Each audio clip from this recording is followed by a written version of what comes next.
นั้นจะต้องเกิดขึ้นกับจิตใจของเราจริงๆจะไม่ใช่เพียงแค่บทสวดที่เรากล่าวตามบทสวดเพื่อให้จบบทว่าพุทธังสรณังคัจฉามิธัมมังสรณังคัจฉามิสังฆังสรณังคัจฉามิเราสวดกันมาเท่าไหร่ต่อเท่าไหร่แต่ก็เป็นบทสวดที่ทำให้เราได้เกิดการเรียนรู้ว่าที่เราสวดบทนี้เพราะอะไรฉะนั้นวันนี้เราจะได้เรียนรู้ว่าที่เราสวดว่าพุทธังสรณังคัจฉามิเพื่ออะไรแล้วเราจะได้รับผลลัพธ์นั้นเกิดขึ้นบนจิตใจเราอย่างไรแล้วก็มีหลายคนที่ได้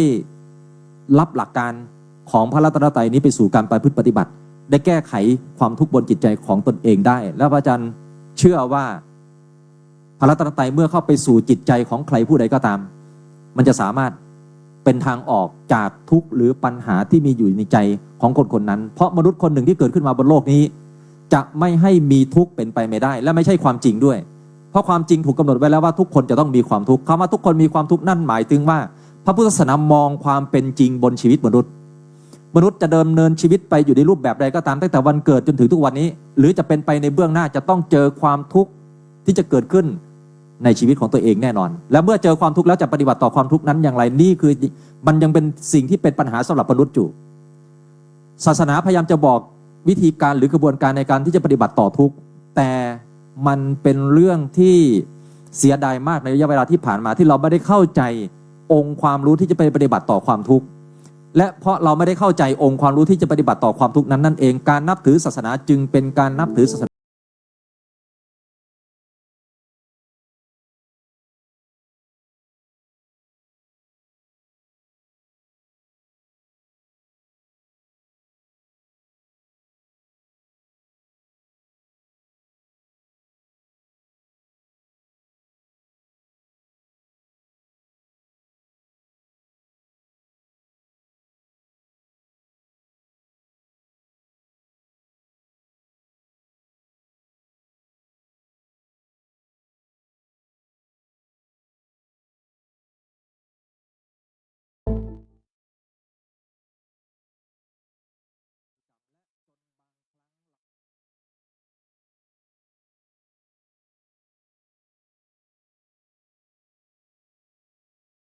ความเข้าใจคลาดเคลื่อนเราจะไม่รู้เลยว่าหลักจริงๆของศาสนาที่เราควรจะได้รับและเราควรจะเข้า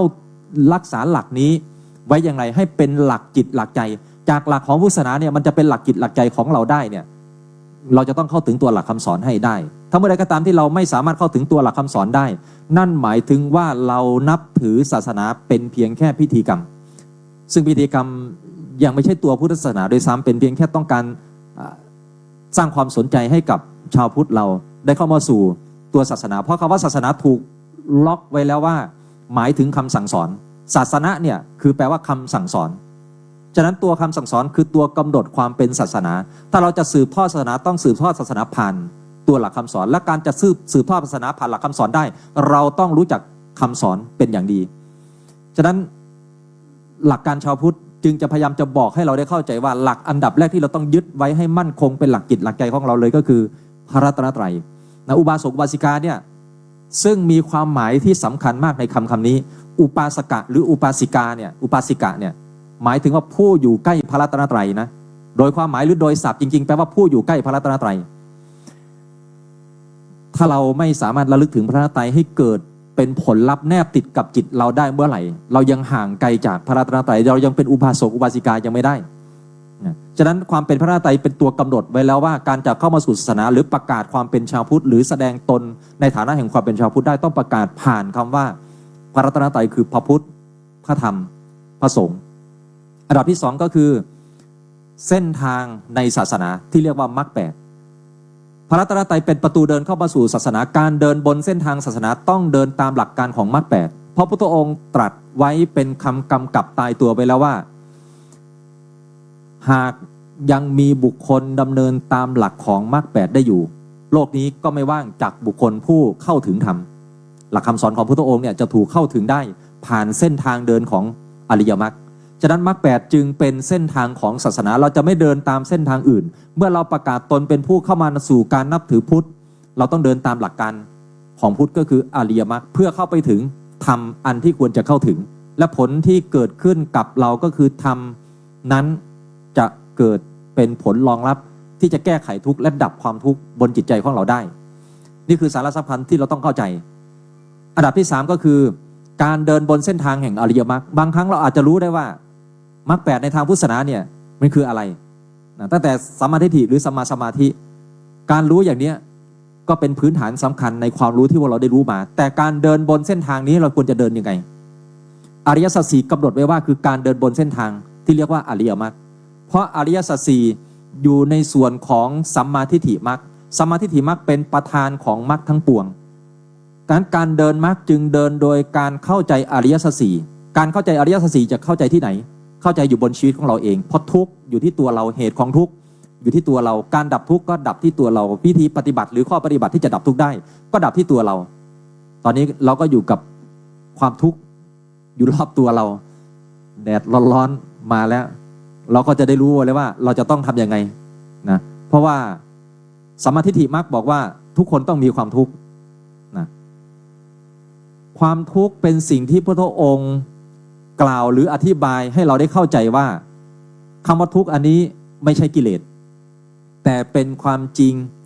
ที่สามารถเกิดขึ้นกับพวกเราได้ทุกเมื่อเชื่อวัน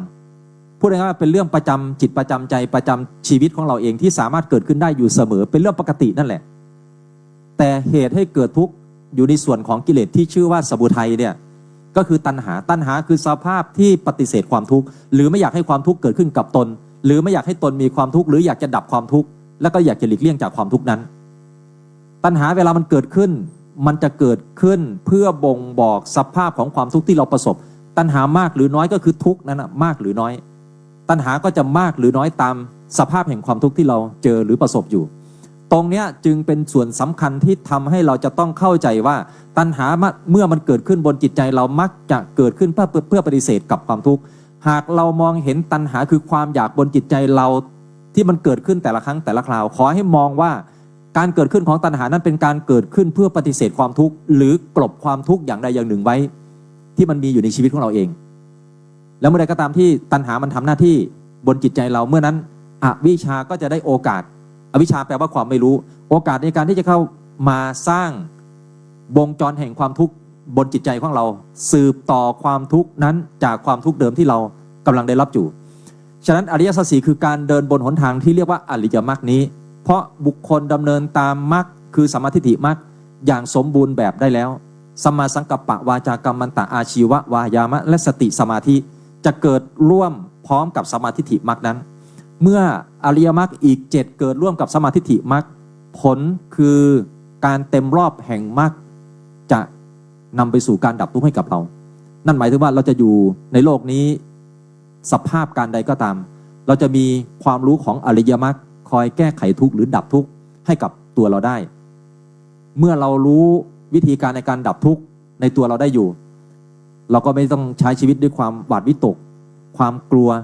ความ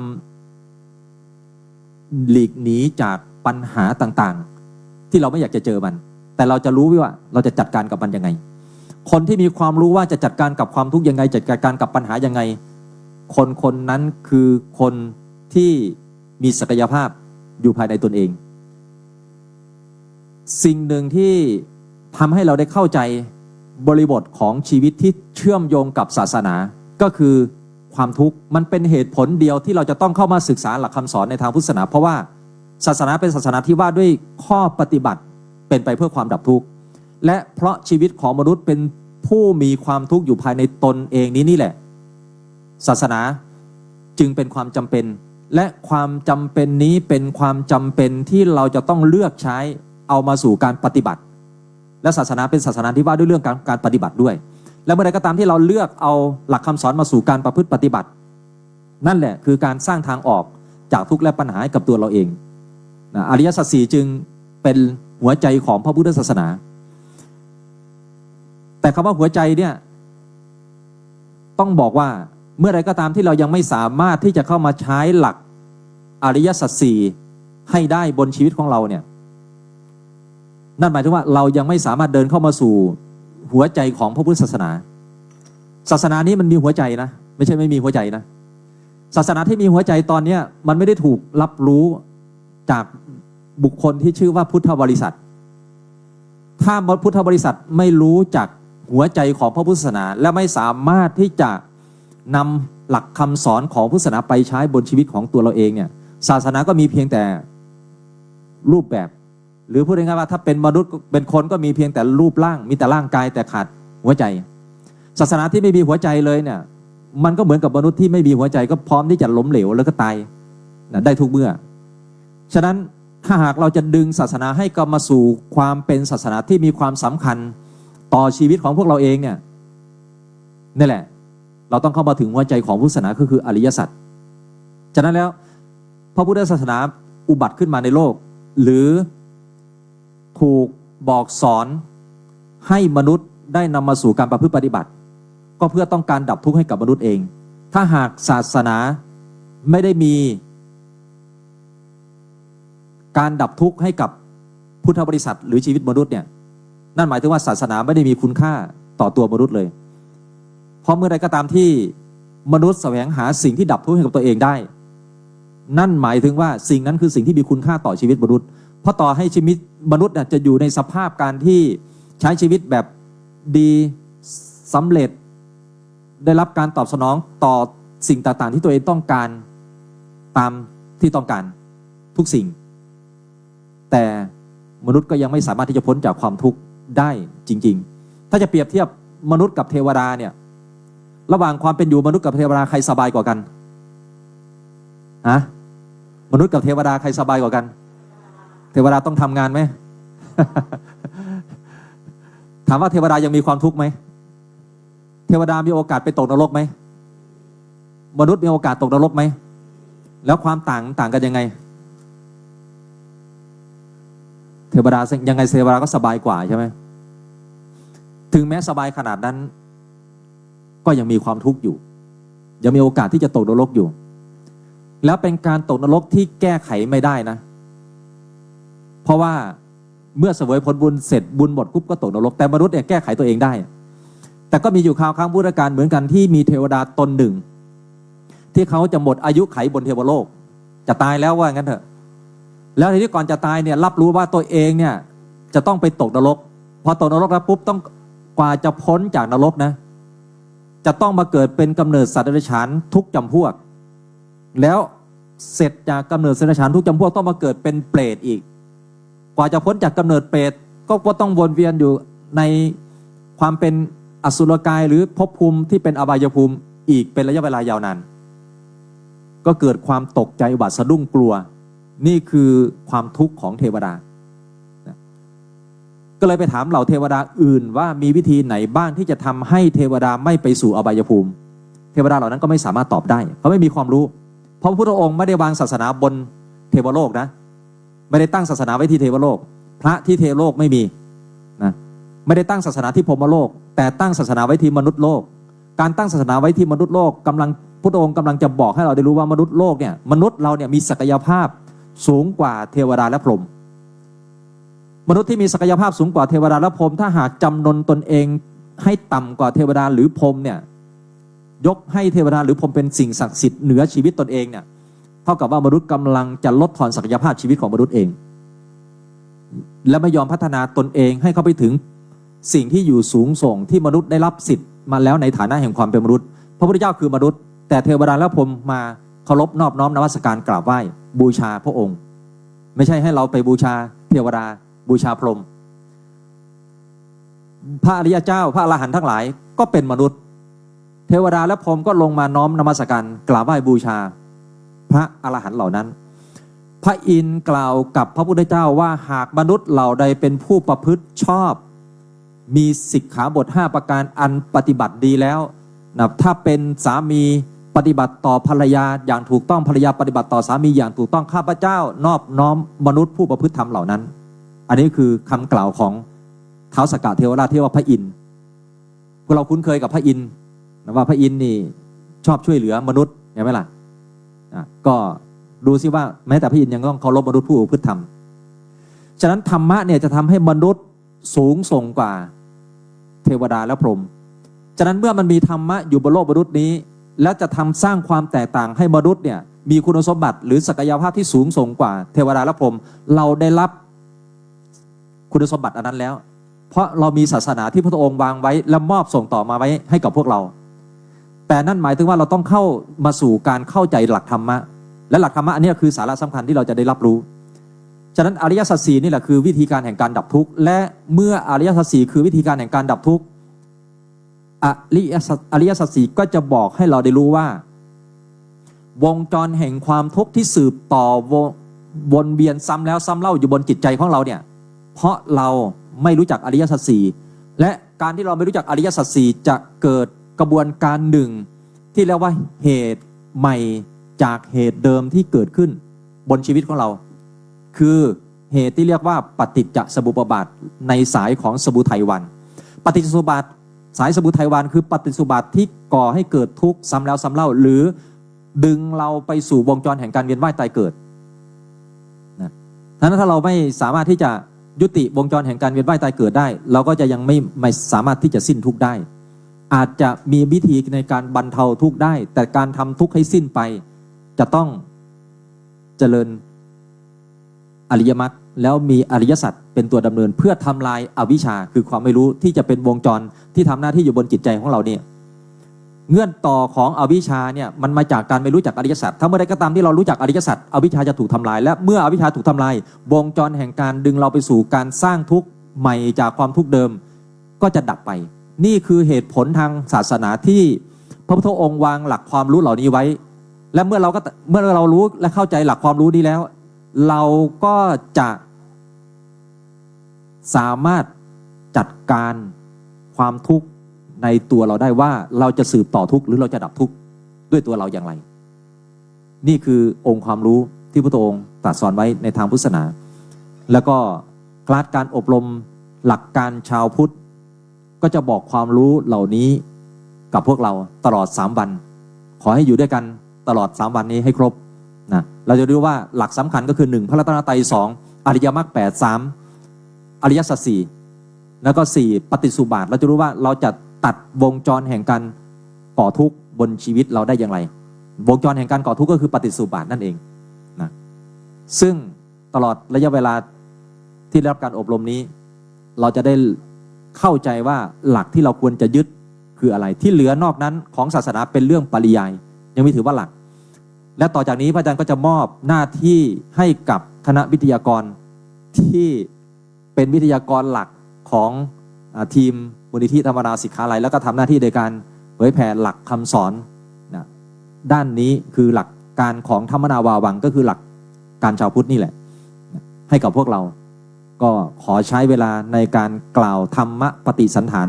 กับพวกเราไว้แต่เพียงเท่านี้ก่อนอนุโมทนากับทุกท่านสาธุเจ้าเขาต้องขอกราบเจ้าขอพระคุณนะเจ้าพระอาจารย์ต้นนะเจ้าหลักการชาวพุทธในวันนี้เนาะที่ท่านสุมานะเจ้ามาฮือโอวาทกับโมเฮานะเจ้าพ่อแม่พี่น้องในวันนี้นะคะลำดับต่อไปนะเจ้าเดี๋ยวเฮาจะพบกับครูเงาะนะเจ้าเพิ่นจะมาสอนปูทางนะเจ้า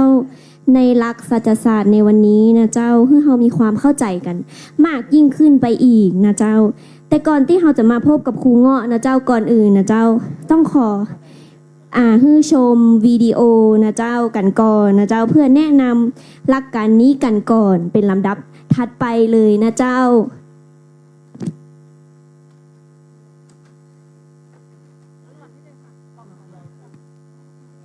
เดี๋ยวเขารอทีมงานนะเจ้าเตรียมวิดีโอกันสักกามหนึ่งนะเจ้าพ่อแม่พี่น้องในระหว่างนี้นะเจ้าใครอยากจะอเมซอนนะเจ้าน้ำชุ่มช่ำเย็นๆนะเจ้าก็สามารถให้ทีมงานของเขานะเจ้าที่มีผ้าปันคอสีชมพูนะเจ้าขอเปิ้นได้เลยนะเจ้าเปิ้นจะเสิร์ฟน้ำให้นะเจ้าใครอยากจะกินน้ำมายังนะเจ้าในระหว่างนี้นะเจ้าอันเดียวขอปี้ทีมงานนะเจ้าผ้าปันคอสีชมพูของเฮาเนาะทีมงานธรรมนาวาล้านนาของเฮานะเจ้าสแตนบายทีละจุดเลยนะเจ้าเพื่อบริการนะเจ้าให้กับผู้เข้าอบรมของเฮานะเจ้าในวันนี้เนาะ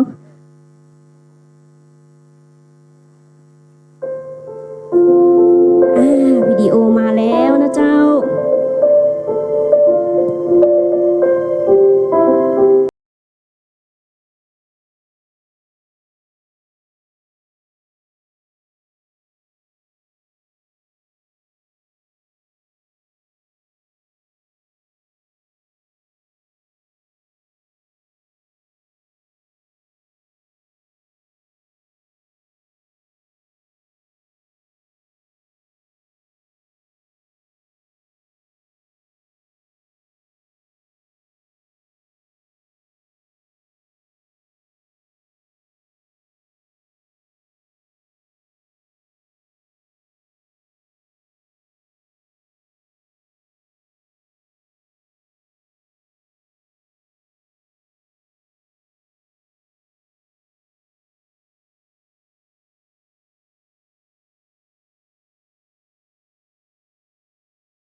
โอ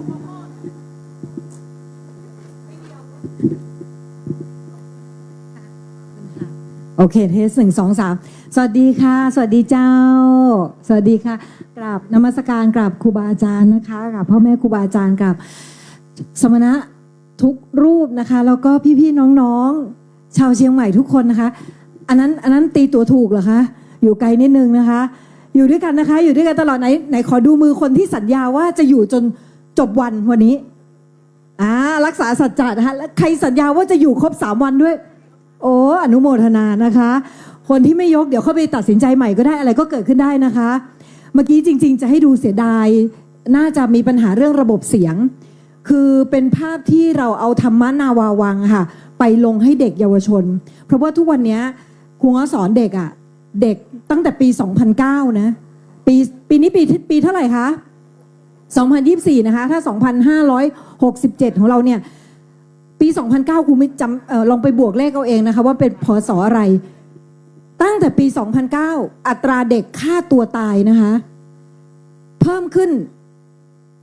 181%ถามว่าเพราะอะไรมันเป็นปีที่โซเชียลมีเดียบุกโลกแบบเป็นทางการนะคะมันมีตัวกระตุ้นนะทำให้เด็กเนี่ยเกิดสภาวะถ่ายรูปเหรอคะเอาค่ะเอาให้เต็มที่ค่ะจะได้ตั้งใจเรียนนะหลังจากนี้โอเคเอาค่ะเอาให้เสร็จไปค่ะโอเคค่ะรักนะคะโอเคค่ะอยู่ไกลซูมค่ะซูมเข้าไปค่ะต้องได้ค่ะเราต้องได้ด้วยกันนะคะโอเคครูค่ะสอนเด็กมา20 ปีนะปีแรกของการสอนห้องเรียนห้องหนึ่งนะคะเราจะมีโรงเรียนครูง้อสอนเกี่ยวกับการแสดงใช่ไหมห้องหนึ่งเนี่ยจะมีเด็กประมาณแค่10 คนเอง3 ห้องจะมีเด็กป่วยเป็นโรคทางจิต1 คนตอนสมัย20 ปีที่แล้วนะคะ3 ห้องก็พูดง่ายๆคือ30ป่วย1รู้ไหมคะทุกวันนี้เกิดอะไรขึ้น100 มีอาการทางจิตหมดเลยตอนนี้นะคะเข้ามาในห้องเรียนเนี่ยครูง้อบอกว่า100 ก็อาจจะเวอร์ไปสำหรับบางคลาสคือเป็น10 คนคือป่วย10 คนบางคลาส10 คนป่วย8 คนบางครั้ง10 คนบางคลาส10 คนป่วยครึ่งคือมีทุกห้องซึมเศร้า Panic Attack โรควิตกกังวลสมาธิสั้นแล้วในช่วง10 ปีให้หลังครูง้อศึกษาเกี่ยวกับเรื่องของจิตใจแล้วก็มาสอนเกี่ยวกับเรื่องจิตวิทยาครูไปเรียนของฝรั่งไปเรียนมาเยอะมากค่ะจ่ายตังค์เป็นแสนในการเรียนนะแต่มันแก้ปัญหาได้สำหรับบางคนแล้วก็ไม่ยั่งยืนคือยังไงเช่นฝรั่งเขาจะใช้วิธีนี้ถ้าสมมุติคุณจิตตกเขาจะใช้กฎเขาเรียกว่าเปลี่ยนร่างกายย้ายโฟกัสคัดคำพูดเรามีกฎกติกาในการเรียนนิดนึงนะคะรบกวนหืออือกับครูง้อตลอดเวลาโอเคไหมคะเพราะว่าเขาบอกว่าหลักการฟังเนี่ยถ้าเรานั่งฟังเฉยๆไหนใครเป็นครูคะห้องนี้มีเห็นบอกว่ามีครูมาร่วมฟังร่วมเรียนด้วยคุณครูขาเด็กจะนั่งฟังเป็น passive learners คือนั่งฟังอย่างเดียวได้นานที่สุด18 นาทีอันนี้คืองานวิจัยที่เด็กแบบมีสมาธิสูงส่งแล้วนะคะฉะนั้นเราอยู่กันกี่ชั่วโมงคะวันนี้เรียนกับครูไม่มีทางตอบผิดค่ะกี่ชั่วโมงคะ3 ชั่วโมงนะครับถ้าเรานั่งเฉยๆไม่หือไม่อือกับครูเงาะนาทีที่19ไปแล้วกูตกเย็นกินอะไรไปเฝ้าพระอินทร์ไหลออกหมดฉะนั้นถ้าครูเงาะถามขอให้พวกเราตอบโอเคไหมคะขอหืออือแบบนี้นะคะเขาบอกว่าเวลาที่ครูเงาะไปสอนเด็กเนี่ยไอเด็กที่มันค่อยๆป่วยเพราะอะไรยุคนี้พอเขาเล่นมือถือจิตเขาตกด้วยใช่ไหมจิตเขานั่งนิ่งๆตัวเขาอยู่นิ่งๆแล้วคุณรู้ไหมฝรั่งเขาก็อธิบายไม่ได้เขาบอกว่าเวลาอยู่นิ่งๆเขาอธิบายแบบกระโดดไปผลเลยเขาบอกว่าถ้าเรานั่งนิ่งๆเนี่ยสารเคมีมันจะหลั่งสารความเครียดออกมาสารเคมีมันจะหลั่งสารความเครียดแต่เขาบอกไม่ได้เขาหาจุดเชื่อมโยงไม่ได้ว่าทำไมนั่งเฉยๆแบบห่อตัวจมจออย่างเงี้ยแล้วมันถึงหลั่งสารความเครียดแต่ในพุทธศาสนาบอกหมดว่าในทีท่าของเราในร่างกายของเรามีระบบความจำอยู่แล้วมีระบบความรู้สึกที่แนบกันอยู่คือมันอยู่ประกอบเป็นร่างแล้วถ้าเกิดเรานั่งท่านี้ปุ๊บร่างกายมันจะจำว่าเนี่ยอันเนี้ยเขาเรียกว่าเศร้าพอเศร้าปุ๊บมันก็เลยทำงานกับเคมีตัวอื่นๆที่ทำให้เคมีเรารวนจากความทรงจำของเราเนี่ยอันนี้คือสิ่งที่ครูเงาะก็เลยไปเรียนต่างประเทศไปเรียนต่างประเทศมาเนี่ยตอนนั้นเขาบอกว่าให้เราเปลี่ยนร่างกาย เวลาคุณเศร้านะ ให้คุณทำท่าคึกคืนแต่พวกเราลองหันไปยิ้มให้เพื่อนแบบไม่มีเหตุผลลองหันไปยิ้มให้ซ้ายขวานี่คือนิมิตหมายแห่งการบรรยายธรรมในรูปแบบใหม่ครูง้อใช้คำว่าแชร์แล้วกันนะครูง้อมาแชร์พวกเราหันไปยิ้มกับคนแล้วรู้สึกเป็นไงเปลี่ยนไหมความรู้สึกเราเปลี่ยนไหมคะมันสดชื่นขึ้นถูกไหมคะฝรั่งเขาให้ใช้วิธีนี้เพราะเขาเข้าใจว่าเราต้องรักษาจิตเราต้องหวงแหนจิตต้องอยู่ในทางบวกอย่างเดียวแล้วข้อเสียคืออะไรเมื่อคนหนึ่งคนชีวิตเรามันต้องมีขึ้นมีลงถูกไหมความจริงมันต้องมีทั้งบวกทั้งลบถูกไหมแต่ฝรั่งเขาไม่ให้เราเอาลบเลยเขาจะให้เรารักษาแต่ใจฝั่งบวกทีนี้นักเรียนบางคนเนี่ยเวลาเขาบอกว่าเมื่อเราอยากเปลี่ยนเคมีเขาให้เปลี่ยน3อย่างเปลี่ยนร่างกายย้ายโฟกัสคัดคำพูดพูดพร้อมกัน1 2 3เปลี่ยนร่างกายย้ายโฟกัสคัดคำพูดเช่นสมมุติว่ามีคนมาพูดไม่ดีใส่เรากำลังโกรธหันไปทางอื่นก่อนเปลี่ยนโฟกัสก่อนหายใจใหม่ยิ้มหายใจใหม่บางคนก็แบบไปนั่งสมาธิดีกว่าฉันเป็นคนดีเห็นไหมคะแล้วมันหายไหมหายแต่มันหายแบบหนีปัญหาเพราะมันไม่เผชิญความจริงพระพุทธองค์เนี่ยสุดยอดท่านบียอนมากท่านไม่ให้เราอะค่ะมานั่งหวงแหนว่าเราจะต้องมีสุขอย่างเดียวค่ะเพราะท่านรู้ความจริงว่าโลกมันมีทั้งสุขและทุกข์ท่านสอนให้เราเห็นมันแต่ไม่ไปเป็นมันตอนนั้นลูกศิษย์ครูเงาะมีคนหนึ่งหายจากซึมเศร้าเขาก็ดีใจมากเลยนะเขาหายจากซึมเศร้าจากการเรียนกับครูเงาะตอน10 ปีแรกครูเงาะสอนด้วยหลักการของฝรั่งแล้ววันหนึ่งเขาก็กลับมาบอกว่าครูมันดีแบบมันดีไปเป็นปีเลยนะแต่พอมันไปเจอตัวยากอ่ะหนูดิ่งใหม่ไหนใครเคยเป็นมั่งรู้สึกว่าโหชีวิตเราตอนนี้ดีมากเลยแต่พอไปเจอตัวเศร้าบางอย่างแล้วเราแก้ไม่ได้แล้วกลับมาดิ่งใหม่ใครเคยเป็นมั่งมีไหมคะสิ่งนี้เกิดขึ้นกับนักเรียนครูคนนั้นครูอ่ะก็เลยตั้งคำถามกับตัวเองว่าเฮ้ยแล้วเราจะทำยังไงที่เราจะหาคำตอบที่มันใช่ที่สุดที่เราจะช่วยนักเรียนเราได้บางคนหายก็หายไปเลยเพราะเขาหมายถึงว่าหายแล้วดีไปเลยก็มีนะคะเพียงเพราะว่าเขาไม่ไปเจอตัวทดสอบบางคนไม่หายสักทีอย่างเงี้ยวันหนึ่งครูก็ไปเรียนที่เยอรมันนะเขาบอกว่าที่นี่ดีมากเลยเขาสอนเกี่ยวกับเรื่องของระบบความคิดคนนี้คนที่สอนชื่อไบรอนเคที่ค่าเรียน300,000 บาทครูง้อไปเรียน9 วัน300,000 บาทรู้ไหมเขาสอนอะไรเราเขาสอนเรื่องขันธ์5แล้วไม่ใช่5ขันธ์เขาสอนแค่2ขันธ์คือขันธ์สังขารขันธ์กับสัญญาขันธ์ความจำกับความคิดแล้วสอนได้ผิวมากผิวเปลือกเลยแต่ฝรั่งเรียน100 คนคุณเอา300,000 คูณ 100เขาทำงาน9 วันอู้ฟู่ไหมแต่ตอนนั้นรู้สึกว่าดิฉันทัพไทยฉันแตกพ่ายแล้วกูพ่ายเลยคือรู้สึกว่าเฮ้ยเขาสอนเรื่องขันธ์แล้วครูง้อเคยอ่านหนังสือหลวงปู่ชาพูดเรื่องขันธ์ไว้ละเอียดมาก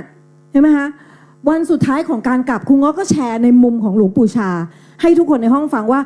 อันนี้ที่มาเรียนนะฉันรู้สึกว่ามันดีมากเลยมันคล้ายกับที่ฉันเคยรู้จักของหลวงปู่ชาเป็นอาจารย์ของฉันเคยพูดไว้คำนี้อย่างนี้เสร็จปุ๊บคนเรียนนะคะพอเลิกเรียน100 คนนะเรียน100 คน 20% ของห้องคือ20 คนเดินมาหาครูตอนเลิกเรียนบอกว่าเธอรู้ไหมฉันนั่งเรียนอันนี้มา9 วันฉันฟังไม่รู้เรื่องฉันเพิ่งเก็ตเรื่องนี้ตอนที่เธอพูดเมื่อ10 นาทีเมื่อกี้ครูเลยรู้เลยว่าฉันต้องกลับบ้านฉันขุมทรัพย์ที่แท้จริงอยู่ที่แผ่นดินไทยไม่ได้ที่อื่นครูตั้งอธิษฐานจิตเนาะว่าขอเจอครูบาอาจารย์ที่ให้คำตอบกับครูได้ว่าอะไรคือสิ่งที่พระพุทธศาสนาสอนจริงๆครูเป็นคนศรัทธาในพระพุทธศาสนานะคะคือบ้านครูเนี่ยทำบุญมาตั้งแต่เด็กแบบใส่บาตรคำว่าพุทธศาสนาของพวกเราจะเข้าใจว่าใส่บาตรเนี่ยอันเนี้ยจบละพุทธศาสนามันคือทั้งหมดของชีวิตละทำดีมีศีลไปถือศีลบ้างปีละหนเหมือนคนแปรงฟันปีละหนนะคะชีวิตมันจะดีขึ้นได้ไหมคะแต่ไปปุ๊บรู้สึกเป็นคนดีทันทีเราได้แปะป้ายกูคนดีกูเข้าวัดครูใช้ชีวิตแบบนั้นค่ะครูแต่แล้วครูทำบุญกับครูบาอาจารย์เบอร์ใหญ่เลยนะคะเช่นหลวงปู่ชอบรู้จักหลวงปู่ชอบไหมคะคุ้นไหมคะครูหลวงปู่ชอบลูกศิษย์หลวงปู่มั่นเลยนะคะหลวงปู่ชอบหลวงปู่หลุยอยู่แถวบ้านครูเป็นสำนักสงฆ์ที่ท่านจะมาประจำครูก็กราบครูบาอาจารย์แบบนี้มาตลอดครูไม่เคยคิดว่าครูผิดทางเลยครูเป็นคนที่สอบ พุทธศาสนาเต็ม10ตลอดไหนพวกเราตอบพร้อมกันสิคะอืมอะไรดีพรหมวิหาร4มีอะไรคะ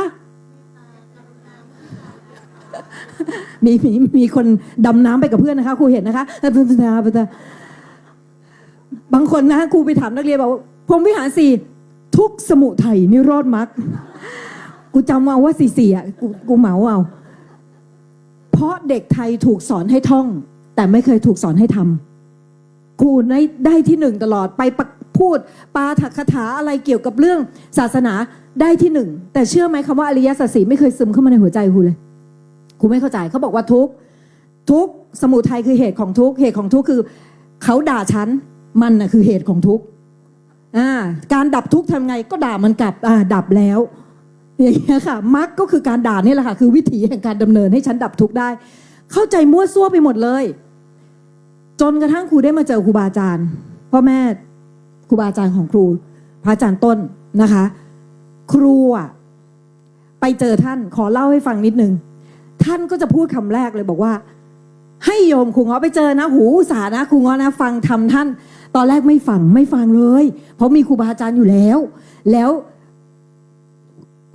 ขอขมาอาจารย์พระหนุ่ม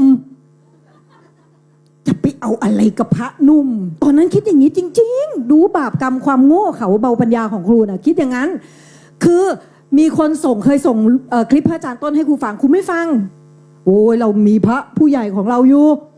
จนวันหนึ่งครูก็ไปแชร์อะไรเกี่ยวกับธรรมะนี่แหละแล้วมีพระรูปหนึ่งที่ท่านเมตตาครูท่านก็บอกว่าโอ้ชอบที่ครูง้อแชร์เกี่ยวกับธรรมะจังเลยส่งไปให้พระอาจารย์ต้นดูพระอาจารย์ต้นก็ตอบกลับมาแต่เป็นคำตอบที่เวลาคุณฟังใครตำหนิคุณอะธรรมชาติเราชอบหรือไม่ชอบคะไม่ชอบใช่ไหมคะแต่สิ่งที่พระอาจารย์ต้นให้มาเป็นฟีดแบ็กอะมันไม่มีคำตำหนิอยู่ในนั้นอะแต่เราอ่านปุ๊บรู้เลยว่าเราผิดทาง ไม่ได้ด่าสักคำนะคะแต่รู้เลยว่าเรามาผิดทางคือท่านบอกว่าสิ่งที่โยมง้อทำน่ะมันถูกในทางโลกแต่ยังไม่ตรงในทางโลกุตระคือยังพาไปไม่ดับทุกข์ได้บรรเทาทุกข์ได้แต่ดับทุกข์ไม่ได้พอเราฟังคำนี้ปุ๊บเราตั้งคำถามเลยพระรูปนี้เป็นใครเขาก็ส่งคลิปมาให้ฟังพอส่งคลิปมาให้ฟังครูฟังคลิปตอนนั้นถ่ายรายการซูเปอร์เทนอยู่ไหนใครเคยดูซูเปอร์เทนคะขอบคุณมากนะคะสนับสนุนต่อไปนะคะ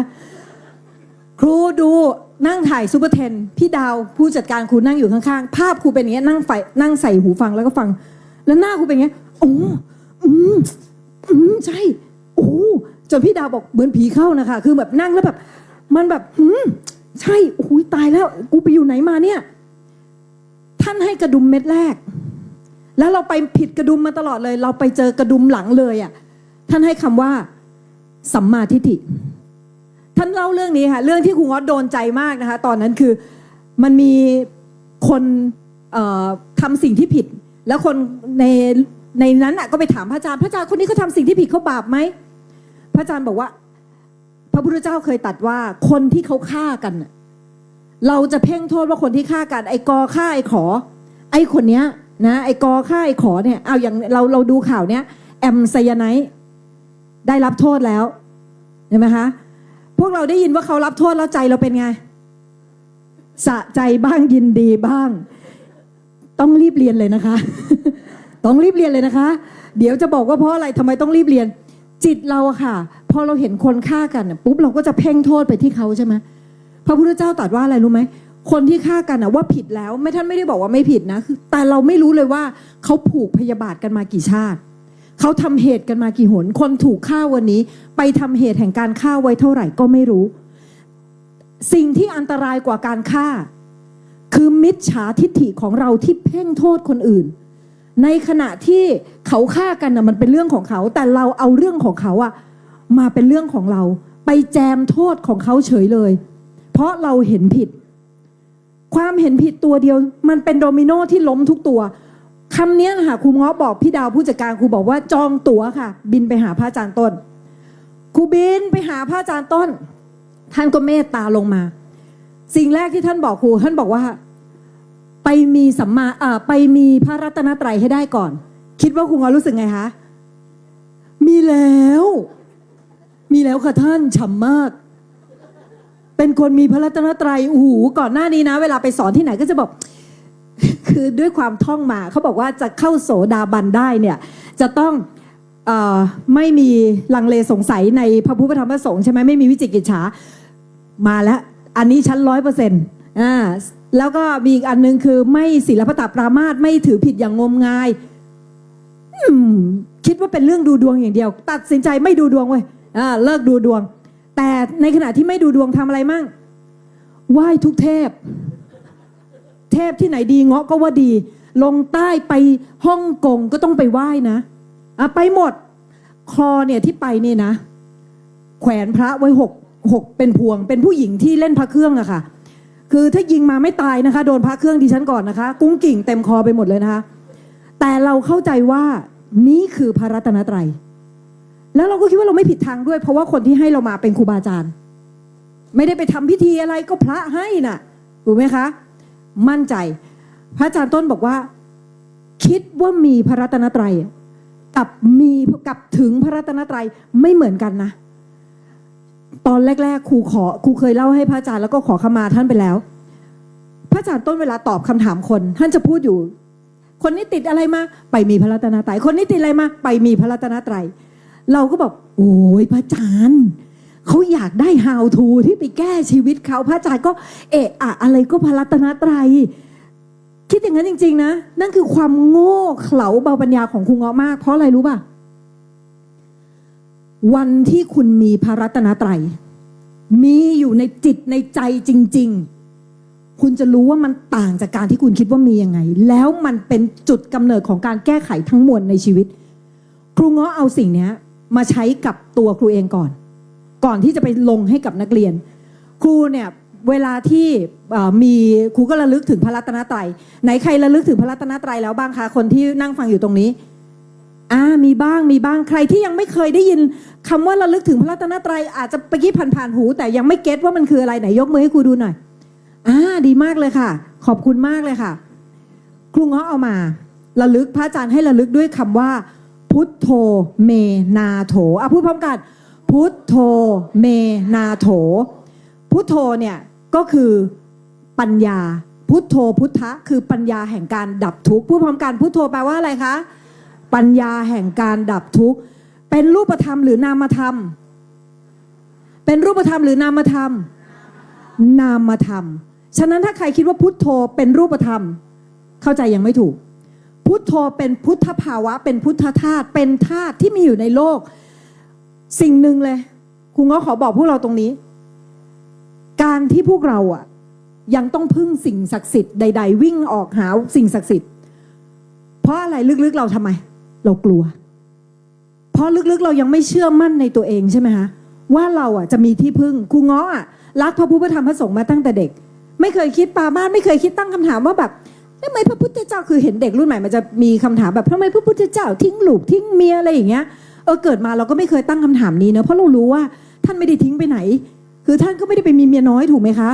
ท่านก็ไปแล้วก็ไปหาทางออกแล้วก็กลับมาช่วยลูกช่วยเมียท่านด้วยซ้ำให้พ้นจากกองทุกข์เราไม่เคยมีคำถามพวกนี้เลยเราว่าเราเป็นคนศรัทธาในพระพุทธศาสนาแต่เราจะมีความเชื่อหนึ่งอย่างว่าพระพุทธเจ้าท่านปรินิพพานแล้วท่านช่วยเราไม่ได้หรอกเทพช่วยเราได้เราต้องมีตัวช่วยเราทำธุรกิจใช่ไหมฮะเรากลัวเราจำเป็นต้องมีตัวช่วยเขาไปไหว้ที่นี่เขาว่าดีเงาะต้องไปไหนใครเคยไปพวกไหว้ขอพรเทพมั่งยกมือให้คุณเงาะดูหน่อยจริงเหรอตรงนั้นไม่เคยเลยจริงเหรอ ขอ100 ครั้งได้100 ครั้งไหมพูดจากสัจจะเลยขอ100 ครั้งได้100 ครั้งไหมเอาศักดิ์สิทธิ์เอาศักดิ์สิทธิ์ต้องได้100 ครั้งสิบางคนก็จะแก้ตัวให้เทพเขาก็ต้องช่วยคนอื่นบ้างกูก็ถามว่าแล้วจุดแยกแยะของเทพคืออะไรรอบนี้กูเหม็นขี้หน้ามึงเงี้ยเหรอถูกป่ะเราไม่เชื่อในกรรมแต่เราบอกว่าเราเป็นคนพุทธ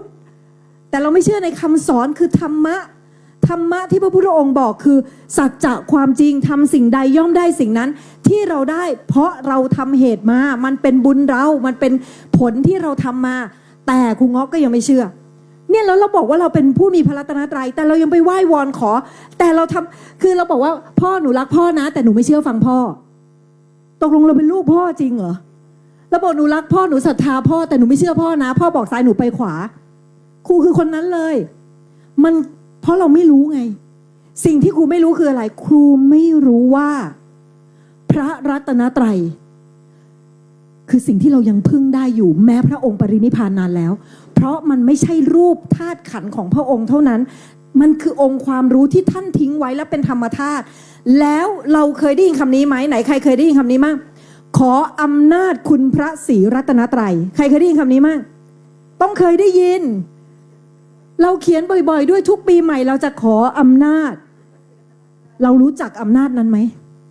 เราเคยใช้อำนาจนั้นหรือยังรู้ไหมว่าอำนาจนั้นมีอยู่และยิ่งใหญ่กว่าอำนาจใดๆทั้งหมดแล้วครูง้อพูดแบบยืนยันแบบสุดหัวใจครูง้อค่ะเอาไปสอนเด็กคือเราอะไปไหว้ตามสิ่งต่างๆเพราะเราเข้าใจว่าพุทธภาวะไม่มีเราไม่รู้จักไงเราเข้าใจว่าพระพุทธท่านมรณภาพแล้วท่านปรินิพพานแล้วพระธรรมก็ดีแหละแต่จะศักดิ์สิทธิ์ได้ยังไงก็คือคำสอนนั้นมันจะศักดิ์สิทธิ์ได้ยังไงเห็นไหมแต่เราเคยได้ยินคำนี้ไหมศรีปราชญ์บอกว่าธรณีนี่หนีเป็นพยานเคยได้ยินไหมฮะตอนเด็กๆเราเรียนแปลว่าสัจจวาจามีมหากำลังอยู่แต่เราไม่รู้ไงด้วยความไม่รู้ตัวเดียวตัวสุดท้ายสังฆะเรานึกถึงอะไรคะเรานึกถึงพระสงฆ์แม้โกนผมห่มเหลืองใช่ไหมคะแต่จริงๆแล้วสังฆะเนี่ยเป็นรูปธรรมหรือนามธรรมให้ทายรูปธรรมหรือนามธรรมไหนใครว่ารูปธรรมยกมือใครว่านามธรรมยกมือโอเคไม่มีใครกล้ายกที่ยังไม่ยกคือขอรอดูก่อนเดี๋ยววันหนึ่งเราจะถูกสังฆภาวะค่ะสังฆะในที่นี้จริงๆคือนามธรรมเป็นองค์คุณความดีครับของผู้ปฏิบัติออกจากกองทุกข์เป็นองค์คุณไม่ใช่ดีธรรมดาไม่ใช่ดีใดๆแต่เป็นความดีที่เดินทางดับทุกข์ด้วยตัวเองเป็นองค์พลังงานที่ใหญ่มากแล้วยังอยู่บนแผ่นดินอยู่บนโลกนี้คือพระสงฆ์สาวกขององค์สมเด็จพระสัมมาสัมพุทธเจ้าไหนใครท่องสุปฏิปันโนภะคะวะโตท่องไหมสาวกสังโฆเขาหมายถึงใครคะสุปฏิปันโนเนี่ยพระสงฆ์จริงๆแล้วถ้าละเอียดลงไปพระอาจารย์ต้นอธิบายไว้ว่าสุปฏิปันโนภะคะวะโตสาวกสังโฆผู้ปฏิบัติดีปฏิบัติชอบเนี่ยเขาหมายถึงใครรู้ไหมหมายถึงพระโสดาปัตติมรรคและโสดาปัตติผลคือผู้ที่ปฏิบัติเนี่ยถ้าวันนี้พวกคุณมีพระรัตนตรัยแนบจิตเป็นหนึ่งเดียวกับตัวคุณเลยนะคุณคือสุปฏิปันโนแม้คุณไม่ได้โกนผมคุณคือสุปฏิปันโนด้วยตัวของคุณเองสุปฏิปันโนแล้วอันต่อไปอะไรสุปฏิปันโนภะคะวะโตสาวกสังโฆอันที่สองคืออะไรคะอุชุปฏิปันโนอุชุปฏิปันโนเนี่ยเขาหมายถึงผู้ปฏิบัติตรงคือพระสกทาคามีคือพอเขาเห็นทางแล้วพอเขาโสดาบันปุ๊บเขาเห็นทางพระนิพพานเขาปฏิบัติตรงยายะเขาหมายถึงพระอนาคามีคือผู้ปฏิบัติออกจากกองทุกข์แล้วออกแล้วไม่เอากามแล้วทิ้งกามแล้วและสุดท้ายสามีจิตปฏิปันโนคือใครคะพระอรหันต์คือผู้ปฏิบัติสมควรแล้วคือรอบแล้วหมดแล้วไม่มีกิจอะไรต้องทำแล้วฉะนั้นพระพุทธองค์ท่านบอกว่าสุปฏิปันโนเนี่ยพระสงฆ์สาวกท่านหมายรวมเอาบุรุษ8จำพวกนับเป็น4คู่ฉะนั้นพระสงฆ์ที่ท่านทำผิดที่เราเห็นในข่าวท่านเราเมตตาท่านเถอะเพราะว่าท่านก็เป็นเพียงสมมุติสงฆ์แต่ยังไม่ใช่สงฆ์สาวกแปลว่าท่านก็ยังเหมือนพวกเราที่ท่านทำผิดได้ไม่รู้ได้พลาดได้เมตตากันไม่ใช่เพ่งโทษกันถูกป่ะแต่สิ่งหนึ่งเลยเราไปยึดว่าสงฆ์เป็นคนครูเลยเจอนักเรียนในเวลาครูสอนจะบอกว่าหนูมีแค่พระพุทธพระธรรมแต่หนูไม่เอาพระสงฆ์เพราะเขาดูข่าวพระสงฆ์เยอะซึ่งเขาไม่เข้าใจคำว่าสงฆ์สังฆะแปลว่าองค์คุณความดีของผู้ปฏิบัติดีปฏิบัติชอบจากนั้นเมื่อคุณเข้าใจภาวะทั้ง3ภาวะนี้วันที่ครูเข้าใจก่อนครูเอาเข้ามาไว้ในชีวิตโดยการระลึกถึงพระรัตนตรัยติดต่อเนื่องว่าพระอาจารย์ต้นคือครูเหมือนดื้อนะแต่ว่าเป็นคนที่ดื้อแต่ทำตามครูเป็นคนที่ไม่ชอบคำนี้ตั้งแต่เด็กเลยไม่ชอบคำนี้เลยไม่เชื่อแต่อย่าลบหลู่ครูรู้สึกว่ามันเป็นคำที่หน่อมแนมมาก ไม่เชื่อคือไม่เชื่อ ถูกไหมคะ เชื่อคือเชื่ออย่ามาตีกั๊กมึงอย่าแทงกั๊กมึงอย่าแทงกั๊กอย่ามาอะไรเงี้ยไม่เชื่ออย่าลบหลู่ก็ถ้าลบคือถ้าคุณไม่ลบหลู่ก็แปลว่าคุณเชื่อถูกไหมคะแต่ไม่ได้แปลว่าเราต้องไปนั่งลบหลู่ชาวบ้านอันนี้ไม่ใช่นะคะเราไม่ใช่ภาระของเราแต่ครูเป็นคนมีความเชื่อหนึ่งอย่างว่าไม่เชื่อต้องพิสูจน์พระอาจารย์ต้นบอกว่าให้เรามีพระรัตนตรัยครูนะวันนั้นนั่งรถตอนนั้นอยู่ที่เชียงรายขึ้นรถไปหาขนมกินข้างนอกเนี่ยออกจากวัดพระอาจารย์ต้นไปครูก็เอาเลยพุทโธเมนาโถนึกในใจพระพุทธเจ้าเป็นที่พึ่งอันประเสริฐของข้าพเจ้าพุทโธก็คือเราจะรู้เลยว่าพุทโธคือเราพึ่งปัญญาท่านธัมโมเราพึ่งความจริงสังโฆคือเราพึ่งตัวเราเนี่ยแหละที่เป็นผู้ปฏิบัติตามความจริงของปัญญาท่านเห็นไหมหลับไปเนี่ยนั่งวันแรกนั่งหลับในรถเนี้ยผิดถูกด้วยนะพุทโธเมนาถาโถอย่างเงี้ยครูจำไม่ถูกตอนแรกมันก็ผิดอย่างเงี้ยแหละปกติมันไม่คุ้นแล้วเราก็ทำซ้ำๆทำซ้ำๆจนวันหนึ่งมันเกิดภาวะมันค่อยๆมันไม่ใช่มีวันแบบเปลี่ยนปึ้งอย่างนี้ไม่ใช่นะคะของครูคนอื่นเขาอาจจะมีของครูจะเป็นค่อยๆซึมซึมรู้ตัวอีกทีครูค่อยๆปลดสร้อยออกจากคอโดยไม่อาลัยอาวรณ์แต่ก่อนนี่คือไม่ได้นะลองนึกถึงสภาพนะถ้าเรายึดในสิ่งของพระพุทธเจ้าท่านสอนให้เราไม่ยึดอะแต่เราทำทุกอย่างสอนย้อนสอนพ่อหมดเลยอะพ่อบอกไม่ให้ยึดลูกจะยึดมีอะไรเปล่าแต่บอกหนูรักพ่อนะอย่างนี้นะครูง้อค่ะถ้าพระหายกลัวมากพวกเราถ้าเกิดสมมติเราแขวนไว้เนี่ยเรากำลังรู้สึกว่าเนี่ยเป็นพุทธคือครูไม่ได้บอกว่าสิ่งนี้ผิดหรือถูกนะแต่เราสามารถเอาพุทธภาวะตรงนี้มาอยู่ในใจเราดีกว่าไหมไม่มีใครกระชากออกจากคอเราได้วันหนึ่งถ้าเกิดสมมติพระครูหายปึ้งลงไปครูจิตตกยังอกุศลจิตเกิดยังใครเอาของกูไปถูกไหมคะแล้วกูจะอยู่ยังไงกูจะทำยังไงวะอย่างนี้เลยนะคะครูเคยไปนอนที่วัดหนึ่งแล้วแบบมืดมากครูตั้งพระอะค่ะรอบทิศมีพระนอนด้วยนะคะเผื่อผีมาข้างบนคือให้มันอยู่แบบกลัวน่ะแล้วก็นอนกุมพระไว้อย่างเงี้ยค่ะทั้งคืนแต่วันที่ครูมีพระรัตนตรัยครูไปตรงไหนก็ได้แต่ก่อนเครื่องบินตกหลุมอากาศนะครูจะแบบเอาแล้วกลัวมากนิมนต์มาทั้งหมดรู้จักองค์ไหนมั่งนิมนต์ทั้งหมดเลยนะคะแต่พอวันนี้ที่เราแนบกับพระรัตนตรัยในระดับหนึ่งด้วยนะพอพระรัตนตรัยคุณจะไปเรื่อยๆคุณจะลึกขึ้นเรื่อยๆคุณจะลึกขึ้นเรื่อยๆพอวันที่เราแนบแน่นกับพระรัตนตรัยมันเกิดความมั่นคงมันเกิดความแบบตายก็ไปดีวะมันไม่กลัวน่ะคุณอยากมีชีวิตแบบมีอิสระไหมอ่ะอยากมีไหมถ้าเราอยากมีเราต้องสร้างความเป็นอิสระในหัวใจเราได้โดยใช้ตัวเราเป็นที่พึ่งโดยพึ่งธรรมะของพระพุทธองค์พึ่งปัญญาพระพุทธองค์และมีเราเป็นผู้ปฏิบัตินั่นคือพุทธธรรมสังฆะอย่างแท้จริงพอครูง้อเห็นกับตัวเองว่ามันดีแล้วมันเกิดอะไรอีกรู้ป่ะแหมอยากขึ้นกราฟได้ไหมขึ้นกราฟเดวิดอาร์ฮอว์กินส์ให้หน่อยไม่รู้เห็นหรือเปล่าเดี๋ยวอธิบายให้แล้วกันนะคะถ้ากราฟขึ้นได้นะคะมันเป็นกราฟของฝรั่งของนักจิตวิทยาชื่อเดวิดอาร์ฮอว์กินส์เขาไปเทสสมองคนเวลาคนโกรธเนี่ยจิตน่ะคลื่นสมองมันจะตกต่ำมากอยู่ในระดับแบบ20 เฮิร์ตซ์0คือตายแล้วมีไหมขึ้นได้ไหมขึ้นไม่ได้เหรอ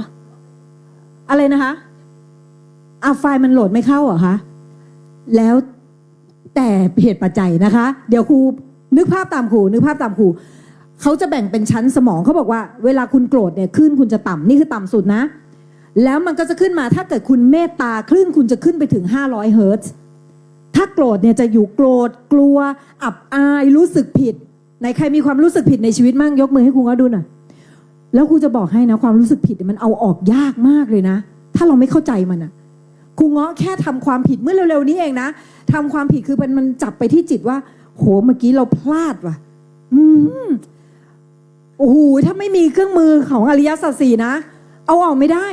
มันจะเพ่งโทษตัวเองให้ได้เพราะธรรมชาติของนิสัยเก่าเราอ่ะมันเป็นคนที่อยากเป็นคนดีอ่ะแล้วพวกไอ้พวกคนที่รู้สึกผิดก็คือมันคนอยากเป็นคนดีมันยึดความดีไว้ไงจิตมันจะตกมากแล้วเวลาจิตตกจะเกิดอะไรขึ้นสมมุติครูมีน้ำนี้ครูดื่มไปครึ่งนึงครูดื่มน้ำไปครึ่งนึงนะถ้าเอาน้ำเนี้ยไปแช่ในลำธารขวดน้ำนี้จมเท่าไหร่คะ จมครึ่งหนึ่งเท่ากับน้ำข้างในใช่ไหมคะแปลว่าอะไรคะอันนี้คือกฎธรรมชาติมันไม่ใช่เป็นกฎของนักวิทยาศาสตร์คนไหนมันเป็นกฎที่มีอยู่แล้วนั่นคือกฎคำว่าโลกภายในกับโลกภายนอกเท่ากันเสมอที่ฝรั่งเขาเอาไปเรียนเรื่องไอ้นี่ค่ะกฎแรงดึงดูดเคยได้ยินเรื่องกฎแรงดึงดูดไหมฝรั่งเขาจะให้เราคิดถึงแค่ไหนรู้ป่ะฝรั่งเขาให้คิดถึงคำว่าgrateful คือคำว่าระลึกรู้คุณสมมุติเวลาเราได้อะไรดีๆเราก็จะบอกว่าขอบคุณที่ฉันได้สิ่งนี้ขอบคุณที่ฉันได้สิ่งนี้เมื่อเราระลึกขอบคุณเนี่ยจิตมันจะมั่งมีจริงๆพระพุทธเจ้าก็สอนนะพระอาจารย์ต้นบอกเสมอว่าถ้าอยากมีชีวิตที่ดีเห็นใครมีอะไรดีๆให้อนุโมทนาดีใจเหมือนเราได้เองต่อไปนี้เห็นใครเขามีความสุขดีใจด้วยแรกๆจะฝืนนิดนึงตาเราจะแข็งๆหน่อยดีใจด้วยอย่างนี้นะคะฝืนหน่อยดัดสันดานนิดนึงคือเมื่อไหร่ก็ตามค่ะที่จิตเรายินดีเรากับเราได้เองจิตเราก็จะสูงในระดับนั้นทีนี้ฝรั่งเขาก็ใช้แบบนี้เขาบอกว่าดีใจขอบคุณแล้วเราจะได้สิ่งดีๆครูเคยไปฝึกลองทำแล้วมันก็ได้จริงๆนะแต่คุณรู้ไหมว่าคลื่นที่สูงกว่าตัวเนี้ยในงานทดลองของดร. เดวิด อาร์ฮอว์กินส์คือคลื่นอะไรรู้ไหมสัจจะความจริง Amazing มากเลยนะเป็นคลื่นที่เขาใช้คำว่า enlightenment คือคลื่นตื่นรู้ซึ่งเขาไม่สามารถวัดสมองของพระอรหันต์ได้หรอกอันนั้นมันเป็นตื่นรู้ฝั่งทางโลกสตีฟจ็อบส์ไหนใครใช้ iPhone แบบ touch screen นะรู้ไหมว่าไอ้ touch screen เนี้ยไอ้ระบบแตะหน้าจอแต่ก่อนเราเป็นระบบปุ่มใช่ไหมคะ touch screen เนี้ยเกิดขึ้นตอนไหนรู้ไหมสตีฟจ็อบส์บอกว่าเกิดขึ้นในขณะที่เขากำลังทำกรรมฐานในขณะที่จิตเขาสงบที่สุดเขาได้ความรู้แบบที่เขาบอกไม่ได้ว่ามันมายังไงคลื่นตัวนี้เป็นคลื่นที่สูงมากครูก็เลยอยากเข้าใจว่าไอ้คลื่นนี้มันสูงจริงๆได้เหรอครูก็เลยไปลองทดสอบสมองเลยครูเป็นครูสอนอะไรคะใครทราบบ้างครูสอนอะไรจริงๆแล้วก่อนที่ครูจะมาสอนเรื่องจิตวิทยาสอนเรื่องบุคลิกภาพครูเคยสอนอะไรมาก่อนการแสดงใช่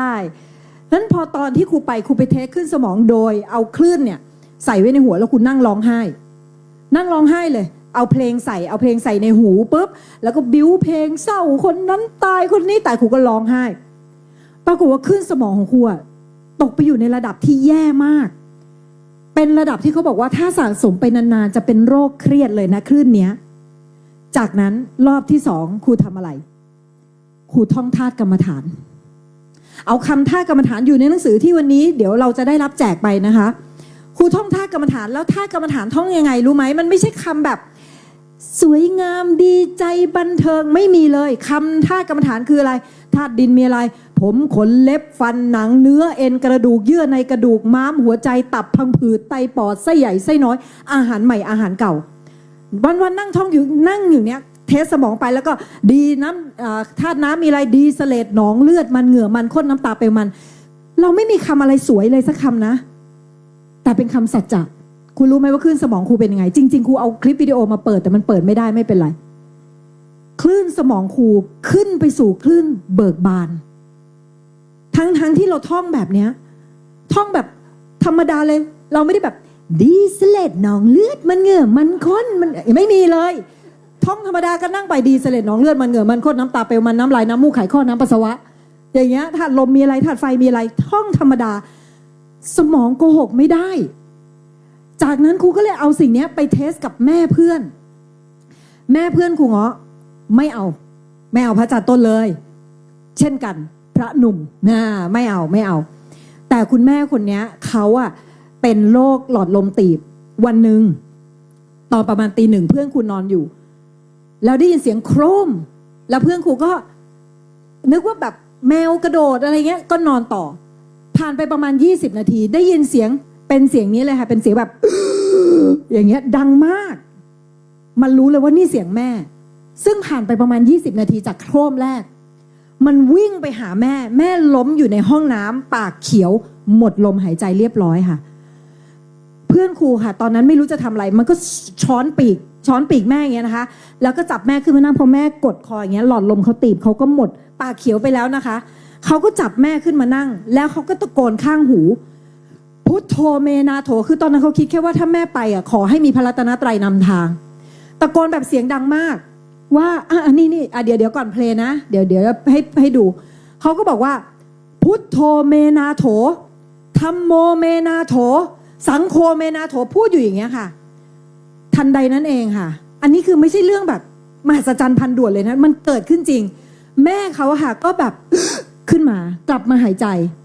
พอกลับมาหายใจปุ๊บเรียกรถพยาบาลกว่ารถพยาบาลจะมาใช้เวลาประมาณ40นาทีคือมารอบแรก20นาทีอุปกรณ์ไม่พร้อมกลับไปใหม่มาอีกรอบหนึ่งจนพยาบาลมารอบ2บอกว่าแม่ไม่ตอบสนองเลยบอกคุณยายไม่ตอบสนองเลยค่ะให้ทำใจเลยนะคะโอกาสรอดน้อยมากแต่ถ้ารอดต้องเป็นผักไปถึงโรงพยาบาลคุณหมอก็ทำการช่วยเหลือต่างๆนานาหมอก็พูดคำเดียวกันว่าโอกาสฟื้น 10% แต่ถ้าฟื้น 100% คือผักพูดคำนี้นะเขาไม่ได้บอกว่า 100% เขาบอกโอกาสเป็นผักเกือบ 100% ใช้คำนี้เพื่อนครูใช้ทำอะไรเพื่อนครูนั่งอยู่ข้างหน้าห้องประกาศรัตนปริตฟังดีๆนะคะเดี๋ยวอยู่ในหนังสือบทเลยนะคะปริตเป็นเครื่องกั้นที่พระพุทธองค์ให้พวกเราไว้แล้วแบบที่เราไม่ต้องไปเอาเครื่องมูที่ไหนมาช่วยเลยสุดยอดของเครื่องกั้นโดยการประกาศพุทธสัจจะของพุทธสัจจะของธรรมะสัจจะของสังฆะเพื่อนคุณนั่งประกาศอยู่นั้นนะ3 ชั่วโมงหน้าห้องสิ่งที่เกิดขึ้นคือคุณแม่ตื่นขึ้นมาตอนเที่ยงของอีกวันหนึ่งไม่เป็นอะไรเลยนะคะไม่เป็นอะไรเลยจนหมอบอกว่าหมองงมากไม่เป็นอะไรยังไม่พอแต่หลอดลมตีบเดี๋ยวจะต้องไปผ่าตัดเจาะคอซึ่งเป็นไงคะเจาะคอหน้าเจาะไหมคะเอาสักหลอดไหมคะไม่เอานะคะมันดูไม่ใช่ใช่ไหมคะแม่เนี่ยถ้าเจาะคอเนี่ยเพื่อนครูไม่ได้ทำงานแน่นอนต้องลาออกมาเฝ้าแม่เขามีกัน2 คนแม่ลูกเพื่อนครูก็ประกาศพระปริตรอีกหน้าห้องบอกว่าด้วยสัจจะวาจานี้เวลาประกาศพระปริตรท่อนท้ายจะมีคำว่าด้วยสัจจะวาจานี้ขอให้แม่ข้าพเจ้ากลับมาหายใจได้ด้วยตัวเองโดยไม่ต้องเจาะคอด้วยเถิดนั่งประกาศอยู่อย่างนั้นนะคะเขาก็เข็นแม่ไปเข้าห้องผ่าตัดเข็นไปปุ๊บไปนอนอยู่ในห้องผ่าตัดเพื่อถอดเครื่องช่วยออกแล้วดูอาการว่าจะเป็นยังไงจะบวกจะลบจะซ้ายจะขวาใช่ไหมคะผ่านไป4 ชั่วโมงค่ะแม่บอกนอนเห็นคนเข็นเข้าเข็นออกผ่าแล้วออกมาผ่าแล้วออกมาสุดท้ายหมอบอกว่านี่ปล่อยมา4 ชั่วโมงออกซิเจนคุณยายยังไม่ตกเลยคุณยายคงไม่ต้องเจาะคอแล้วมั้งคุณยายได้กลับบ้านกลับมาปุ๊บเขาก็ต้องมีเครื่องช่วยเอาไว้ช่วยใช่ไหมคะวันหนึ่งคุณแม่ก็ถอดหมอบอกว่าให้ลองเทสถอดดูว่ามันไหวไหมแต่ว่าไม่น่าจะไหวเพราะว่าออกซิเจนแกจะตกวันนั้นออกซิเจนแกตกไปอยู่ที่84นะพี่วันเป็นนางพยาบาลพี่วันจะทราบดีว่านี่เป็นหัวหน้าพยาบาลเลยนะคะพี่วันนะคะรู้ใช่ไหมพี่วันว่าออกซิเจนถ้ามันตกถึง84อันตรายไหมคะอันตรายแล้วการที่มันจะขึ้นไปถึง90กว่าในเวลาไม่ถึง1 นาทีนี่เป็นไปได้ง่ายหรือยากคะเป็นไปได้ยากนะคะนี่คือภาพที่เกิดขึ้นค่ะคุณแม่ลองระลึกถึงพระรัตนตรัยไปดูเลยนะคะนี่ตอนนี้ไม่มีเครื่องช่วยอยู่ที่จมูกนะคะเพื่อนครูถ่ายมานะคะตอนแรกอยู่84ในใจของคุณแม่ตอนนี้คือพุทโธเมนาโถธัมโมเมนาโถสังโฆเมนาโถพุทโธเมนาโถธัมโมเมนาโถสังโฆเมนาโถพุทโธเมนาโถธัมโมเมนาโถสังโฆเมนาโถพวกเราระลึกในใจพร้อมกันพุทโธเมนาโถธัมโมเมนาโถสังโฆเมนาโถพุทโธเมนาโถธัมโมเมนาโถสังโฆเมนาโถพุทโธเมนาโถธัมโมเมนาโถสังโฆเมนาโถพุทโธเมนาโถธัมโมเมนาโถสังโฆเมนาโถพุทโธเมนาโถเอาครูพอไว้ตรงนี้นะคะวันนั้นนะคะจาก84ขึ้น93ในระยะเวลา47วินาทีพี่ชายครูเป็นคนที่ไม่อินกับพระอาจารย์แบบมากๆเหมือนกันเพราะว่าเขาก็เป็นลูกศิษย์มีครูบาอาจารย์อยู่เขาก็ลองเอาไปใช้ตอนความดันขึ้นเขาบอกเฮ้ยเงาะมันเวิร์กว่ะเวิร์กจริงเพราะว่าเวลาเราใส่ธาตุที่บริสุทธิ์เข้าไปค่ะมันไม่ใช่อันนี้ไม่ใช่เรื่องสิ่งศักดิ์สิทธิ์อะไรเลยนะคะมันคือทำงานของวิทยาศาสตร์เลยในร่างกายเรามีธาตุดินน้ำไฟลมถูกไหมคะมีใครมีธาตุอื่นผสมไหมคะดินน้ำไฟลมทั้งนั้นถูกไหมแล้วพอเราใส่พุทธธรรมสังฆะที่เป็นธาตุบริสุทธิ์เข้าไปมันเกิดการเกิดดับของธาตุที่มันเกิดการซักฟอกธาตุอะค่ะวันนี้คุณแม่ค่ะออกซิเจนกลับมาอยู่ในระดับคนปกติ98แล้วไม่ต้องใช้เครื่องช่วยแล้วซึ่งหมอก็แบบงงมากคุณแม่เขาไม่เชื่อใช่ป่ะ เขาทำเทสเขาจะมีบทหนึ่งที่เขาติดมากครูไม่ขอบอกว่าเป็นบทอะไรเป็นบทที่ครูก็เคยท่องบทนี้เป็นบทที่ถูกแต่งภายหลังโดยพ่อแม่ครูบาอาจารย์ที่มีความเมตตาต่อมนุษย์นะท่านก็ให้บทนี้ไว้แม่เขาก็ท่องบทนี้เชื่อไหมว่าตอนต้นของการท่องอะค่ะออกซิเจนขึ้นเหมือนกันขึ้นเหมือนพุทโธเลยแต่พอมันมาตอนท้ายค่ะบทนี้มันมีคำว่าขออนุภาพพระพุทธธรรมพระสงฆ์ทำให้ข้าพเจ้าชนะศัตรูค่ะตัวนี้แหละค่ะตอนแรกอะบรรยายถึงคุณของพระพุทธเนี่ยขึ้นอย่างนี้เลยกราฟขึ้นเลยแต่พอมาตอนประโยคสุดท้ายว่าขอให้อำนาจพระพุทธธรรมพระสงฆ์ทำให้ข้าพเจ้าชนะศัตรูกราฟตกเลยเพราะจิตของธรรมชาติของพระพุทธองค์ธรรมะค่ะท่านไม่ได้ให้เรามาชนะอะไรใครเลยค่ะผิดจากสัจจะนิดเดียวองศาเดียวอ่ะคนละเรื่องเลยวันนั้นคุณแม่เห็นกับตัวเองเพราะคุณแม่เทสเองคุณแม่เขาไม่เอาพุทโธเมนาโถเพราะเขาบอกว่ามันสั้นไปเขาท่องบทมายาวๆฉันท่องมากี่ทั้งชีวิตของฉันท่องมา78หน้าของฉันเนี่ยฉันต้องท่องยาวๆเขาไม่เอาบทสั้นๆวันนั้นเขาเห็นกับตาด้วยตัวเองแล้วหลังจากนั้นคุณแม่เป็นผู้มีพระรัตนตรัยติดแนบจิตพอหลังจากที่ครูเห็นอันนี้ตัวครูเห็นการเปลี่ยนแปลงสิ่งดีๆมันจะเข้ามาตามระดับของจิตเมื่อคุณมีพระรัตนตรัยที่เขาบอกว่าสัจจะอยู่สูงสุดถูกไหมเดี๋ยวคุณไปพิสูจน์ด้วยตัวคุณเองไม่ต้องเชื่อครูแต่ครูท้าพิสูจน์เมื่อคุณมีของที่มันสูงอยู่ในจิตอะค่ะของดีๆที่เป็นผลบุญที่คุณเคยทำไว้อยู่มันรอให้ผลคุณอยู่เวลาที่จิตเราตกในใครเคยเจอภาวะเคราะห์ซ้ำกรรมซัดมั่งมีไหมเคยเจอใช่ไหมคะบางคนนะถูกไล่ออกจากงานสามีทิ้งลูกป่วยถามว่าทำไมมันถึงเกิดแบบนั้นเพราะว่าตอนที่จิตคุณตกคุณไม่เคยรู้วิธีกู้จิตคุณเลยคุณเป็นไปกับอารมณ์คุณไม่รู้จักอารมณ์คุณจึงเป็นไปกับอารมณ์พอคุณเป็นไปกับอารมณ์เกิดอะไรขึ้นจิตตกปุ๊บวิบากชั่วที่เราเคยทำไว้มันก็รอให้ผลเราอยู่วิบากชั่วอยู่บนหรืออยู่ล่างคะอยู่บนหรืออยู่ล่างนะคะอยู่ล่างใช่ไหมเมื่อจิตคุณตกมันก็เลยดึงดูดมาครูง้ออกหักจากแฟนคนแรกเป็นไงอกหักปุ๊บทั้งโกรธทั้งเสียใจทั้งอับอายมันวนอยู่ข้างล่างครูไฟฟ้าคว้าแฟนคนใหม่เข้ามาเป็นไงคะเคยเจอสภาวะตัวเดิมในร่างใหม่ไหมคะแย่กว่าเดิมไอ้คนแรกเจ้าชู้1ไอ้นี่เจ้าชู้4ได้รับบทเป็นคนแรกเท่านั้นเองนะคะแล้วเขาก็มีกิ๊กอีก4คนเลยทำไมครูถึงไปได้คนนี้เข้ามาเพราะครูไปเลือกตอนขณะจิตของครูอยู่ในระดับล่างแต่ทันทีที่ครูมีพระรัตนตรัยสิ่งที่เกิดขึ้นกับครูคืออะไรพอจิตของเรามันอยู่ในแดนสูงเวลาเรากำลังจะทำชั่วมันจะมีพระรัตนตรัยจะมาตัดเราอย่างเงี้ยค่ะแล้วทำให้เรามีระดับของสติที่ในการเลือกผิดชอบชั่วดีตอนนั้นน่ะมากไม่ใช่ว่าเราจะไม่ทำชั่วเลยนะแต่มันจะมีตัวเบรกอะถ้าเป็นในอดีตครูจะใส่แบบเต็มแม็กอะถ้าจะด่าสมมติด่าลูกน้องนี่คือแบบเต็มแม็กจะด่าชนิดที่แบบว่าจะมองไปที่หน้าแล้วก็จะแบบว่าอันนี้คือคิดแล้วใช่ไหมอย่างนี้ครูเป็นพวกแบบเนี้ยจะด่าให้เขามวนท้องด่าให้เขารู้สึกว่ากูโง่ค่ะยอมแล้วค่ะอย่างเงี้ยเป็นคนแบบนั้นแต่วันนี้พอมีปุ๊บเราเห็นพระรัตนตรัยจะมาเบรกเย็ดเลยแล้วทำให้คำที่เราออกจากปากอ่ะมันจะไม่เต็มร้อยเราจะบอกเอาใหม่ไปแก้มาใหม่นะแล้วเดี๋ยวมาหาต้นต่อของปัญหากันว่ามันเกิดจากอะไรโกรธไหมยังโกรธอยู่ขณะที่พูดแต่รู้ทุกอย่างเลยแล้วคัดกรองทุกคำลูกน้องก็เกิดการเปลี่ยนแปลงครูเอาไปใช้ในออฟฟิศครูก่อนออฟฟิศครูเป็นออฟฟิศที่ HR เพิ่งเข้ามาใหม่บอกว่า turnover ต่ำมากคือการเปลี่ยนคนนะคะคนไม่ลาออกและที่สำคัญคืออะไรรู้ไหมคะตั้งแต่ครูเลิกมูแล้วมีพระรัตนตรัยนี่แหละค่ะที่ครูกำลังจะเล่าให้ทุกคนฟังว่าถ้าคุณไม่เคยใช้อำนาจพระรัตนตรัยใช้ซะพึ่งท่านซะเพราะตั้งแต่ครูมูมาตลอดทั้งชีวิตกับตอนที่ครูมีพระรัตนตรัย3 ปีนี้การเงินของบริษัทครูผลกำไรเพิ่มขึ้น 100% ตั้งแต่ไม่มูนะตอนมูครูจะติดอยู่ตรงเนี้ยครูได้ไม่เกินเท่านี้ใช้ทำงานเท่าไหร่ก็ไม่เกินเท่านี้เพราะอะไรวันที่คุณไปมูเอางี้ครูถามงี้ดีกว่าคนไทยส่วนใหญ่อยากมีเงินล้านใช้วิธีอะไรคะคุณคิดว่าหวยคือสรณะถูกไหมคะไม่มีหรอกพุทธธรรมสงฆ์นะคะหวยคือสรณะนะคะเห็นไหมแล้วคุณเคยเห็นเคส3 ล้อถูกหวยไหมได้30 ล้าน90 ล้านสุดท้ายเป็นไง ทำไมเป็นอย่างนั้น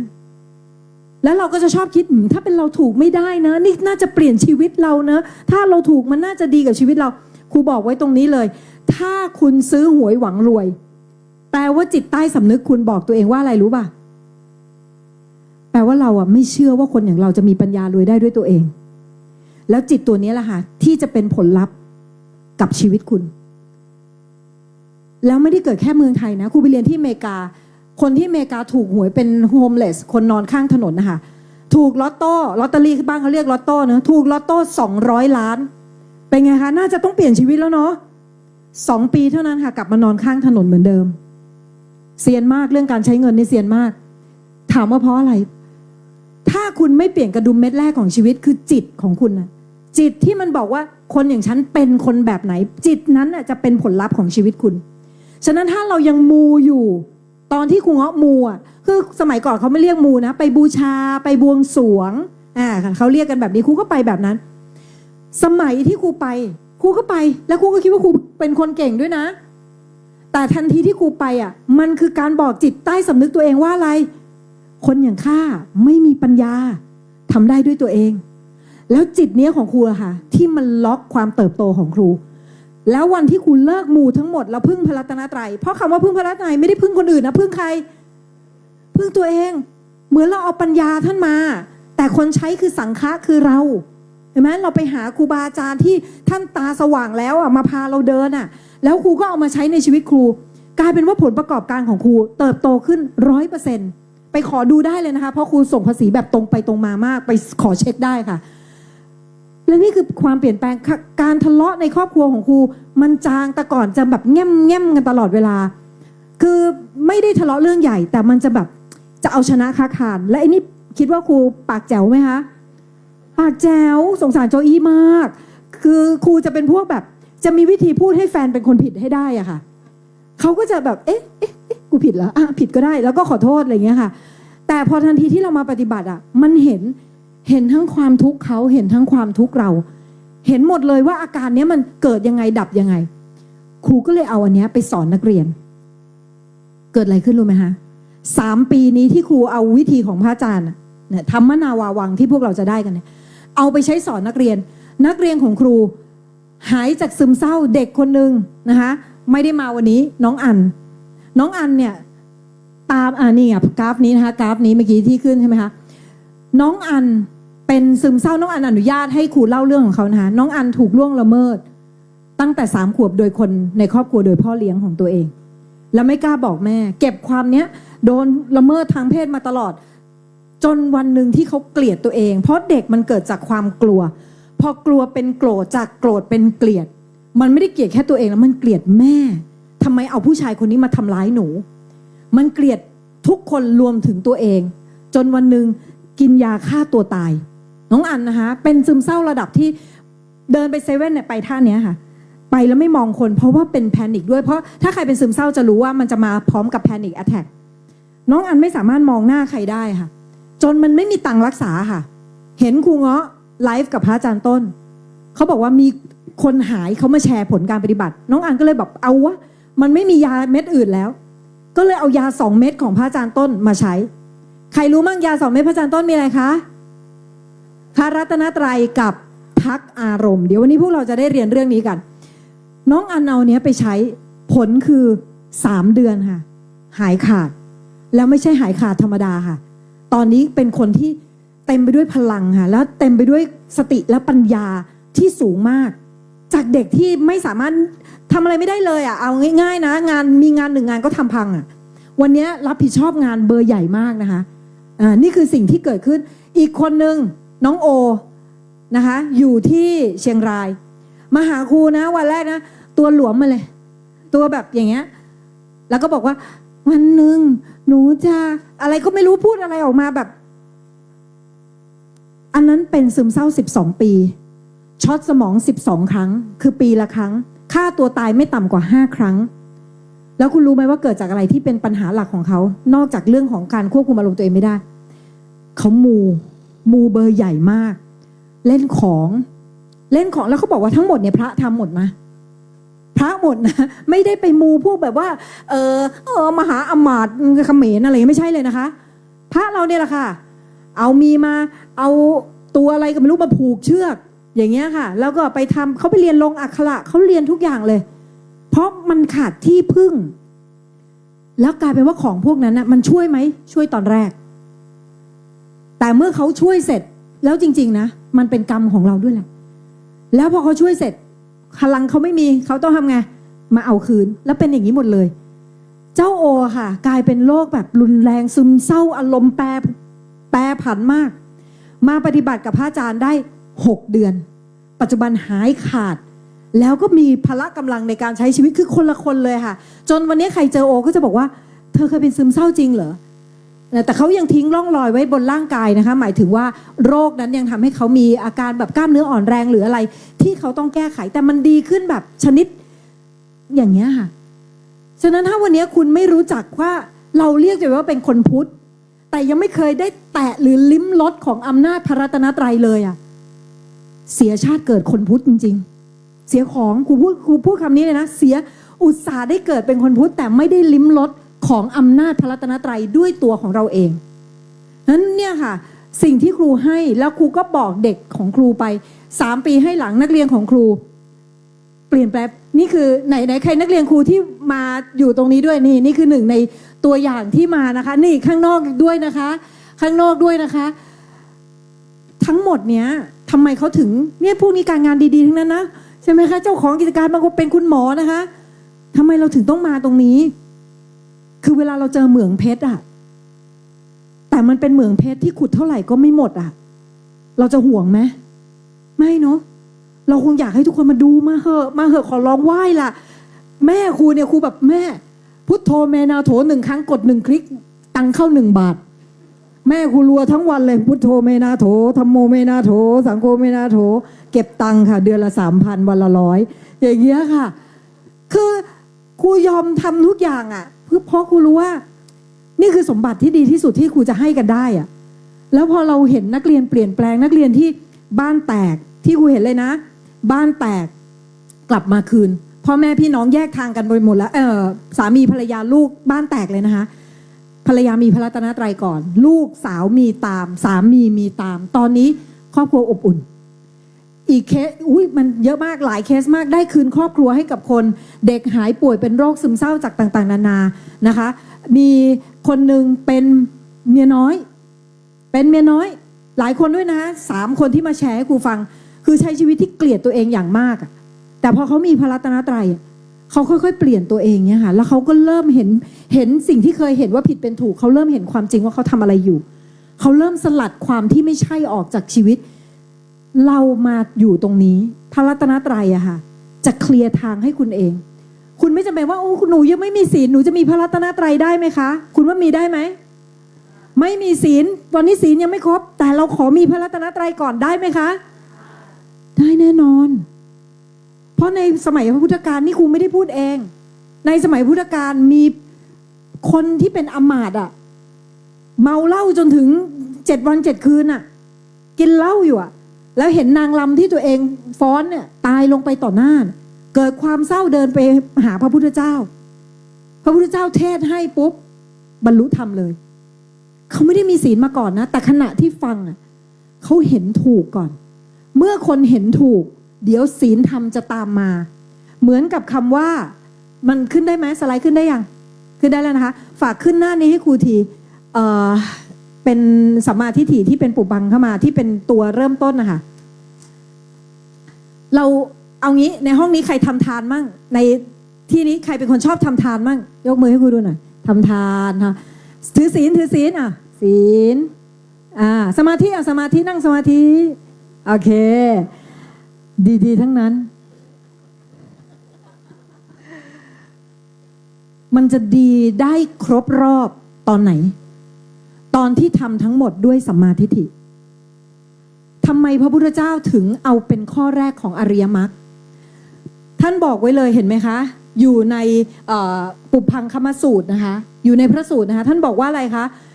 ภิกษุทั้งหลายเมื่อดวงอาทิตย์อุทัยอยู่อุทัยแปลว่าขึ้นเนาะพระอาทิตย์ขึ้นเมื่อพระอาทิตย์ขึ้นอยู่เนี่ยย่อมมีแสงอรุณขึ้นมาก่อนจริงไหมก่อนเราจะเห็นดวงอาทิตย์เราจะเห็นแสงก่อนถูกไหมคะท่านเปรียบว่า เหมือนกับสัมมาทิฏฐิอะค่ะเป็นตัวนำของกุศลธรรมทั้งปวงแปลว่าถ้าคุณมีสัมมาทิฏฐิไม่ต้องห่วงว่าเดี๋ยวจะไม่ได้เป็นคนดีความดีทั้งหมดจะตามมาเป็นขบวนเอง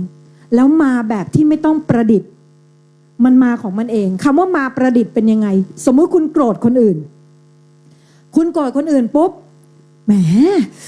โกรธจังเลยแต่อยากกันนั้นเลยกูเป็นคนดีนี่นาถูกไหมคะเราจะหันไปทำอะไรคะพุทโธหรือบางทีเราอาจจะหันไปหายใจเข้าหายใจออกหรือสัพเพสัตตาสัตว์ทั้งหลายที่เป็นเพื่อนทุกข์เกิดแก่เจ็บตายด้วยกันทั้งหมดทั้งสิ้นเราจะดัดจิตของเราอย่างสุดชีวิตเพื่อให้เราต้องเป็นคนดีพระพุทธเจ้าคำสอนของพระพุทธองค์ไม่ได้บอกให้เราต้องเป็นคนดีนะเป็นคนจริงให้ได้ก่อนเห็นความจริงให้ได้ก่อนเดี๋ยวเป็นคนดีเองท่านไม่เคยบอกว่าท่านเราไปดูในโอวาทปาติโมกข์ท่านพูดว่าอะไรคะโอวาทปาติโมกข์ท่านไม่ได้บอกว่าให้เป็นคนดีอย่าเป็นคนชั่วพระพุทธองค์ไม่เคยระบุใครว่าใครเป็นอะไรเลยนะคะท่านบอกให้ทำดีละเว้นชั่ว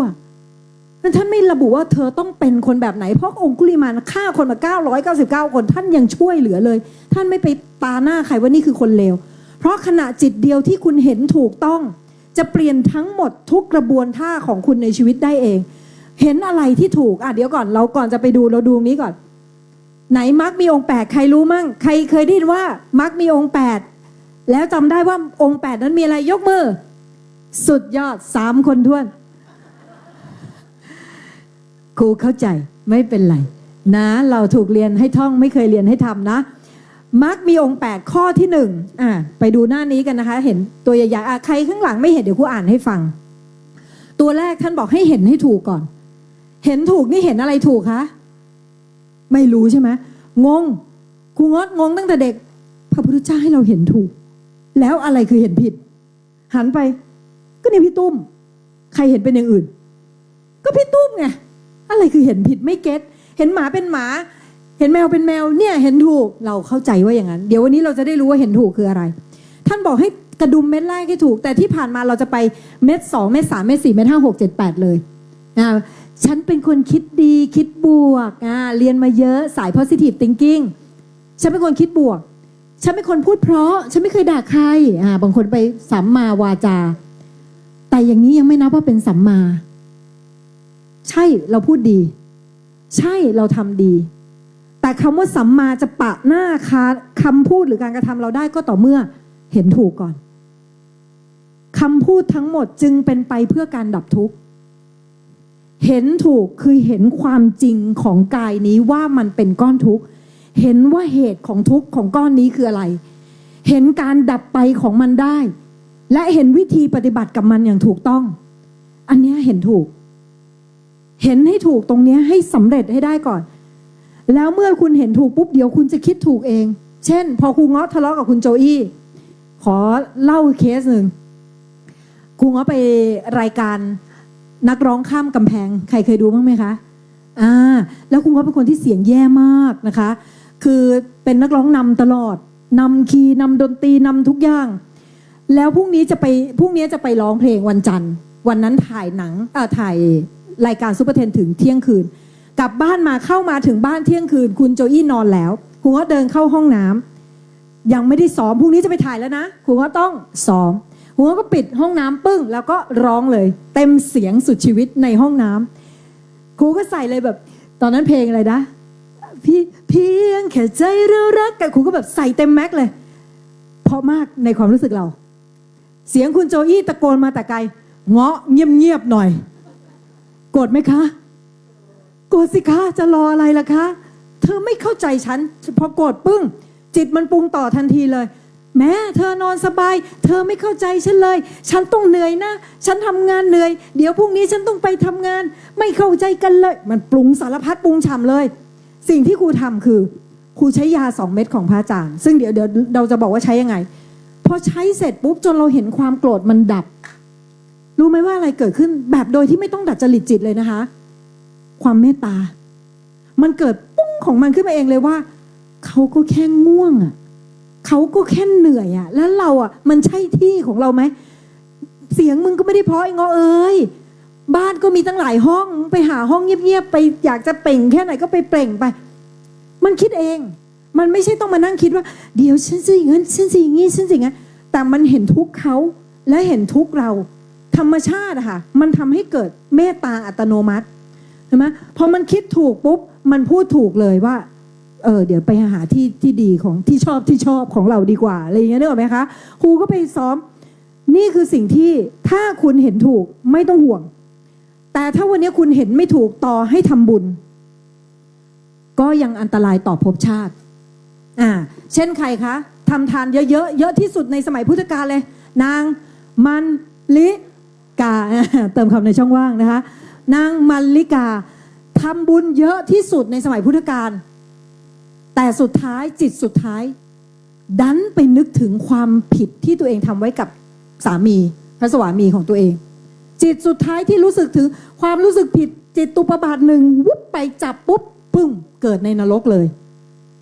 นั่นคือทำบุญยิ่งใหญ่ที่สุดนะคะไม่มีใครทำได้แบบอลังการเท่านางคือทำบุญเขาเรียกว่าไร้เทียมทานนะคะไม่มีใครเทียมทานนางได้ค่ะยังตกนรกเลยหลายคนอาจจะคิดว่าไม่แฟร์ทุกอย่างแฟร์หมดค่ะกฎธรรมชาติเป็นแบบนี้ค่ะจิตสุดท้ายมันพาเราไปแต่พอเขาไปตกอยู่7 วันมนุษย์หมดกรรมตรงนั้นก็ขึ้นไปเสวยบุญที่ทำมาบนสวรรค์คือบุญไม่หายบาปไม่หายหรอกค่ะแต่คุณรักษาจิตของคุณได้ไหมใช่ไหมบางคนรักษาศีลนะมีนะในสมัยพุทธกาลเนี่ยรักษาศีลคือครูบาอาจารย์บอกถ้ามีศีลนะคุณจะไม่คุณจะเข้าถึงทำอย่างใดอย่างหนึ่งได้ปรากฏเขาถือศีลมา60 ปีก่อนตายดันสงสัยในศีลเฮ้ยทำไมฉันถือศีลแล้วทำไมฉันยังไม่ได้เข้าถึงคุณธรรมอะไรเลยยังไม่ได้เป็นโสดาบันเลยจิตที่สงสัยศีลหรือว่าศีลนี้จะไม่ใช่ดันตายปักลงไปช่วงนั้นไปเกิดเป็นเดรัจฉานอย่างเงี้ยค่ะอันนั้นจิตตัวเนี้ยมันคือแล้วเราจะรักษามันได้อย่างไรเห็นไหมคะสิ่งที่วันนี้พระพุทธองค์ให้ศีลน่ะศาสนาอื่นสอนไหมคะคุณว่าสอนไหมสอนไหมสอนทานศาสนาอื่นสอนไหมสมาธิศาสนาอื่นสอนไหมสอนเนี่ยในมรรคมีองค์8ข้อสุดท้ายคือสัมมาอะไรสัมมาอะไรสมาธินะข้อสุดท้ายสัมมาสมาธิแต่คนพุทธเป็นไงกูทำก่อนข้อแรกเลยเพราะเข้าใจว่าอันเนี้ยคือถูกต้อง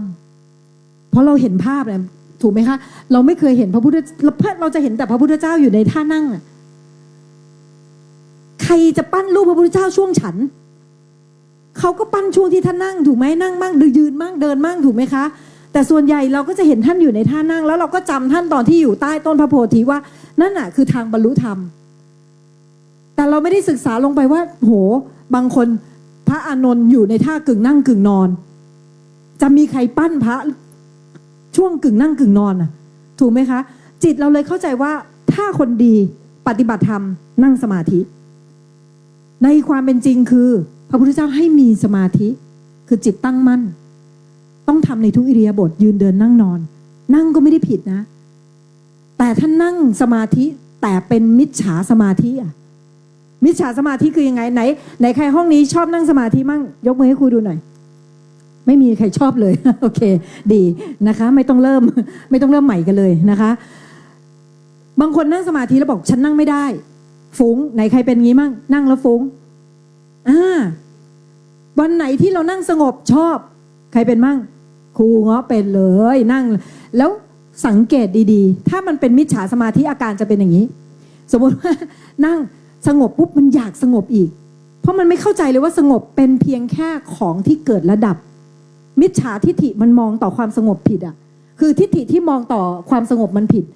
มันเลยยึดความสงบแทนเลยไงแล้วพอมันฟุ้งปุ๊บมันบอกว่าฟุ้งนี่ของไม่ดี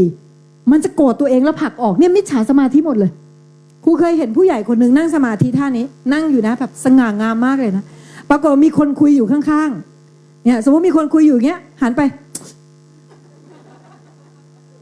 กูคนดีมีสมาธิมึงมีคนชั่วจริงๆเลยนั่งมึงเนี่ยคนดีช่วงไหนก่อนถูกปะคะฉันเธอต้องเงียบให้สนองกิเลสฉันสิเนี่ยกับมิจฉาสมาธิล้วนๆอ่ะมันคือกระโดดงับไปเลยอ่ะ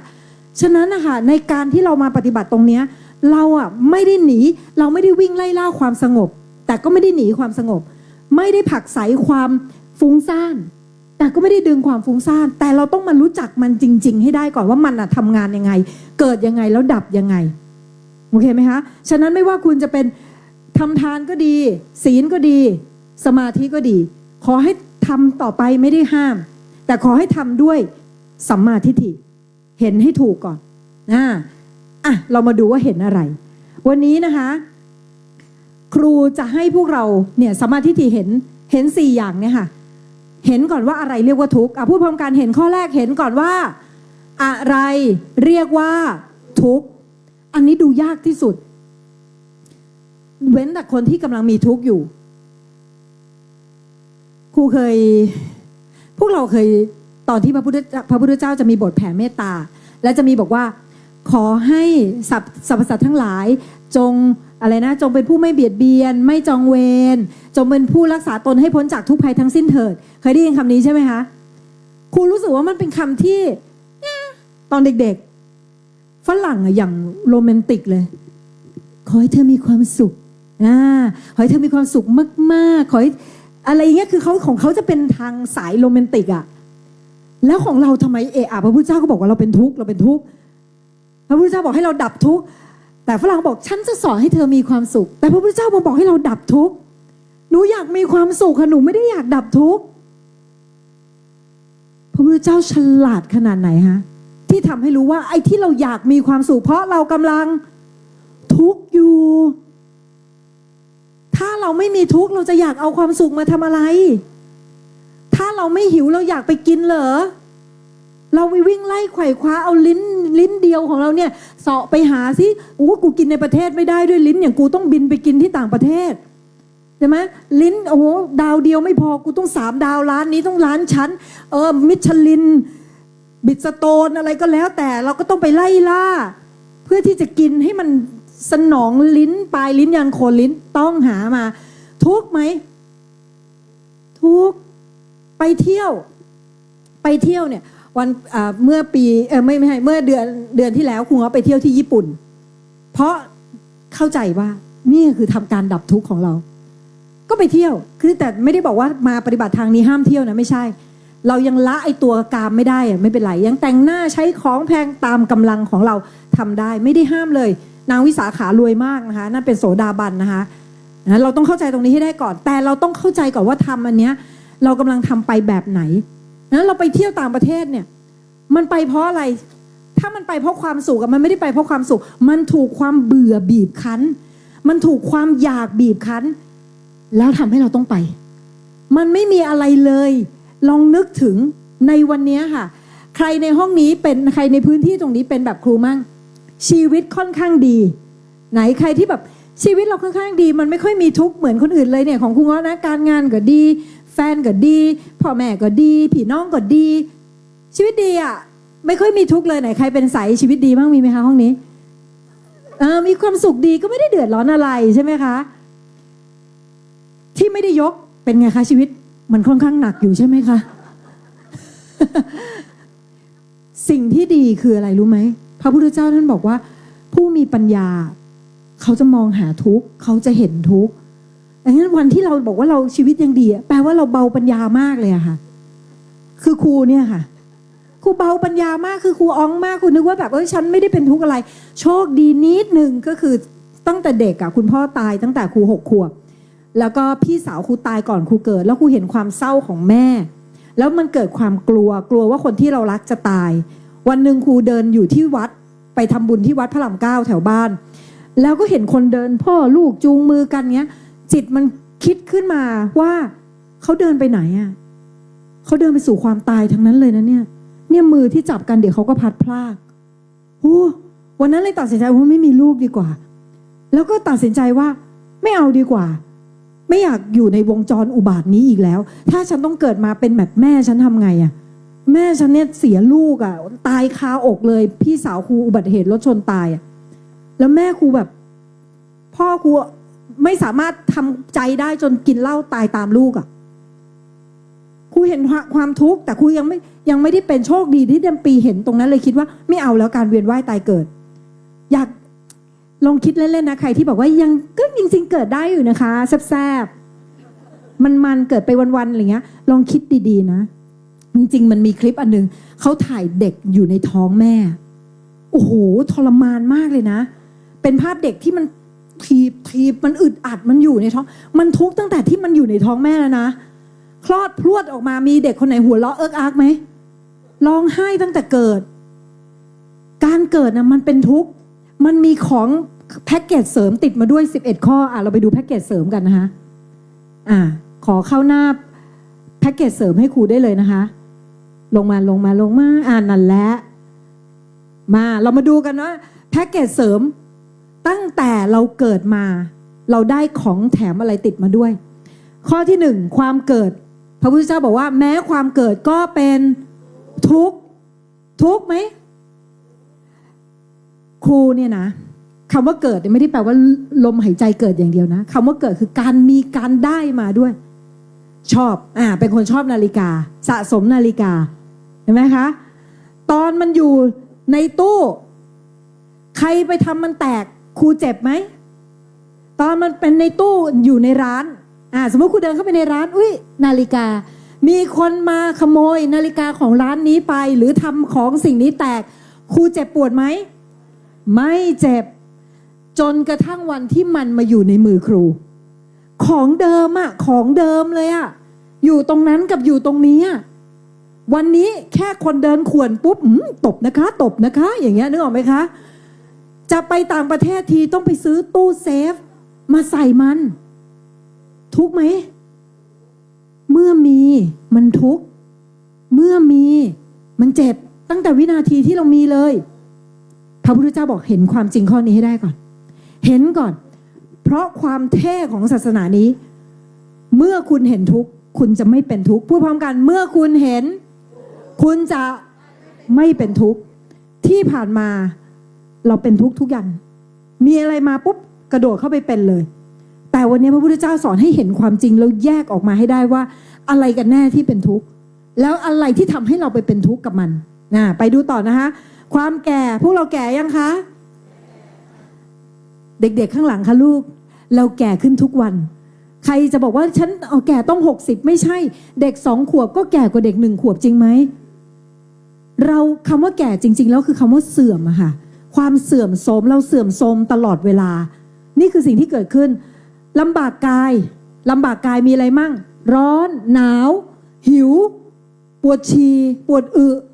มีใครพูดว่าสิ่งนี้คือความสุขมั่งเดี๋ยวไปฉี่หน่อยถึงเวลาฉี่แล้วรอคอยมายาวนานเลยอย่างเงี้ยเหรอไม่มีใครแต่มันต้องทำเพราะมันเป็นขันเนี้ยไม่ให้ฉี่ได้ไหมไม่ให้ฉี่กั้นไว้มันก็จะเปลี่ยนสภาพไปทำเบียดเบียนส่วนอื่นของร่างกายแทนเห็นไหมตาเราเนี่ยต้องกระพริบเนี่ยทุกไหมบางคนบอกหูครูเงาะเวอร์มองโลกแง่ร้ายแค่กระพริบตามันจะไปทุกข์เทิกอะไรนักหนาคุณต้องเข้าใจคำว่าทุกข์ก่อน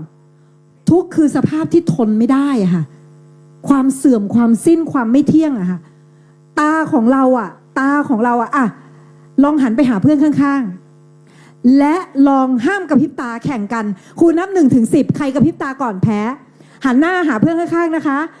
พร้อม1 2 3 1 2 3ใครกระพริบตากระพริบแล้วแพ้ใช่ไหมคะ เราใช้กระพริบตาทุกวันนี้หรือขยับเวลาเรานั่งเราเมื่อยเขาเรียกว่าอิริยาบถบังทุกข์จึงทำให้อวิชชาเข้ามาครอบว่าเราไม่ได้เป็นทุกข์อะไรแต่เนื้อแท้ของมันคือก้อนทุกข์ล้วนๆมีคุณลุงคนหนึ่งชื่อลุงทัศน์แกสมัยก่อนหนุ่มๆแกหล่อแล้วก็ผู้หญิงคนหนึ่งมาชอบแกแล้วก็พอชอบแกมากๆปุ๊บแกไม่ได้ชอบกลับเอาน้ำกรดมาสาดแกหนังตาเนี่ยหลุดออกไปเลยตาแกกระพริบไม่ได้แกเป็นคนตาปลิ้นอย่างเงี้ยค่ะแล้วแกไม่มีหนังตานึกถึงสภาพความจริงมันเปิดเผยตอนเนี้ยที่แกไม่สามารถใช้อิริยาบถบังทุกข์ได้เราบอกกระพริบตาได้ก็ใช่แต่เรารู้ไหมล่ะว่าเรากระพริบตาเพื่อดับทุกข์เราไม่เคยรู้เราแบกกองทุกข์ไว้แล้วเราก็รักมันมากเลยแต่ถ้าคุณกระพริบตาเราบอกครูก็เคยเถียงอาจารย์บอกว่าอาจารย์ตอนประถมครูสอนพุทธศาสนาบอก ร่างกายนี่ไม่ใช่ของเราบอกไม่ใช่ของเรายังไง พระอาจารย์เห็นไหมเนี่ยนี่ไม่ใช่พระอาจารย์เป็นอาจารย์ครูเนี่ยหนูยังยกมือได้เลยหนูยังยกมือได้เลยจนวันมาเจอพระอาจารย์ต้นเนี่ยท่านบอกว่าเรายกได้เพราะเหตุปัจจัยมันยังเอื้อถ้าวันนี้คุณเป็นอัมพาตไปปึ้งยกได้ไหมอ้าวไหนบอกของเราก็บอกให้มันยกสิวันนี้คุณยกได้เพราะดินน้ำไฟลมมันยังไหลตามสภาพของมันอยู่แต่ถ้ามันเมื่อไหร่ที่มันไม่สมานไปตามสิ่งที่มันเป็นแล้วอะวิบากมาตกแต่งแล้วอะอันมีเหตุที่ต้องยกไม่ได้แล้วมันไม่ใช่ของคุณที่ชัดเจนที่สุดเลยนะวันนี้คุณยังไม่เก็ต100%หรอกแต่ทำความรู้ไว้ก่อนทำความเข้าใจระดับสมองก่อนเดี๋ยวเมื่อคุณฝึกซ้ำๆจิตคุณถึงจะยอมรับวันนี้เราเข้าใจหมดแหละหลังกายคือดินน้ำไฟลมใครๆก็เข้าใจเด็กมันก็เข้าใจแต่พระพุทธเจ้าไม่ได้มาบอกแค่ว่าให้เข้าใจท่านบอกให้เข้าถึงอย่าแค่รู้แต่ต้องเห็นญาณทัศนะแต่เราต้องทำความรู้ให้เกิดก่อนรู้ปุ๊บเราจะเห็นด้วยจิตซึ่งในหนังสือวิธีการที่พระอาจารย์ให้มี how to ให้หมดว่ามันจะเห็นอย่างไรไปต่อนะคะ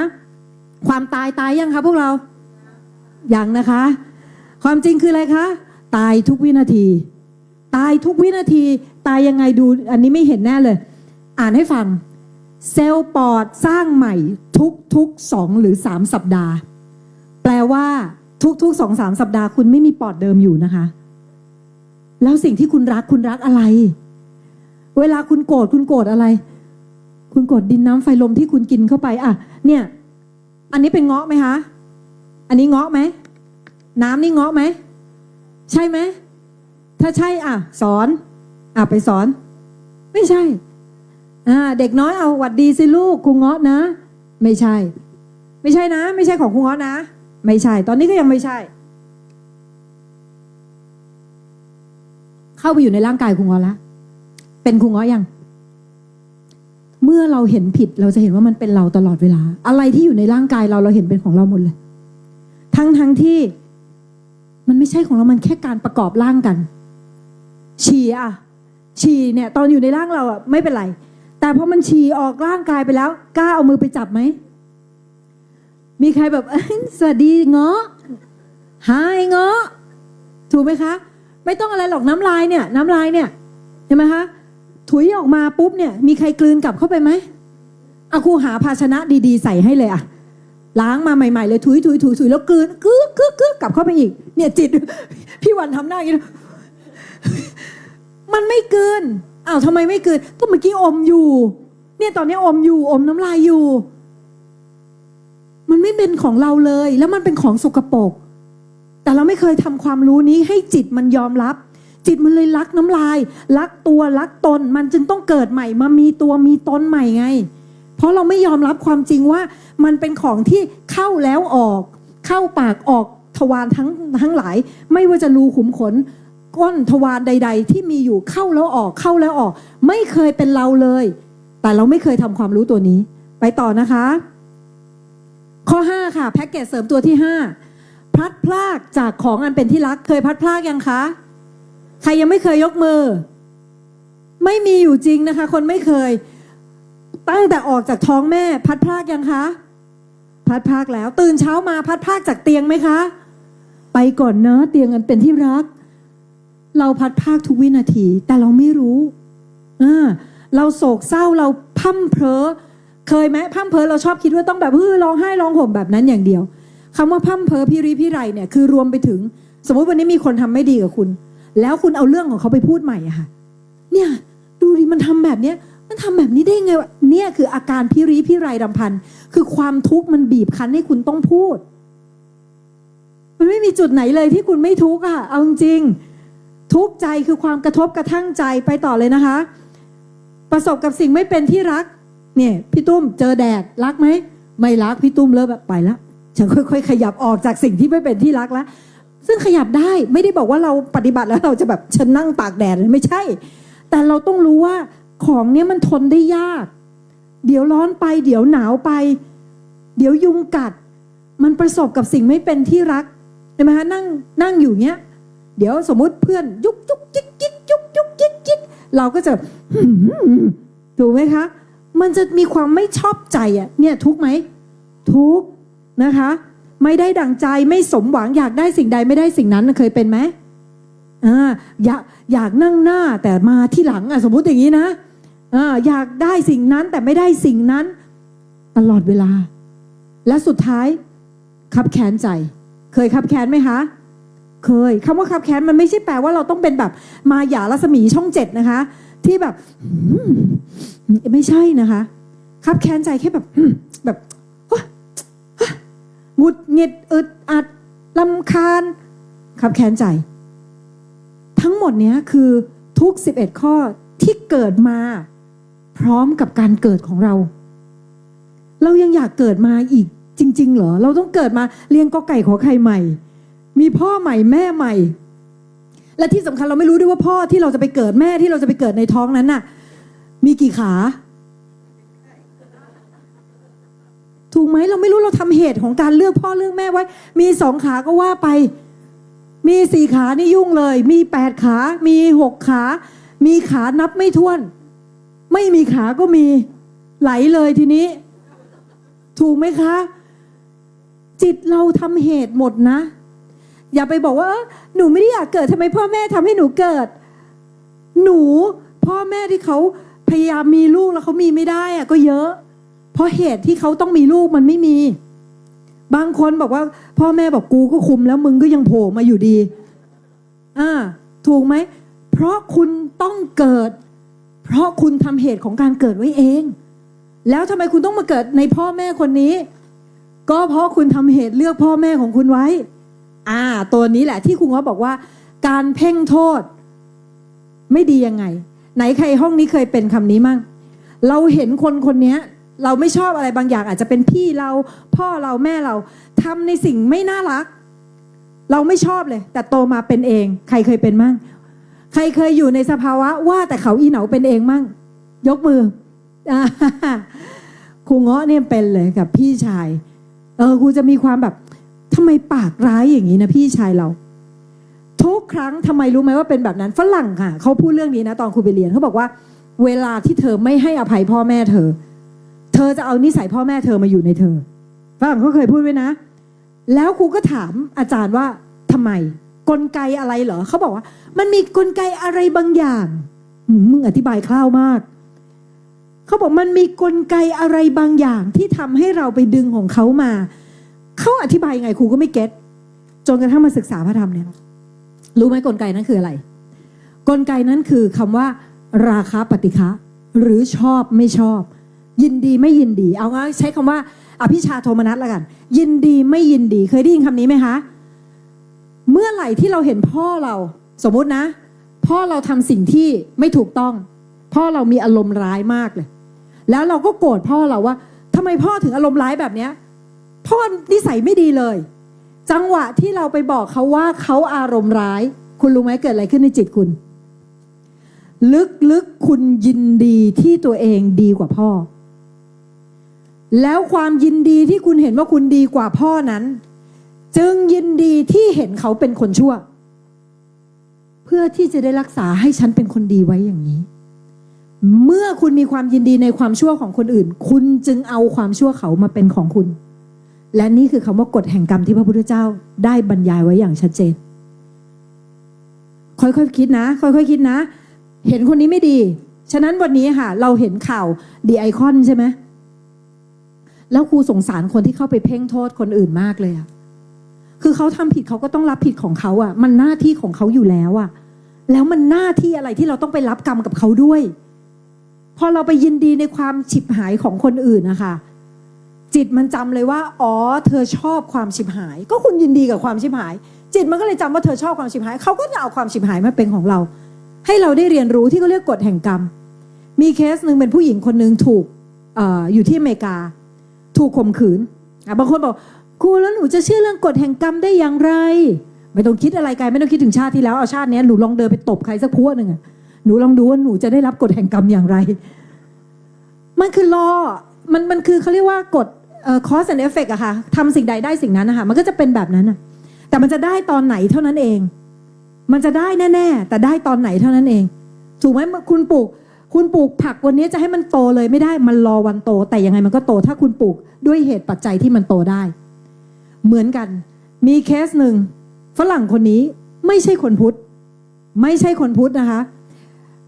เขาถูกข่มขืนผู้หญิงคนนี้แล้วเขาโกรธเกลียดคนที่ข่มขืนเขามากๆพอเขาโกรธเกลียดมากๆเนี่ยเขาก็ไปรักษาบำบัดยังไงก็ไม่หายจนมาเจอคนนี้เป็นดร. ไบรอันไวส์เป็นนักสะกดจิตบำบัดดร. ไบรอันไวส์ก็ทำการสะกดจิตบำบัดผู้หญิงคนนี้ปรากฏว่าผู้หญิงคนนี้ค่ะจิตเขาอ่ะมันสงบลงไปจูนกับอดีตชาติของตัวเองเลยคือจิตของเราที่คนเขาระลึกชาติได้เราฝึกได้หมดเลยพระพุทธเจ้าก็บอกอยู่ในพระไตรปิฎกคือทุกอย่างพระพุทธเจ้าจะไม่ได้บอกลอยๆว่าเชื่อชนะท่านมี how to ให้เราหมดเลยมีข้อปฏิบัติแต่เราคงจะไม่ได้ปฏิบัติเพื่อระลึกชาติได้ระลึกแล้วเราได้อะไรมันก็ไม่ได้แล้ววิธีที่ท่านสอนคือสอนดับชาติดีกว่าแต่อย่างไรก็ตามเหตุการณ์ครั้งนั้นผู้หญิงคนนี้ค่ะในขณะที่นอนอยู่สะกดจิตบำบัดเนี่ยคลื่นสมองของเขาว่ามันไปเชื่อมโยงกับความสงบทีตาเวฟคือคลื่นสมองเข้าทีตาเวฟแล้วไปจำภาพเห็นตัวเองกำลังข่มขืนคนอื่นอยู่เห็นตัวเองเป็นผู้ชายกำลังข่มขืนผู้หญิงคนหนึ่งอยู่แล้วผู้หญิงคนนั้นน่ะก็มีความทุกข์ทรมานแต่เขาจำได้เลยว่าตอนนั้นจิตใจของเขาอ่ะยินดีเมื่อเขายินดีในความเจ็บปวดความยินดีนั้นเองจึงกลับมาเป็นผลที่เขาต้องรับในปัจจุบันชาติวันที่เขาลืมตาขึ้นมาร้องไห้เลยบอกดร. ไบรอันไวส์ว่าฉันยอมรับแล้วฉันยอมรับแล้วฉันเป็นคนทำเขาเองฉันให้อภัยทุกคนแล้วฉันทำสิ่งที่ชั่วช้าเลวทรามมากเขาพูดคำนี้ดร. ไบรอันไวส์บอกงงมากเพราะเขาเป็นคริสเขาไม่เชื่อเรื่องภพชาติเขาเชื่อว่าตายไปหาพระเจ้าฉะนั้นครูถึงบอกว่าเชื่อส่วนเชื่อนะจริงส่วนจริงคุณจะเชื่อว่าพระอาทิตย์ขึ้นทางตะวันตกก็ได้แต่ความจริงมันขึ้นตรงไหนล่ะคุณจะเชื่ออะไรก็ได้นะแต่ความจริงคือความจริงไบรอันไวส์เลยทำการทดลองกับคนอีก3คนปรากฏว่าเราลึกชาติได้หมดเลยแล้วแก้ปัญหาในระดับลึกได้ผู้หญิงคนนึงเป็นคนที่หายใจไม่ออกตลอดเวลาเป็นคนที่แบบ อย่างเงี้ยตื่นแล้วก็จะแบบหยุดเป็นสภาวะหยุดหายใจปรากฏเขาไปพบตัวเองค่ะติดถ้ำตายอ่ะเหมือนตอนสมัยขุนน้ำนางนอนอ่ะเป็นน้ำท่วมถ้ำอะค่ะแล้วเขาว่ามืดเขาบอกว่าเขากลัวความมืดกับกลัวน้ำมากๆจนเขาเข้าไปเห็นในจิตว่าเขาตายด้วยจิตสุดท้ายของเขาว่าจมน้ำตายในถ้ำเนี่ยมันเป็นจิตสุดท้ายที่พาเขามาเกิดเด็กผู้ชายคนหนึ่งในที่อเมริกาไปเซิร์ชดูได้ใครไม่เชื่อเรื่องภพชาติลองไปเซิร์ชดูของอเมริกาทั้งที่เขาไม่ใช่คนพุทธเขาไม่ได้เกิดมาเพื่อเชื่อเรื่องนี้อยู่แล้วเด็กผู้ชายคนหนึ่งจำได้ว่าเขาถูกฆาตกรรมโดยเพื่อนข้างบ้านแล้วเขาก็ไปบอกแม่เขาในชาติปัจจุบันว่าฉันจำได้ว่าฉันตายตรงไหนคนนี้ฆ่าฉันคนข้างบ้านแล้วเอาศพฉันฝังอยู่ตรงไหนปรากฏว่าตำรวจไปสืบพบโครงกระดูกอยู่จริงๆแล้วก็ไปจับไอ้เพื่อนข้างบ้านแล้วสารภาพนี่คือตามกันข้ามภพข้ามชาติเลยนะคะและนี่คือสิ่งที่ครูเลยอยากจะบอกว่าอย่าประมาทในภพชาติเลยค่ะทำไปเหอะสิ่งที่มันอันควรที่จะทำอะไรล่ะสิ่งที่ฉลาดที่สุดของการเกิดมาเป็นมนุษย์คือทำให้ตัวเองไม่ต้องเกิดภพชาติใหม่นั้นก่อนที่เราจะเข้าสู่โหมดของการปฏิบัติเรามาดูกันก่อนสิขึ้นหน้าลำดับการปฏิบัติได้ไหมคะหมอแบงค์อยู่ด้านหน้าต้นๆเลยพวกเราใครเคยไปปฏิบัติธรรมบ้างยกมือคำว่าปฏิบัติธรรมของเราคืออะไรคะไปถึงปุ๊บนั่งสมาธิอะไรอีกคะรับศีลฟังธรรมจงกรมยังดีนะได้ฟังธรรมด้วยเลิศบางที่ไปถึงนั่งสมาธิเลยดูนะคะพระพุทธเจ้าตัดไว้ชัดเจนนะคะลำดับก่อนจะปฏิบัตินะท่านบอกว่าอะไรก่อนข้อที่1ตั้งศรัทธาก่อนศรัทธาคืออะไรเชื่อในปัญญาแห่งการดับทุกข์ก่อนอย่างน้อยเราวันนี้ที่คุณมาคุณก็มีศรัทธาแล้วอาจจะไม่ได้หลักศรัทธาในพระอาจารย์ต้นอาจจะไม่แต่อย่างน้อยคุณต้องเชื่อใครบางคนที่ชวนคุณมานั่นน่ะคุณตั้งศรัทธาไว้แล้วตั้งศรัทธาปุ๊บคุณเข้าไปใกล้เข้าไปหานั่งใกล้เงี่ยโสดลงคือตั้งใจฟังอะค่ะแล้วฟังธรรมฟังเสร็จท่านให้ทำอะไรทรงจำธรรมพูดพร้อมกันทรงจำธรรมทรงจำธรรมเนี่ยคนไทยในยุคหลังไปเข้าใจว่าสวดมนต์ความจริงคือพระพุทธเจ้าให้ทรงจำเอามาพร่ำแต่คนสมัยก่อนพูดภาษาอะไรล่ะสมัยพระพุทธเจ้าสมัยพุทธกาลท่านพูดภาษาอะไรคะบาลีมคธถูกไหมคะฉะนั้นเวลาท่านทรงจำจึงทรงจำเป็นภาษามคธเช่นผมขนเล็บฟันหนังท่านก็อะไรคะ เกสาโลมานะขาทันตาตะโจท่านก็พูดเป็นภาษาของท่านเราไม่เข้าใจเราก็นั่งสวดมนต์กันไปสวดเข้าไปแต่ไม่เข้าใจความหมายเลยซึ่งจริงๆแล้วสวดมนต์เป็นธงชัยของพราหมณ์นะพราหมณ์เขาจะบอกเลยคนไหนมีลักษณะของพราหมณ์ที่ประเสริฐหนึ่งต้องท่องมนต์ได้นะธงชัยของพุทธคืออะไรคะเราไปอาศัยธงชัยของพราหมณ์มาระยะใหญ่แล้วธงชัยของพุทธคืออะไรคะปัญญาแห่งการดับทุกข์ฉะนั้นพระพุทธเจ้าไม่ได้ให้เราสวดมนต์แต่ให้ทรงจำเนื้อความเพื่อนำมาปฏิบัติฉะนั้นถ้าคุณสวดมนต์ไม่ใช่ว่าไม่ดีนะเพราะสวดมนต์ก็ได้บุญเคยได้ยินเรื่องนี้ไหมที่ไปค้างคาวตัวหนึ่งไปเกาะแล้วก็ฟังธรรมไม่รู้เรื่องหรอกแต่กระแสของธรรมมันเป็นกระแสที่ดีเขาเรียกไปกระแสสัจจวาจาไม่ว่าจะฟังเข้าใจไม่เข้าใจมันจะเป็นกระแสสัจจวาจาค้างคาวตัวนี้หมดลมหายใจสุดท้ายมือล่วงตกลงมาตายปุ๊บไปเกิดเป็นเทวดาเลยนะเพราะฟังธรรมนะเพราะฟังบทสวดมนต์ที่ตัวเองไม่เข้าใจแต่คำถามที่ครูอยากถามพวกเราทุกคนคือคุณจะเอาดีแค่ค้างคาวเหรอเกิดมาเป็นมนุษย์ที่ฟังแล้วเข้าใจได้แล้วปฏิบัติได้อะค้างคาวมันไม่เข้าใจก็ได้บุญครูไม่ได้บอกว่าไม่ได้บุญแต่เราจะเอาแค่นั้นจริงๆเหรอในวันที่เรามีสติปัญญามากกว่าค้างคาวเราเข้าไปฟังธรรมทรงจำธรรมพระอาจารย์ต้นให้ทรงจำทำไมครูถึงทรงจำท่องธาตุได้พระอาจารย์บอกว่าเมื่อคุณทรงจำจิตมันจะจำแล้วมันจะทำอัตโนมัติเหมือนพวกเราใครท่องสุคุณแม่สองได้ไหมคะต้องได้นะคะแม่สอง2 คูณ 5เท่ากับไม่ต้องลังเลสิคะนี่แม่สองนะคะทำไมเราตอบได้พัวพระเพราะเราท่องมาถูกไหมนักบินบอกว่าอะไรนักบินคนหนึ่งเป็นลูกศิษย์พระอาจารย์นะคะเป็นพลอากาศเอกท่านหนึ่งท่านบอกว่าครูง้อรู้ไหมพระอาจารย์สอนฉลาดมาก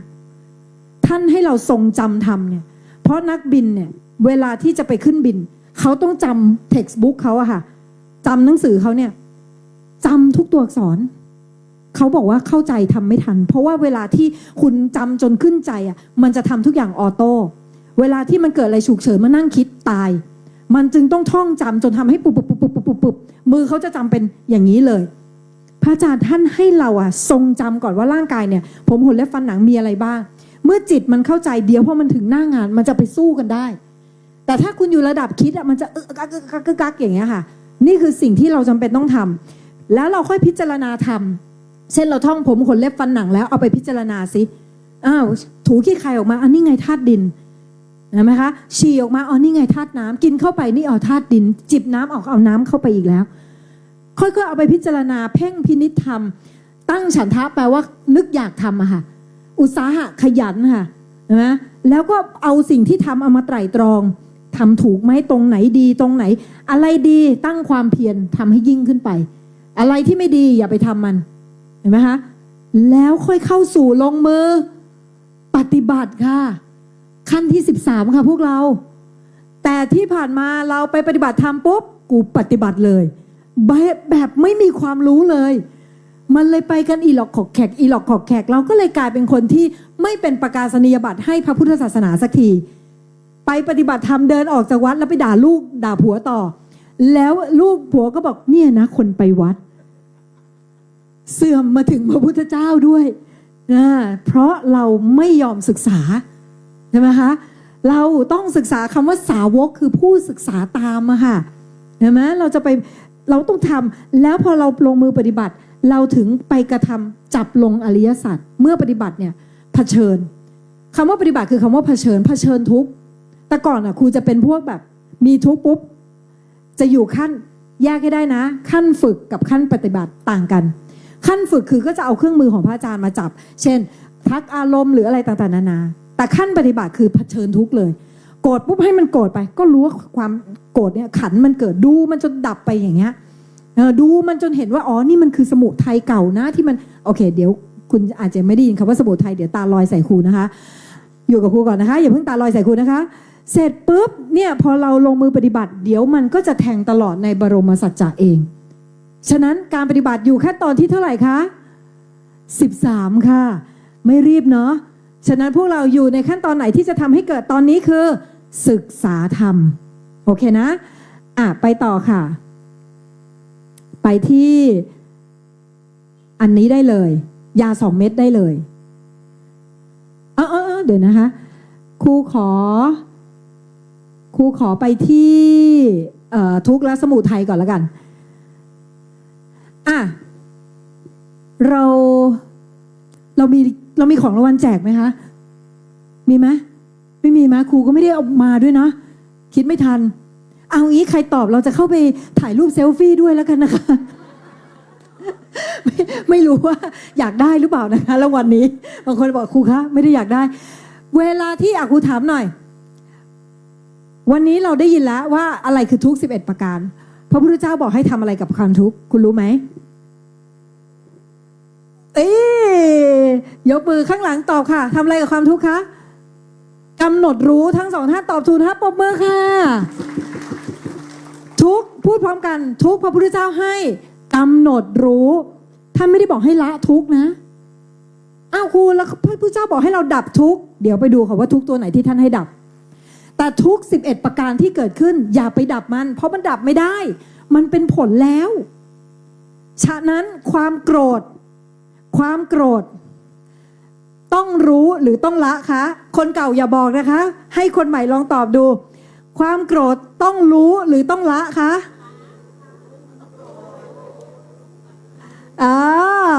ความโกรธต้องกำหนดรู้ค่ะละได้ไงก็มันโกรธแล้วขอโทษนะคะมันเหมือนคนสมมุติเราผายลมออกไปแล้วค่ะปุ๋งหนึ่งเงี้ยค่ะเราจะไปบอกว่าเอากลับเข้าไปใหม่ไม่ได้อะค่ะลมปุ๋งเนี่ยกับอารมณ์โกรธเหมือนกันทุกอย่างเลยคือมันเกิดแล้วเราอยากให้มันดับทุกคนลองเอามือขึ้นมาอย่างนี้นะคะแล้วครูนับ1 2 3ตอนนี้เอางี้ก่อนตีเดี๋ยวครูจะให้ตีมือตัวเองนะจับดูสิหลังมือข้างซ้ายเราข้างที่คว่ำมืออยู่ตอนนี้รู้สึกยังไงคะเฉยนะใครไปทำให้มันเฉยมันเป็นของมันเองก็อากาศประมาณนี้เราอยู่แบบนี้เนี่ยมันก็ได้มันก็รู้สึกแค่นี้แหละเราไปสั่งให้มันเฉยได้ไหมไม่ได้ทีนี้เราตีนะ1 2 3ตีเจ็บยังเจ็บแล้วสั่งให้มันหายเจ็บเดี๋ยวนี้ค่ะหายเจ็บหายเร็วๆมันหายให้เราไหมแปลว่าอะไรมันไม่ใช่ของเราแต่ที่ผ่านมาพอคุณมีอารมณ์ปุ๊บคุณจะทำไงอยากหายเดี๋ยวนี้โกรธปุ๊บเมื่อไหร่จะหายเสียใจปุ๊บเมื่อไหร่จะลืมเขาสักทีไอ้เมื่อไหร่ตัวเนี้ยค่ะเขาเรียกว่าสมุทัยเหตุของทุกตัวใหม่คือทุกแรกมันเกิดแล้วแต่ทุกเทียมมันเกิดมาโดยที่ไม่จำเป็นคือคำว่าเมื่อไหร่มันจะเป็นอย่างใจฉันเราบอกให้มันหายมันไม่หายแล้วตอนนี้มันดีขึ้นยังคะตอนเนี้ยดีขึ้นแล้วไหนลองบอกสิแรงกลับมาเจ็บใหม่มันจะเจ็บให้เราไหมทำไมมันไม่มีเหตุปัจจัยมันไม่ใช่ของเราควบคุมมันไม่ได้ก็เหมือนเวลาที่หนูอกหักหนูไปอยากให้มันหายส่วนวันที่หนูมีความสุขหนูอยากให้มันอยู่นานๆใช่ไหมคะใช่ไหมเด็กๆสมมติเวลาเรามีความรักปุ๊บอยากอยู่นานๆเนี่ยคนวิกลจริตจริงป่ะเพราะถ้าเรารู้ความจริงมันเหมือนกับเรายืนบอกรอยแผลว่าเป็นอีกสิเป็นอีกมันจะเป็นได้ยังไงถูกไหมคะวันที่เราไม่รู้จักอารมณ์เราจึงเข้าไปเป็นอารมณ์ความไม่ดีก็อยากให้มันออกไปความดีอยากยึดไว้ไอ้ตัวอยากเนี่ยแหละค่ะที่เราเรียกว่าสมุทัยไปที่สมุทัยต่อเลยค่ะทุกมีไว้รู้สมุทัยตัวเนี้ยมีไว้ละละยังไงเรามาดูสมุทัยประกอบไปด้วยความอยาก3 อย่างนะคะทุกคนเอามือขึ้นมานะคะ2 มืออยากมี3 อย่างทำตามครูอยากเอาเข้ามาพูดพร้อมกัน1 2 3อยากเอาเข้ามาอยากให้มันตั้งอยู่อยากให้มันออกไปอยากให้มันยิ่งขึ้นไปเราจะอยากอยู่แค่นี้สมมุติว่าวันนี้เนี่ยแดดร้อนชนหลังครูอยากอะไรอยากผลักมันออกไปสมมุติวันนี้ครูทำงานแล้วได้เลื่อนขั้นสมมติเพื่อนได้เลื่อนขั้นครูยังไม่ได้เลื่อนขั้นครูอยากอะไรอยากเอาเข้ามาอยากเอาตำแหน่งนี้เข้ามาพอเอาเข้ามาปุ๊บครูอยากอะไรต่อ อยากให้มันตั้งอยู่อย่างนี้สักพักเพื่อนไปอีกตำแหน่งหนึ่งแล้วไอ้ที่ได้มาอยากเอามันออกไปเพื่อให้เรายิ่งขึ้นไปวันเราอยู่แค่นี้อยากเอาเข้าอยากตั้งอยู่อยากผลักออกอยากยิ่งเอาเข้าตั้งอยู่เหมือนคนบ้าเหมือนกันนะเดินไปไหนมงเถ่งอยู่อย่างเงี้ยถูกป่ะเราคือคนบ้าดีๆนี่เองนะคะทีนี้เราทำไงดีครูง้อขางั้นเราไม่ต้องอยากเหรอไม่ได้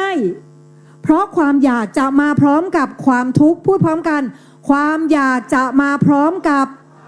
ความทุกข์เมื่อทุกข์ปุ๊บมันอยากปั๊บค่ะความทุกข์มีอะไรอ่ะกินอาหารอร่อยทุกข์ไหมกินอาหารอร่อยทุกข์ไหมเด็กๆก็จะบอกว่าสุขใช่ไหมความสุขพระพุทธเจ้าตรัสว่าเป็นความทุกข์ที่พอทนได้จัดอยู่ในหมวดทุกข์มันทุกข์ยังไงครูกินอาหารอร่อยมันอร่อยยาวนานไหมล่ะมันเสื่อมไหมเสื่อมแล้วถ้าเราไปยึดของที่เสื่อมไว้เราจะสุขหรือทุกข์ฉะนั้นอร่อยพระพุทธเจ้าไม่ได้บอกว่าเราต้องกินแต่ของไม่อร่อยไม่ใช่กินอร่อยก็กินไปแต่ให้รู้ว่าเนี้ยคือทุกข์สอนจิตให้ตรงๆเลยกินเข้าไปอ๋อเนี่ยทุกข์อ๋อเนี่ยเดี๋ยวมันก็เสื่อมแต่อร่อยนะรู้ความอร่อยก็เสื่อมได้ให้จิตมันยอมรับความจริงเนี้ยซ้ำๆมันจะไม่ยึดเกาะสิ่งนี้เป็นของเราเราใช้ชีวิตได้ทุกอย่างตามปกติเลยไม่ได้ว่าทำปฏิบัติธรรมต้องไปโอ้โหฉันจะต้องใช้ชีวิตตากตำลำบากไม่ใช่ใช้ชีวิตตามปกตินี่แหละแต่เปลี่ยนอย่างเดียวเปลี่ยนความเห็นเปลี่ยนความเห็นให้ถูกกินอร่อยก็รู้ว่าเป็นทุกข์กินไม่อร่อยก็รู้ว่าเป็นทุกข์เห็นไหมหลวงปู่ชาท่านเปรียบเทียบความสุขทุกข์เหมือนกับงูความทุกข์เหมือนเราไปจับที่ปากงูมันเป็นไงเรามันกัดเราเลยทันทีถูกไหมคะความทุกข์นะเพราะเวลาเราจับความทุกข์มันจะสะบัดออกเลยแต่พอเราไปจับความสุขเหมือนกับเราจับหางงูจับไว้มันไม่เจ็บเนี่ยนะพอทนได้เห็นไหมแต่ถ้าเราไม่ปล่อยสุดท้ายมันจะกลับมากัดเราอยู่ดีนี่จึงเป็นเหตุที่พระพุทธองค์ฉลาดมากๆในการทำให้เราเห็นว่าแม้ความสุขก็เป็นทุกข์ทีนี้เวลาสุขปุ๊บมันมีความอยากพอความสุขเกิดทุกข์เกิดมันจะมีความอยากติดมาด้วยทันทีถูกไหมคะถ้าเป็นความสุขเราจะอยากอะไรอยากอันไหนอยากเก็บไว้เอาเข้ามาอีกอยากตั้งไว้แต่ถ้าเป็นความทุกข์เราอยากทำอะไรอยากผลักออกฉะนั้นต่อไปนี้เราไม่ได้จะให้เราละความอยากพระพุทธเจ้าไม่ได้ให้เราละความอยากคือว่าฉันต้องไม่อยากไม่ใช่แต่พระพุทธเจ้าให้เรากำหนดรู้ความอยากแล้วละพฤติกรรมชั่วโอเคไหมคะกำหนดรู้ความอยากแล้วละพฤติกรรมชั่วฉะนั้นให้รู้เลยว่าความอยากทั้ง3นี้ไม่ใช่ตัวโกงมันมีคำว่าไม่ใช่ตัวไม่เฉยคำว่าโกงมันหายไปนะคะในความเป็นจริงมันมีนะคะแต่ว่าน่าจะเป็นเรื่องของระบบนะคะไม่ใช่ตัวช่างมันค่ะหมอแบงค์คะมันมาได้แค่นี้จริงๆค่ะมันไม่ใช่ตัวมันเว้นไว้ให้เราเติมค่ะมันไม่ใช่ตัวเลิศนะคะและอะไรคือตัวโกงความไม่รู้จักมันการที่เรามีอวิชชาคือไม่รู้จักมันพอมันมีความอยากมาบีบคั้นปุ๊บเราเข้าไปทำเลยสมมุติครูง้อนะอกหักครูอกหักร้องไห้สมัยก่อนนะอกหักร้องไห้ครูอยากเอาอะไรพอมันร้องไห้ปุ๊บครูอยากเอาเข้ามาอยากให้ตั้งอยู่หรืออยากผลักออกคะอยากผลักออกครูตื่นเช้ามาพร้อมกับคำว่าเมื่อไหร่จะหายสักทีวะแล้วครูก็ไม่รู้จะทำยังไงกับตัวเองครูก็เลยพยายามที่จะแบบไปสืบเรื่องของเขาว่าเมื่อไหร่เขาจะเลิกกับผู้หญิงคนนั้นสักทีครูสร้างเหตุใหม่แล้วเห็นปะครูสร้างทุกข์ใหม่แล้วเพราะครูไม่ยอมทนดูว่าตอนนี้มันหายไปยังคะหลังมือพวกเราหายไปยังคะอารมณ์ก็เป็นแบบนี้อารมณ์ทุกอันที่เกิดขึ้นในชีวิตคุณมันจะบีบคั้นคุณอยู่ช่วงหนึ่งเกิดขึ้นมันตั้งอยู่เนี่ยช่วงตั้งอยู่ทนดูให้ได้ทนดูจนมันดับไปฟึบปัญญาคุณจะเกิดตรงนั้นทันทีแต่คุณต้องสู้มันให้ได้กำลังของคุณจะต้องถูกซักซ้อมไว้อย่างดีเดี๋ยวเราจะมาบอกวิธีสร้างกำลังให้รู้ก่อนนะไปต่อได้เลยค่ะฉะนั้นการละสมุทัยจริงๆคือยังไง 1. ดูความอยากเกิดและดับให้ได้ความอยากจะไปด่าอยากจะไปพูดไม่ดีดูมันจนมันดับคาตาแล้วละการกระทำที่จะไปเบียดเบียนตัวเองและคนอื่นฉะนั้นเดี๋ยวครูจะพูดนะว่าอันนี้รู้หรือละเราลองตอบดังๆนะคะ อ่าน้อยใจรู้หรือละ รู้ค่ะ ถูกต้องโอ้ยเก่งจังเลยค่ะ น้อยใจกำหนดรู้ แต่ถ้าพอน้อยใจปุ๊บแล้วเราแบบอยากจะแบบชักสีหน้าใส่เขาแบบ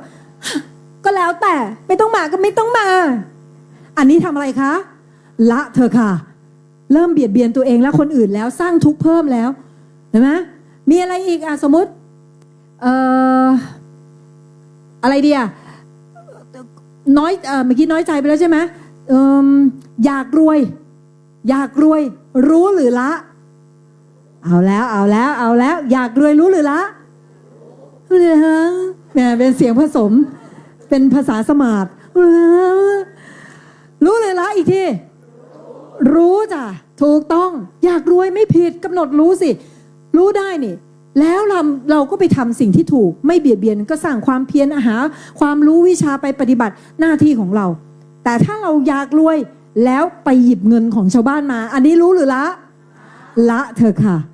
เก็ตไหมฉะนั้นส่วนที่ละคืออะไรคะความเบียดเบียน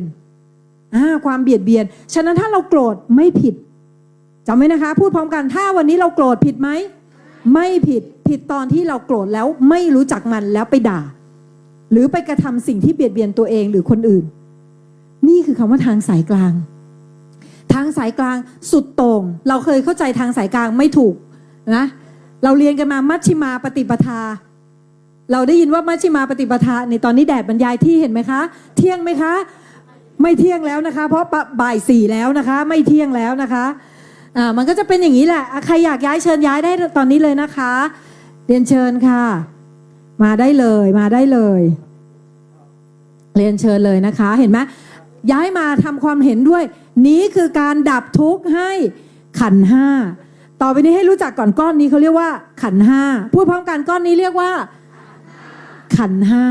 โอเคนะคะมาเชิญเลยค่ะดับทุกข์ให้ขันธ์ห้าทำได้ไหมได้เบียดเบียนตัวเองปะล่ะไม่เบียดเบียนทำได้เลยต่อไปนี้ทุกกิจกรรมใช้ชีวิตเหมือนเดิมทุกอย่างแต่ทำความรู้หน่อยเราจะไม่ได้เดินเพราะโอ๊ยฉันหนีความร้อนถ้าเราเดินเพราะหนีความร้อนสร้างปฏิฆะเขาเรียกสร้างความไม่พอใจต่อความร้อนและสร้างความยินดีต่อความเย็นเราจะเป็นคนที่ติดดีติดชั่วแต่ถ้าเมื่อไหร่ที่เราร้อนเราก็รู้ว่าอ๋อเนี่ยกายนี้มันเป็นทุกข์เนี่ยคือความลำบากกายไปดับทุกข์ให้ขันธ์ห้าย้ายที่ได้ทำทุกอย่างเหมือนเดิมเลยเพิ่มเติมคือสัมมาทิฏฐิสมาธิไว้สุดท้ายสัมมาทิฏฐินะไปต่อค่ะเดี๋ยวครูขอดูนี้ให้พวกเราเข้าใจขันธ์ห้าก่อนไหนใครรู้จักขันธ์ห้ายกมือใครเคยได้ยินผ่านหูผ่านตามาบ้างใครยังไม่เคยได้ยินเลยมาเราจะได้รู้เราต้องกล้าที่จะยกมือเราเห็นตัณหาในตัวเองไหมที่บอกอย่ายกเดี๋ยวเขาหาว่าอันนี้เขาเรียกตัณหาเห็นไหมคะใครไม่รู้จักยกมือโลกนี้ไม่มีคนโง่ค่ะมีแค่คนรู้กับไม่รู้ใครยังไม่เคยได้ยินคำว่าขันธ์ห้างั้นนี่เราต้องการคนแท้แบบนี้นะคะถ้าอย่างนั้นที่ไม่ยกครูจะเดินไปถาม รู้จักครูง้อน้อยไปแล้ว พูดเล่นไปต่อนะคะร่างกายของเราประกอบไปด้วยขันธ์ห้าแบ่งออกเป็น5กองนับเป็นรูป1รูปกับนามรูปเนี่ยนับเป็น1กองนามเนี่ยเขาแบ่งเป็น4กองนะคะในรูป1กองประกอบไปด้วยอะไรคะดินน้ำไฟลมอีกทีหนึ่งดินน้ำไฟลมอะไรมั่งเป็นธาตุดินในตัวเราลองพูดมาตะโกนมาขาท่องมาแล้วก็ท่องกันปลอเลยนะคะตอนนี้มีเหงื่อชื้นๆออกยังเนี่ยถ้าอะไรไหลออกน้ำมันไหลออกบอกให้มันไม่ไหลได้ไหมก็มันไม่ใช่ของเราจะไปควบคุมอะไรล่ะมันทำของมันเองเดี๋ยวมันก็ออกของมันใช่ไหมคะลมถ้าลมเราอยู่ตรงไหนตอนนี้ลมหายใจซึ่งบอกว่าเป็นเราตรงไหนเพื่อนอาจจะตดเมื่อสักครู่แล้วเราก็สูดเข้าไปสรุปเรากับลมตดมีค่าเท่ากันเลยนะแต่เราไม่เคยแยกใช่ไหมคะนี่คือธาตุอันที่1ก็คือก้อนแรกก้อนที่4ที่เรียกว่าจิตหรือนามเนี่ยนะคะมี4อย่างเราจะมีระบบอันแรกเรียกว่าระบบเวทนาเราจะเข้าใจว่าเวทนาเขาจังเลยนะคะคนไทยจะเอาภาษาบาลีไปแปลผิด เวทนาจริงๆแปลว่าความรู้สึกพูดพร้อมกันความรู้สึกซึ่งความรู้สึกของมนุษย์มีกี่ความรู้สึกกี่ความรู้สึกตอบดังๆไม่มีวันตอบผิดเรียนกับครู3เท่านั้นคือสุขทุกข์ไม่สุขไม่ทุกข์หรือเฉยๆนะคะความรู้สึกนั่งอยู่ตอนนี้สุขหรือทุกข์บางคนสุขบางคนทุกข์แล้วแต่อย่างครูเนี้ยครูโดนแดดกายของครูเนี่ยเขาเรียกทุกขเวทนาลงแต่จิตของครูมันไม่ได้ไปทุกข์กับไอ้แดดนี้เข้าใจไหมจิตเป็นอุเบกขาเวทนาแต่กายเนี้ยเป็นทุกขเวทนาเพราะว่ามันถูกเบียดเบียนมันเป็นอย่างเงี้ยค่ะเดี๋ยวพอครูเดินเข้าไปที่ร่มสุขแล้วสุขเวทนาทุกข์แล้วมันเป็นอย่างเงี้ยชีวิตเรานี่คือเวทนาเมื่อกี้ที่ตีเนี่ยความรู้สึกที่กายเนี่ยก็เป็นเวทนานะคะ2สัญญาสัญญาคือสัญญานะจ๊ะคนดีของฉันใช่ไหมไม่ใช่สัญญาแปลว่าจำได้หมายรู้เป็นระบบออโต้พวกคุณอย่านึกถึงหอไอเฟลค่ะอย่านึกถึงหอไอเฟลภาพแรกปุ๊ดขึ้นมาในจิตเลยคืออะไรคะหอไอเฟลอย่านึกถึงทุเรียนค่ะพึบน้ำมาเลยบางคนมาพร้อมกับข้าวเหนียวมันมาอัตโนมัตินี่เขาเรียกว่าระบบอัตโนมัติของสัญญาคือมันจำได้หมายรู้คืออะไรยกตัวอย่างเช่นขอเรียนเชิญคุณพี่ได้ไหมคะนี่คุณพี่ชื่ออะไรคะบีค่ะพี่บีพวกเราเคยรู้จักพี่บีมาก่อนไหมคะไม่เคยพี่ท่านนี้ชื่อพี่บีอันนี้เขาเรียกหมายรู้หมายรู้คือฉันไม่เคยรู้เลยว่าเธอเป็นใครแต่วันนี้พอฉันรู้แล้วว่าเธอชื่อตอนนี้ทั้งจำได้และหมายรู้แล้วเก็ตไหมคะหมายรู้คือแบบนี้ค่ะเราไม่เคยรู้มาก่อนพอเห็นปุ๊บหลังจากนี้พี่บีแล้วแต่วันหนึ่งพี่บีเปลี่ยนทรงผมงงเลยถอดแว่นสมมติถอดแว่นปุ๊บไปเจอที่อื่นเปลี่ยนทรงผมปุ๊บใช่ไหมยังไม่ได้หมายรู้ใหม่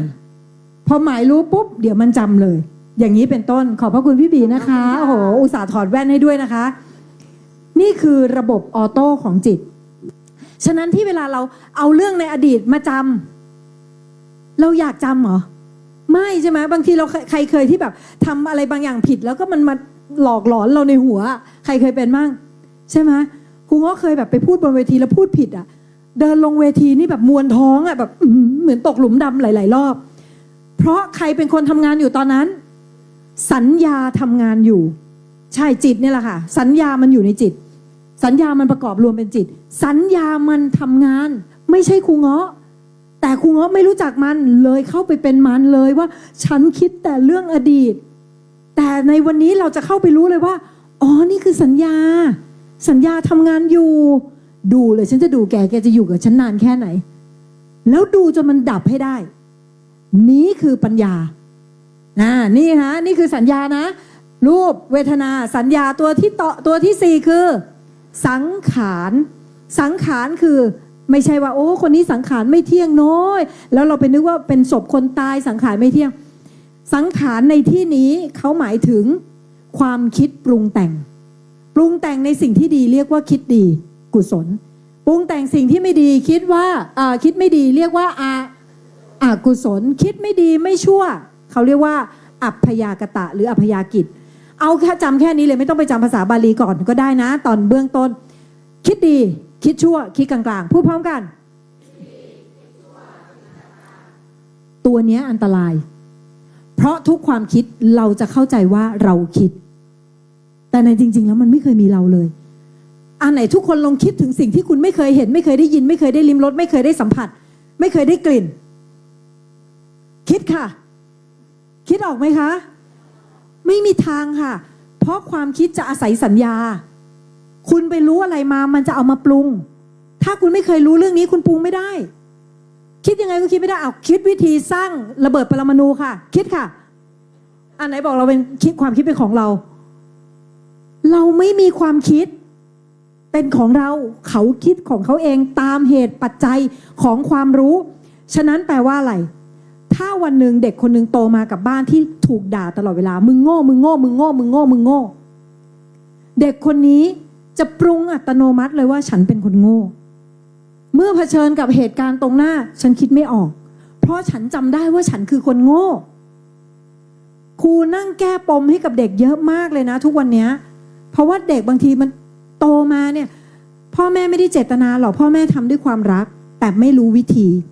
พ่อแม่ก็จะบอกว่าดูพี่สิดูน้องสิลูกก็จะรู้สึกว่าฉันไม่เคยดีพอนั่นคือความรู้ของเขาเขาก็จะคิดแค่นี้ถ้าครูก็ไปบอกว่าเฮ้ยแกเก่งเว้ยแกดีไม่เชื่อเพราะหนูไม่ได้ดีพอเขาจะเชื่อได้ไงเขาไม่ได้อยากคิดไม่ดีด้วยเขาต้องคิดไม่ดีเพราะเขารู้มาแค่นั้นเราทุกคนคือผลลัพธ์ของความรู้พูดพร้อมกันเราทุกคนคือผลลัพธ์ของคำถามคือเราจะเอาอะไรใส่จิตเราถ้าเรารู้เรื่องดีเราก็จะพูดออกมาดีเรารู้เรื่องชั่วเราก็พูดได้แต่เรื่องชั่วๆถูกป่ะแต่ที่ผ่านมาเราไม่เคยรู้กลไกของจิตเลยว่าจิตไม่สามารถปรุงสิ่งที่ไม่มีในจิตได้มันจะปรุงเฉพาะสิ่งที่มันมีเท่านั้นฉะนั้นเวลาเราคิดมาฟังธรรมอันนี้คิดดีหรือคิดชั่วคิดดีแต่ไม่ใช่เราคิดดีความคิดมันคิดดีของมันเองถ้าวันนี้ขณะฟังธรรมอยู่อาจจะคิดไม่ดีใส่บางคน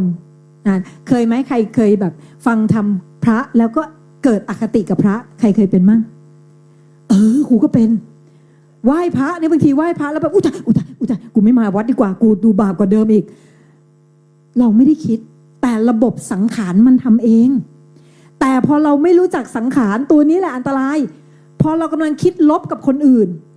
เราไม่ได้เจตนาจำคำครูไว้ดีๆนะอะไรที่ไม่ได้เกิดจากเจตนาเป็นระบบของขันธ์ธรรมทั้งหมด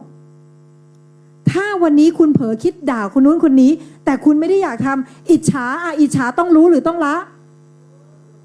รู้เพราะมันเป็นสิ่งที่คุณเคยสั่งสมมาว่าถ้าเกิดเธอไม่มีคนรักเดี๋ยวเขาจะรักคนนั้นมากกว่าเดี๋ยวเธอจะตายนะจิตมันเลยทำให้เกิดอารมณ์อิจฉาออโต้ฉะนั้นเมื่ออิจฉาปุ๊บคุณเข้าไปกำหนดรู้เลยว่าอ๋อเนี่ยมันเกิดขึ้นมาเองเดี๋ยวมันก็ดับได้มันเกิดจากความไม่รู้ในอดีตฉันเลยมีก้อนนี้ฉันไปรับความรู้นี้มาฉันเลยมีก้อนนี้เราจะรู้เลยว่าทุกอารมณ์ที่เกิดขึ้นเป็นผลหมดเลยไม่ใช่เหตุแต่ถ้าต่อไปนี้คุณไม่รู้จักอารมณ์คุณจะไปเป็นเหตุเช่นถ้าสมมุติคุณคิดปรามาสพระจิตมันคิดเองออโต้ปุ๊บแล้วคุณไปบอกไม่อันนี้คุณเป็นละแต่ต่อไปนี้ถ้าคุณคิดปรามาสไม่ดีต่อพระแล้วคุณคิดว่าอันนี้ฉันไม่ได้เจตนาอ๋อนี่คือสังขารเข้าไปทักมาเลยฉันจะดูแกสิอ๋อเนี่ยเหรอความคิดอกุศลฉะนั้นต่อไปนี้คุณคิดดีก็ให้รู้ว่าเป็นเพียงแค่ความคิดดีแล้วเราเลือกทำความคิดดีเพราะเรารู้ด้วยปัญญาว่าถ้าทำดีมันจะทำให้ชีวิตนี้ไม่ทุกข์เพิ่มแค่นั้นไม่ได้ทำดีเพราะฉันเป็นคนดีไม่มีคนดีแต่ฉันทำดีเพราะฉันรู้ว่า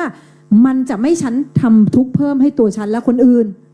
ถูกไหมคะพระพุทธเจ้าให้เราละเว้นศีลข้อ5เนี่ยละเพื่ออะไรถ้าเธอไปฆ่าคนอื่นน่ะเธอก็ต้องทุกข์เพิ่มขันเธอเป็นทุกข์อยู่แล้วเธอจะไปทุกข์เพิ่มทำไมนั่นเองถ้าทำชั่วก็รอรับผลก็ต้องได้รับฉะนั้นไม่มีความดีไม่มีคนดีคนชั่วมีแต่ทำความดีทำความชั่วและผู้ทำก็ไม่มีเป็นแค่ระบบให้เข้าใจไว้แบบนี้ก่อนนะคะเมื่อเวทนาแล้วสังขารแล้วคิดดีคิดชั่วคิดกลางๆคิดกลางๆเช่น1+1เป็นดีหรือชั่วกลางๆอันนี้คือกลางๆเห็นไหมคะ1+1อันนี้เขาเรียกคิดกลางๆคิดอยากไปด่าคนอื่นอันนี้คิดไม่ดีคิดช่วยคนอื่นอันนี้คิดดีไม่ว่าจะคิดทั้งดีชั่วกลางๆเป็นสุขหรือเป็นทุกข์เป็นทุกข์ทั้งหมดเป็นของเสื่อมทั้งหมดเป็นของจับต้องไม่ได้ทั้งหมดฉะนั้นเราจะไม่ยึดว่าฉันเป็นคนคิดดีอีกต่อไปเราจะเห็นความคิดเป็นความคิด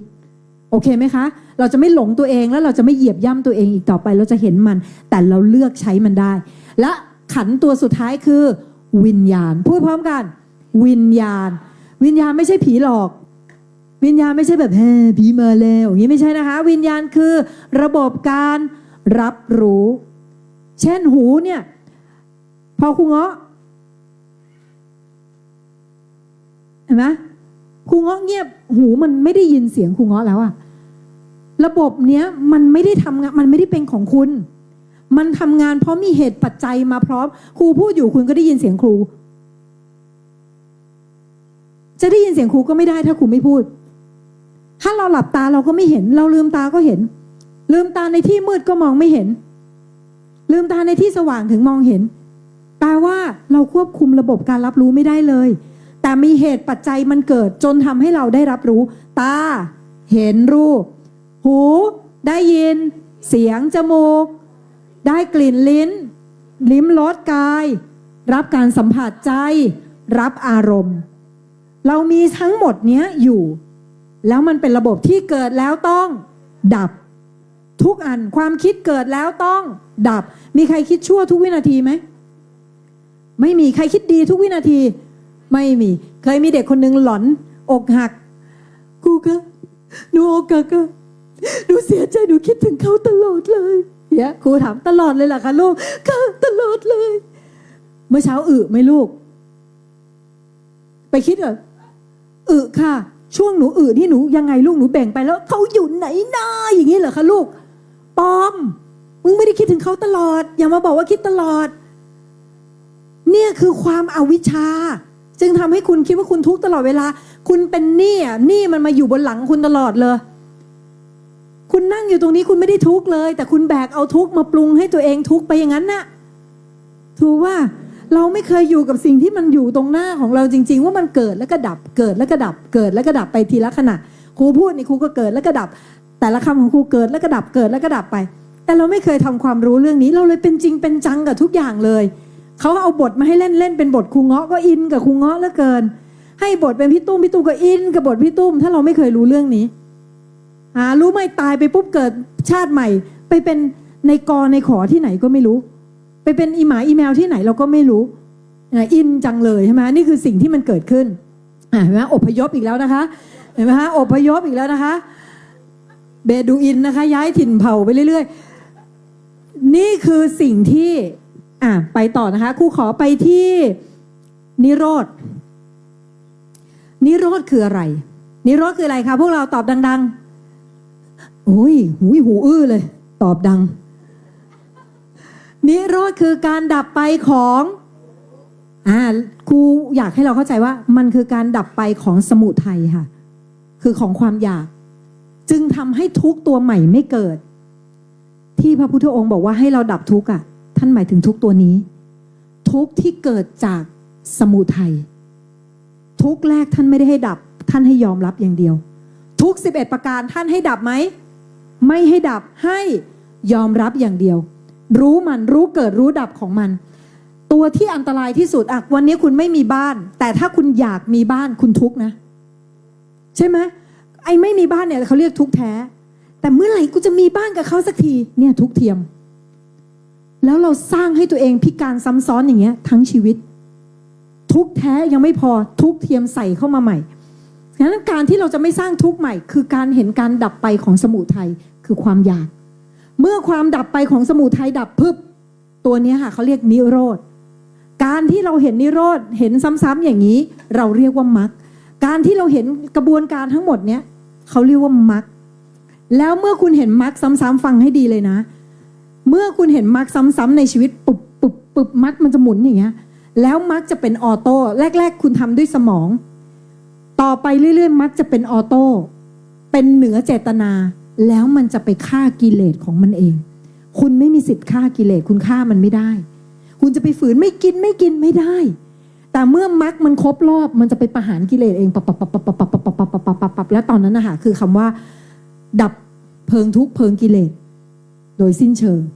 ด้วยการสร้างปัญญาอริยมรรคตัวนี้อย่างต่อเนื่องนะทำอย่างต่อเนื่องวันนี้ครูอยากจะยังไม่ได้ไปให้พวกเราแยกว่าเกิดขึ้นจับลงอริยสัจอย่างไรนะคะวันนี้ขอเอายา2เม็ดไปใช้ก่อนยา2เม็ดแรกคือพระรัตนตรัยซึ่งเมื่อกี้ครูอธิบายไปพอสมควรแล้วทวนนะคะพุทธะพุทโธเนี่ยแปลว่าอะไรคะแปลว่าอะไรคะ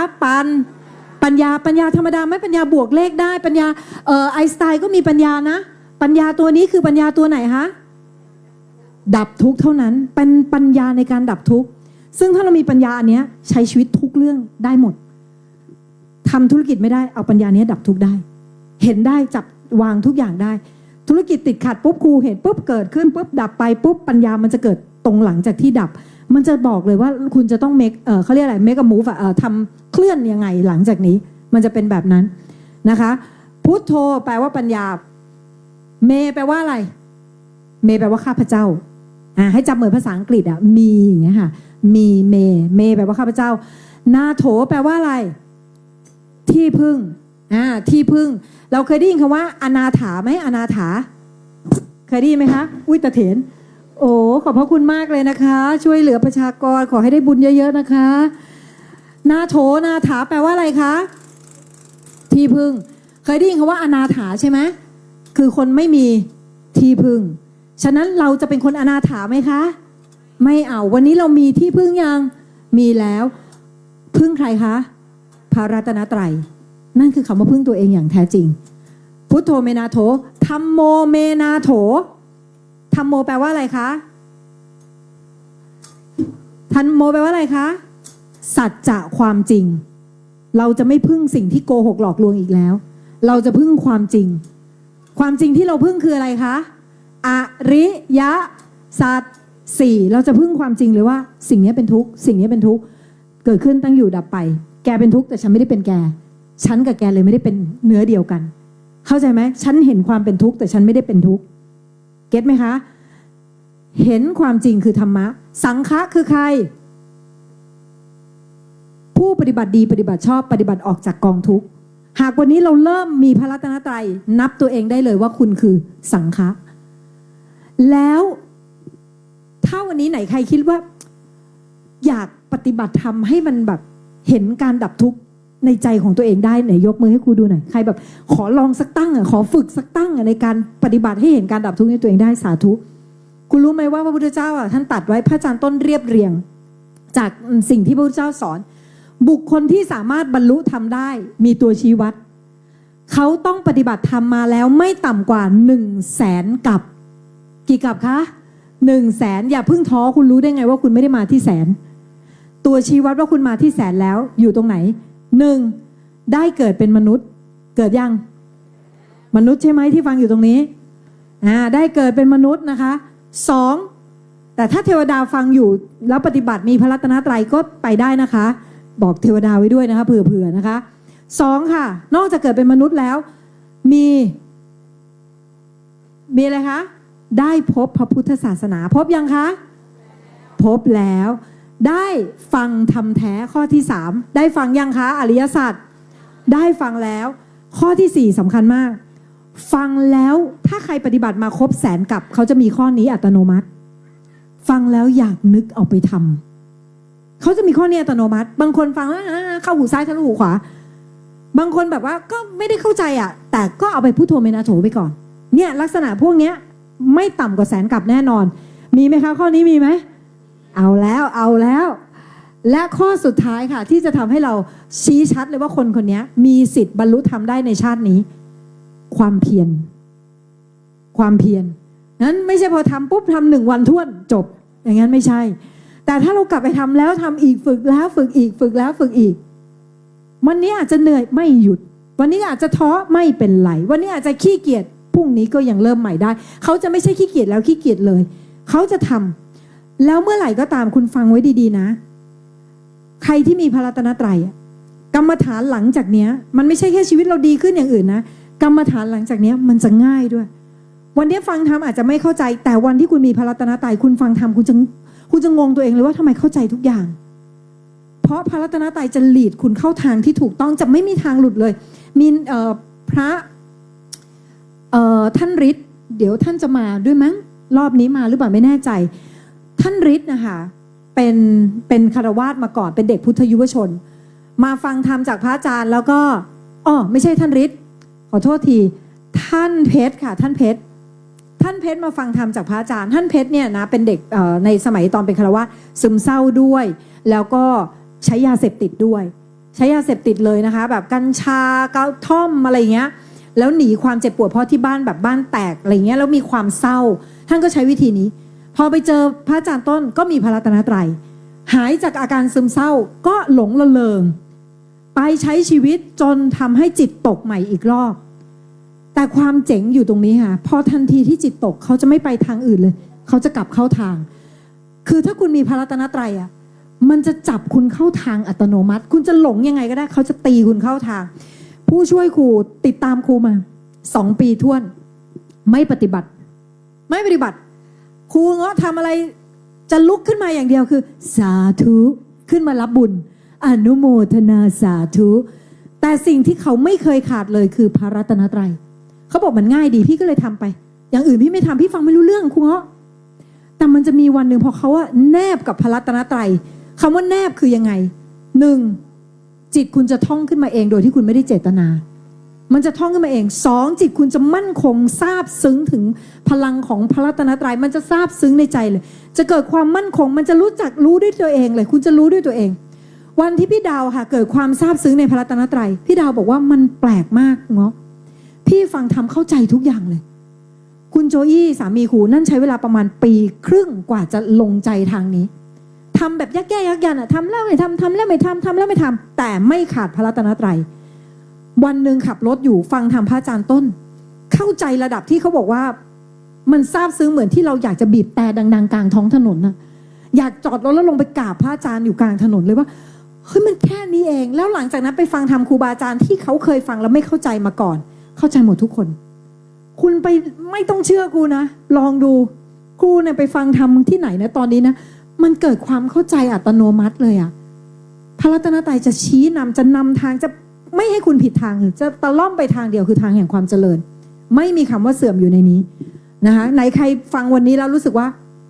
ขอลองสักตั้งกลับไปเนี้ยเดือนเนี้ยทั้งเดือนระลึกเมื่อไหร่ได้จิตมีสติเมื่อไหร่ระลึกพระรัตนตรัยตลอดยกมือให้ครูดูหน่อยค่ะอนุโมทนาสาธุนะคะ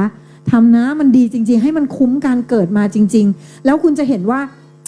อำนาจที่มันมีได้ในตัวเองมันเป็นแบบไหนความรุ่งเรืองที่เราไม่ต้องไปมูมันทำได้ยังไงมันเป็นอย่างนั้นจริงๆนะคะพระรัตนตรัยเวลาระลึกตรงนี้ท่ามกลางอกนะคะเหมือนกับให้เหมือนปากเราอยู่ตรงเนี้ยพุทโธเมนาโถธัมโมเมนาโถสังโฆเมนาโถให้อยู่ตรงนี้ถ้าอยากให้เร็วอยากเห็นผลเร็วให้จัดวันละ 20-30 นาทีอย่างบางคนแบบ10 นาทีก็ได้อย่างน้อยเลย10 นาทีแต่มันจะช้าเร็วก็ลองดูจัดเวลาให้เราวันละ1 ครั้งก็ได้เดินจงกรมแล้วเวลาจงกรมยังไงไม่ต้องอย่างนี้นะยกอย่างโน้อย่างนี้ไม่ต้องนะคะกิริยาไม่เกี่ยว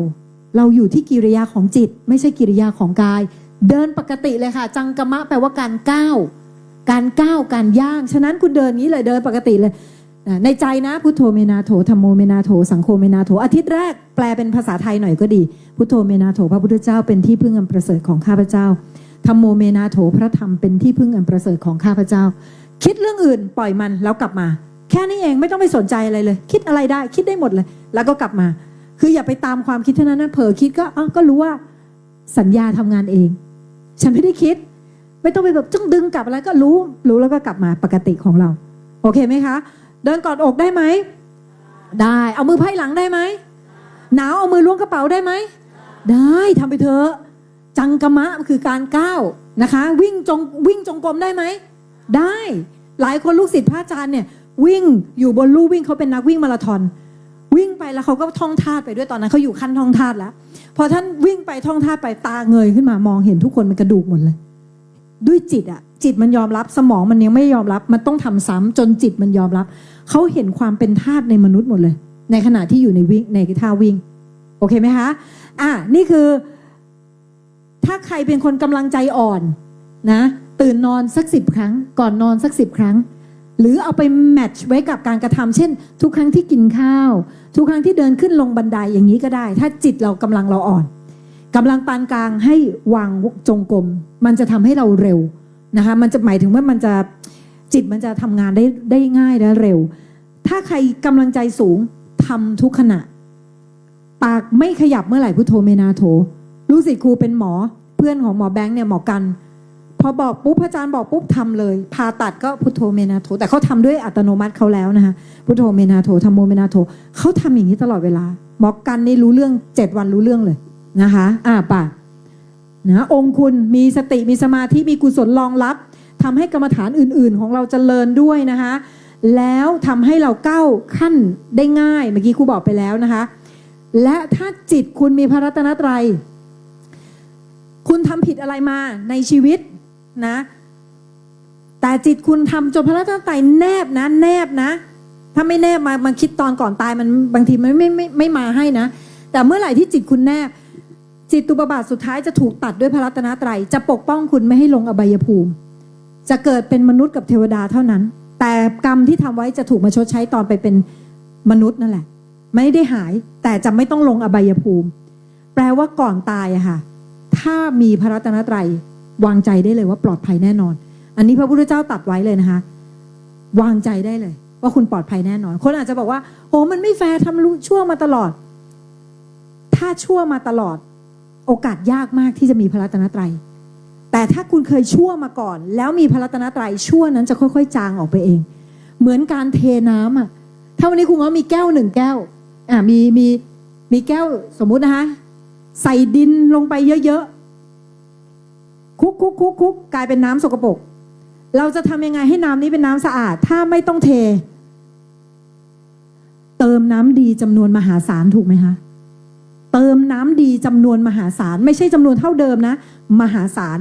และพระรัตนตรัยพระพุทธองค์ตรัสว่าเป็นมหากุศลจิตเนี่ยท่านให้นึกถึงอนุสติ10เนี่ยท่านมีบอกว่ามีทั้งนึกถึงฮิริโอตปะของเทวดา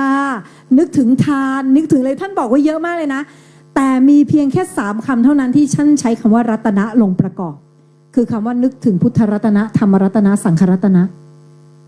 ทุกกรรมฐานของพระพุทธองค์ดีหมดนะคะแต่อะไรที่ดีสำหรับผู้เริ่มต้นพระรัตนตรัยเมื่อคุณเห็นว่าคุณมีพระรัตนตรัยที่เหลือมันจะง่ายหมดเลยนะคะไปค่ะต่อได้เลยนะคะเวลาคุณมีพระรัตนตรัยคุณจะเห็นเลยหนักจะกลายเป็นเบาถ้าวิบากหนักเข้ามามันจะถูกจางให้เป็นเบ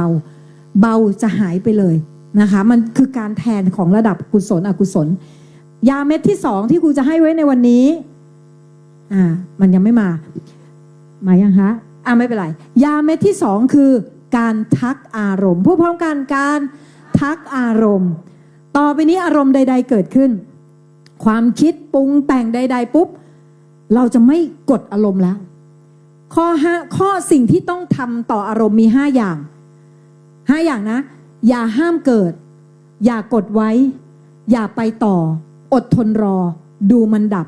พูดพร้อมกันนะคะอย่าเดี๋ยวจำไม่ได้ใช่ไหมคะพูดพร้อมกันจะพูดยังไงคะยังจำบทไม่ได้เลยอย่าห้ามเกิดอย่าพูดครูพูดนำแล้วเราพูดตามนะอย่าห้ามเกิดอย่ากดไว้อย่าไปต่ออดทนรอดูมันดับนี่คือธรรมชาติของอารมณ์ถ้าคุณทำตามนี้ได้ปัญญามันจะมาจริงๆธรรมชาติของเราคือไม่อยากคิดเลยไม่อยากคิดนี่คือห้ามเกิดอยู่ผิดธรรมชาติละเพราะคุณไปห้ามมันไม่ได้มันไม่ใช่ของคุณมันทำของมันเองนะคะแล้วพอมันเกิดปุ๊บไม่คิดแทรกแซงละไม่เป็นกลางแล้วไม่เป็นกลางต่ออารมณ์แล้วบางคนไม่ห้ามเลยกูไปต่อเลยปรุงต่อฉ่ำเลยทีนี้อันนี้ก็หลงเลยสมุทัยครอบงำ 100% เลยเรามีหน้าที่อย่างเดียวคือ2 ข้อสุดท้ายคืออะไรคะอดทนรอดูมันดับแล้วไม่ใช่ไปทักเพื่อให้มันดับมันจะดับหรือไม่ดับเป็นเรื่องของใครเรื่องของมันไม่ใช่เรื่องของเราจะไม่แจ๋กับอารมณ์ใดๆทั้งสิ้นเรามีหน้าที่ดูเฉยเธอเป็นงี้โอ้เธอบีบคั้นแบบนี้โอ้เธอทำอีกน้ำธาตุน้ำไหลเลยว่ะเธอทำให้ธาตุดินฉันสั่นหมดเลยว่ะร้องไห้ร้องไปเลยแต่ทักมันดูมันตรงๆแบบนี้เลยแล้วปัญญาจะเกิดตอนที่คุณเห็นคาตาว่ามันดับได้คุณจะเห็นตอนที่มันดับได้นั่นปัญญาเกิดเคยได้ยินพระพุทธเจ้าบอกไหมคะว่าผู้ปฏิบัติเห็นอริยสัจดูขันธ์5เกิดดับนับไป7 วัน7 เดือน7 ปีรู้ไหมว่านับจากตรงไหนนับจากวันที่คุณเห็นขันธ์5เกิดและดับของมันเองได้ถ้าจิตมันจำได้ว่ามันเกิดมันดับแบบนี้แล้วเห็นความเป็นขันธ์5นะไม่ได้เห็นเป็นอารมณ์แล้วนะเห็นเป็นก้อนขันธ์เลยนะนับไปเลย7 วัน7 เดือน7 ปีคุณจะเข้าถึงทำอย่างใดอย่างหนึ่งนะคะฉะนั้นต่อไปนี้นะอารมณ์เกิดมันจะบีบตรงพีคมันจะบีบมากเลยตัวเนี้ยสมุทัยจะมาแทรกแบบหนักมากช่วงตรงพีคเนี่ยอดทนรอให้ได้แล้วดูมันดับให้ได้คุณจะเห็นความจริงแต่ถ้าคุณไม่เคยอดทนรอมันจะเป็นสภาพหน้านี้ค่ะนี่คือสภาพที่ครูเป็นในอดีตแล้วครูก็เชื่อว่าหลายๆคนเป็นนะคะ นี่พอเกิดขึ้นพอมันบีบคั้นปุ๊บเราใส่คำว่าทำไมอ่ะทำไมมันไม่เป็นอย่างนั้นฉันอยากให้เป็นอย่างนี้เมื่อไหร่จะเป็นอย่างนั้นไอ้ตัวนี้แหละค่ะเขาเรียกสมุทัยพูดพร้อมกันทำไมไม่เมื่อไหร่จะ1 2 3เมื่อไหร่ที่เราพูดว่าเมื่อไหร่จะเป็นอย่างนั้นทำไมไม่เป็นอย่างนี้ทำไมแม่ไม่พูดแบบนั้นทำไมแฟนไม่ทำแบบนี้เมื่อไหร่เขาจะเปลี่ยนเป็นคนแบบนั้นทำไมเขาถึงนั่นนะคะสมุทัยกินหัวหมดแล้วระหว่างที่สมุทัยเกิดเนี่ยมันจะต่อทุกข์ให้คุณแบบนี้วันที่ครูอกหักอะค่ะครูใช้เวลาแฟนคนแรกครูใช้เวลาปีนึงกว่าครูจะ move on ได้เพราะครูใส่สมุทัยทำให้ทุกข์อันควรจะจบไปแล้วในระยะเวลาแค่เดือนเดียวมันกลายเป็น1 ปีวันที่ครูมาฝึกเรื่องนี้ครูฝึกก่อนเจอพระอาจารย์ต้นเนี่ยครูฝึกดูแค่เกิดดับของอารมณ์ยังไม่รู้จักเรื่องอริยสัจการฝึกดูเกิดดับของอารมณ์แค่ฝึกเกิดดับของอารมณ์ครูยังดับทุกข์ของแฟนคนที่2ครูเลิกกับแฟนคนที่2อ่ะที่บอกว่าแย่กว่าคนแรกอ่ะใช้เวลาเดือนเดียวครูร้องไห้เปิดสไลด์ถัดไปได้เลยนะคะคลิกใช่ครูใช้เวลาแค่มันเดือนเดียวเพราะทุกข์แท้มันมีแค่นั้นครูยึดเขาไว้แค่เดือนเดียวจิตมันยึดแค่นั้นครูร้องไห้ร้องอยู่4 ครั้งจำได้ไม่เกิน4 ครั้งในการอกหักครั้งนั้นร้องตอนเลิกร้องตอนบอกแม่ร้องตอนบอกแม่เขาแล้วก็ร้องตอนอยู่คนเดียว1 ครั้งแล้วเราร้องทำไงครูก็ตอนนั้นครูยังไม่เรียนรู้ของพระอาจารย์เลยนะครูก็ร้องไปเลยร้องไปเลยร้องไปเลยแล้วก็มันหมดปุ๊บตอนนั้นครูยังไม่รู้จักการดูดับดูอะไรด้วยก็หมดก็หมดไปคือครูไม่ต้านอารมณ์ปรากฏว่า1 เดือนครูหายแบบหายเกลี้ยงเลยไม่สามารถกลับไปคิดถึงได้เลยค่ะมันศูนย์แบบศูนย์จริงๆแปลว่าหัวเชื้อของความเศร้าครูจริงมีแค่เดือนเดียวแต่เพราะอวิชชาไปบีบตัวเองทำไมเมื่อไหร่จะหายของแฟนคนแรกจึงทำให้ครูอกหักถึง1 ปีนี่คือที่มาของความทุกข์ของพวกเราแต่ถ้าวันนี้คุณเห็นแบบที่พระอาจารย์ต้นสอนคือลงอริยสัจเลยว่าสิ่งที่เกิดขึ้นเราชี้ลงไปว่านี้ทุกข์ต่อไปนี้ความโกรธร้องไห้อยู่เราจะชี้คำว่านี้ทุกข์ให้จิตรู้สมองเรารู้แล้วแต่ให้จิตรู้จิตจำไว้นะอาการเนี้ยคือขันมันทุกข์บอกมันตรงๆนี้เลยเนี่ยขันมันทุกข์แล้วพอตอนมันบีบอยากให้เราไปด่าอยากให้เราไปพูดนี้สมุทัยชี้ไปเลยนี้สมุทัยจิตจำไว้นะอันเนี้ยสมุทัยไม่ใช่ฉันสมุทัยแล้วพอทันทีที่มันดับลงไปเราบอกว่านี้นิโรธนี้นิโรธความคำว่าดับไม่ใช่หายร้องไห้นะแต่ความบีบที่อยากไปด่าหายร้องไห้อาจจะยังร้องอยู่แต่ความบีบหายฉะนั้นตัวหายเราไม่ใช่ทุกข์นะเราต้องให้อะไรหายสมุทัยทุกข์อาจจะไม่หายปวดหัวไม่หายแต่ความทุรนทุรายอยากผลักออกหายปวดหัวยังอยู่ปวดหัวเป็นทุกข์แท้ความทุรนทุรายคือทุกข์เทียมฉะนั้นเมื่อทุกข์แท้ไม่หายไม่เป็นไรแต่ความทุรนทุรายหายให้ชี้ว่านี้นิโรธเมื่อคุณชี้ถึงนิโรธให้บอกสอนจิตตัวเองเลยว่าทั้งหมดที่เราทำอยู่นี้เรียกว่ามรรคทำให้เจริญขึ้นนะทำให้เจริญขึ้นแค่นี้นี่คือการใช้ชีวิตเหมือนเดิมทุกอย่างแต่เข้าไปแค่นี้ทุกข์นี้สมุทัยนี้นิโรธนี้มรรคเบื้องต้นพวกเราใช้การทักอารมณ์สอนจิตก่อนกำลังของเราจะยังไม่มีเวลาเบื้องต้นตอนฝึกเราจะคลุกเข้าไปยิ่งใครเป็นพวกขี้กังวลมากๆซึมเศร้ามาก่อนอย่างน้องอันเนี่ยน้องอันบอกหนูทักอารมณ์ไม่ได้เลยเพราะข้างในมันเหมือนสะสมอกุศลไว้เยอะมากมันเหมือนน้ำเน่าอยู่ในจิตพอน้ำเน่าที่อยู่ในจิตจะมานั่งทักอารมณ์มันไม่เห็นหรอกอารมณ์มันจะเข้าไปเป็นอารมณ์เลยฉะนั้นในระยะแรกต้องมีพระรัตนตรัยก่อนล้างน้ำเน่าออกก่อนแล้วช่วงที่ล้างออกในห้องนี้ใครเป็นพวกเก็บอารมณ์บ้างเป็นสายแบบอดทนยอมแล้วแต่ใครเป็นมั่งสายยอมคนให้พึงดูจิตตอนช่วงมีพระรัตนตรัยไว้นิดหนึ่งว่าคุณอาจจะเห็นตัวคุณโกรธเยอะขึ้นแต่จริงๆมันไม่ใช่โกรธเยอะขึ้นมันคือโกรธเก่าที่ค้างในจิตคุณแต่ถูกสำรอกออกเขาเรียกว่าการถ่ายเทอารมณ์จะเป็นเฉพาะกลุ่มคนที่จะเป็นหนักๆช่วงพระรัตนตรัยกับกลุ่มคนที่ชอบเก็บอารมณ์น้องมะปรางช่อง3อะค่ะเขาเป็นโรคแบบคือเขาชอบเก็บอารมณ์เขาเล่นเป็นนางร้ายนะแต่ชีวิตจริงเขาจะเป็นคนดีกับทุกคนเขากดไว้จนกระเพาะทะลุเลือดในตาแตกเป็นโรคหัวใจแล้วก็เป็นซึมเศร้าเป็นแพนิคเป็นครบอะค่ะ ทั้งหมดเกิดจากการเก็บอารมณ์แล้วก็กดด้วยคำว่าหนูเป็นคนดีแล้วกดด้วยสมาธิกดด้วยสมาธิหมดเลยพอโกรธปุ๊บนั่งสมาธิกดข่มแล้วกลายเป็นโรคหมดเลยแต่พอวันที่เขามาเจอปุ๊บเขาพุทโธเมตโธเขามาบอกพระอาจารย์ต้นพระอาจารย์ทำไมหนูดูร้ายกว่าเดิมอ่ะพระอาจารย์บอกไม่ได้ร้ายกว่าเดิมร้ายอยู่แล้วแต่แค่ไม่รู้ตัวพอที่ผ่านมากดข่มไว้วันนี้อนุญาตให้มันสำรอกออกแล้วทักมันแล้วบอกคนรอบข้างว่าขอขมาล่วงหน้าช่วงนี้คือช่วงสำรอกอารมณ์นะอดทนกับฉันหน่อยนะบอกให้เขารู้ตัวไว้นิดนึงจะเป็นเฉพาะกลุ่มคนนะเพราะครูไม่เป็นครูไม่มีสำรอกเพราะครูเป็นพวกแบบขาไฟด่ามาด่ากลับไม่โกงตั้งแต่เด็กมันเลยไม่ค่อยเก็บไอ้เรื่องพวกนี้ไว้เยอะแต่มันไปเก็บไอ้ตัวไหนแทนแต่ละคนจะมีตัวเก็บไม่เหมือนกันเขาเรียกว่าตัวอาสวะสันดานเนี่ยครูง้อจะเก็บความถือดีเยอะแล้วครูไปเจ็บตรงนั้นแทนวันที่เราเห็นว่าเรายังดีไม่พอเนี่ยมันสำลอกตรงนั้นแทนเรามีด่านคนละด่านสั่งสมมาไม่เหมือนกันนะคะโอเคต่อไปนี้ถ้าอารมณ์เกิดเราจะทักมันลองอ่านพร้อมกันสมมุติว่าใส่คำว่าความโกรธลงไปตรงตัวสีแดงอ่านพร้อมกันนะคะนี่คือความโกรธเกิดขึ้นในจิตคำมันตกเนาะไม่เป็นไรนี่คือความโกรธไปพร้อมกันความโกรธเกิดขึ้นในจิตมีความโกรธเกิดขึ้นความโกรธกำลังปรุงแต่งจิตกำลังมีความโกรธปรุงแต่งอยู่ทำแบบนี้นะถ่ายรูปไปก็ได้แต่ว่าอันนี้มันก็ไม่ค่อยถูกต้องเท่าไหร่แต่มันอยู่ในหนังสือนะคะเวลาที่คุณทักอารมณ์คุณจะไม่ได้ไปห้ามมันนะสมมุติคุณโกรธปุ๊บนี่คือความโกรธคุณทักเพื่อให้คุณเข้าไปรู้จักมันว่ามันมายังไงแล้วไปยังไงโอเคไหมเพราะคนบางคนชอบเป็นแบบนี้ครูหนูทักแล้วมันไม่เห็นหายเลยตอนนี้เราใส่อะไรเข้าไปใหม่ละสมุทัยใหม่เพราะเราอยากให้มันหายไงเราอยากให้ฉันเป็นคนจิตดีมันมีฉันตั้งแต่ต้นมันก็เจ็บตั้งแต่ต้นเป็นอารมณ์คุณก็เจ็บไปกับอารมณ์ฉะนั้นวันนี้เห็นให้ได้ก่อนว่าอ๋อนี่คืออารมณ์โกรธอ๋อความโกรธเกิดขึ้นในจิตมีความโกรธเกิดขึ้นความโกรธกำลังปรุงแต่งจิตกำลังมีความโกรธปรุงแต่งอยู่บางคนบอกครูคะสคริปต์ยาวเหลือเกินหนูจำไม่ได้หนูจอดตั้งแต่บรรทัดที่2แล้วค่ะไม่เป็นไรเราท่องแค่นี้ก็พอนี่คือความโกรธกำลังปรุงแต่งจิตความโกรธกำลังปรุงแต่งจิตความโกรธกำลังปรุงแต่งจิตความโกรธกำลังปรุงแต่งจิตอ๋อนี่คือความโกรธกำลังปรุงแต่งจิต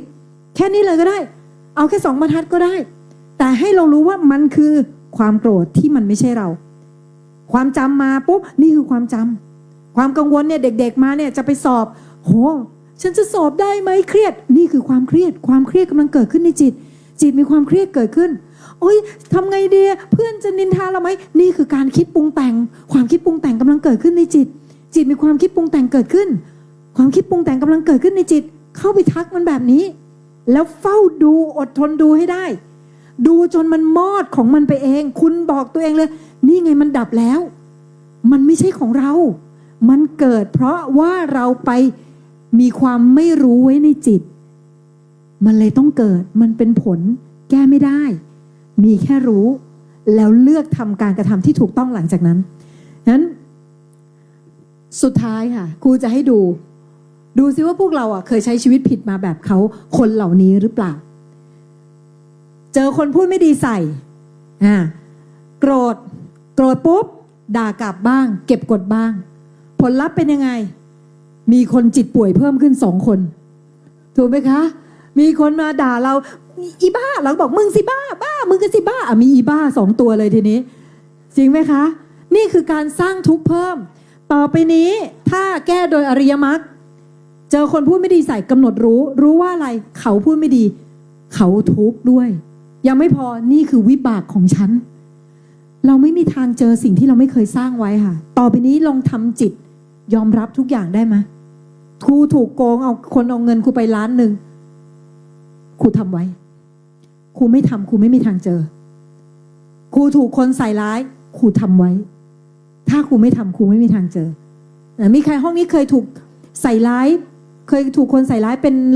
จำนวนแบบจนเป็นข่าวไหมคะเนี่ยเป็นข่าวไฮโซเราทำเรื่องเดียวกันมานะคะเราทำมาเราไม่มีทางปฏิเสธได้ครูเคยบอกนะชีวิตงดดีนะคะ ไม่ค่อยมีแบบไปพวกนักเรียนครูจะแบบหนูโดนเพื่อนใส่ร้ายครูไม่เคยถูกเพื่อนใส่ร้ายเลยค่ะครูต้องโดนระดับชาติเท่านั้นนะคะลงต้องเป็นข่าวเท่านั้นค่ะเราต่อไปนี้เขาพูดไม่ดีใส่กำหนดรู้โกรธกำหนดรู้ด่ากลับละและเราจะได้ผลลัพธ์คือมีสติในการสื่อสารแล้วรู้ว่าอะไรควรพูดไม่ควรพูดไปดูต่อนะงานหนักถ้าคนส่วนใหญ่เครียดมั่งเบื่อมั่งไปทำอะไรช้อปปิ้งหนีปัญหามั่งหมกงานมั่งอะไรก็ได้ที่มันทำให้ชีวิตเราบ้งกว่าเดิม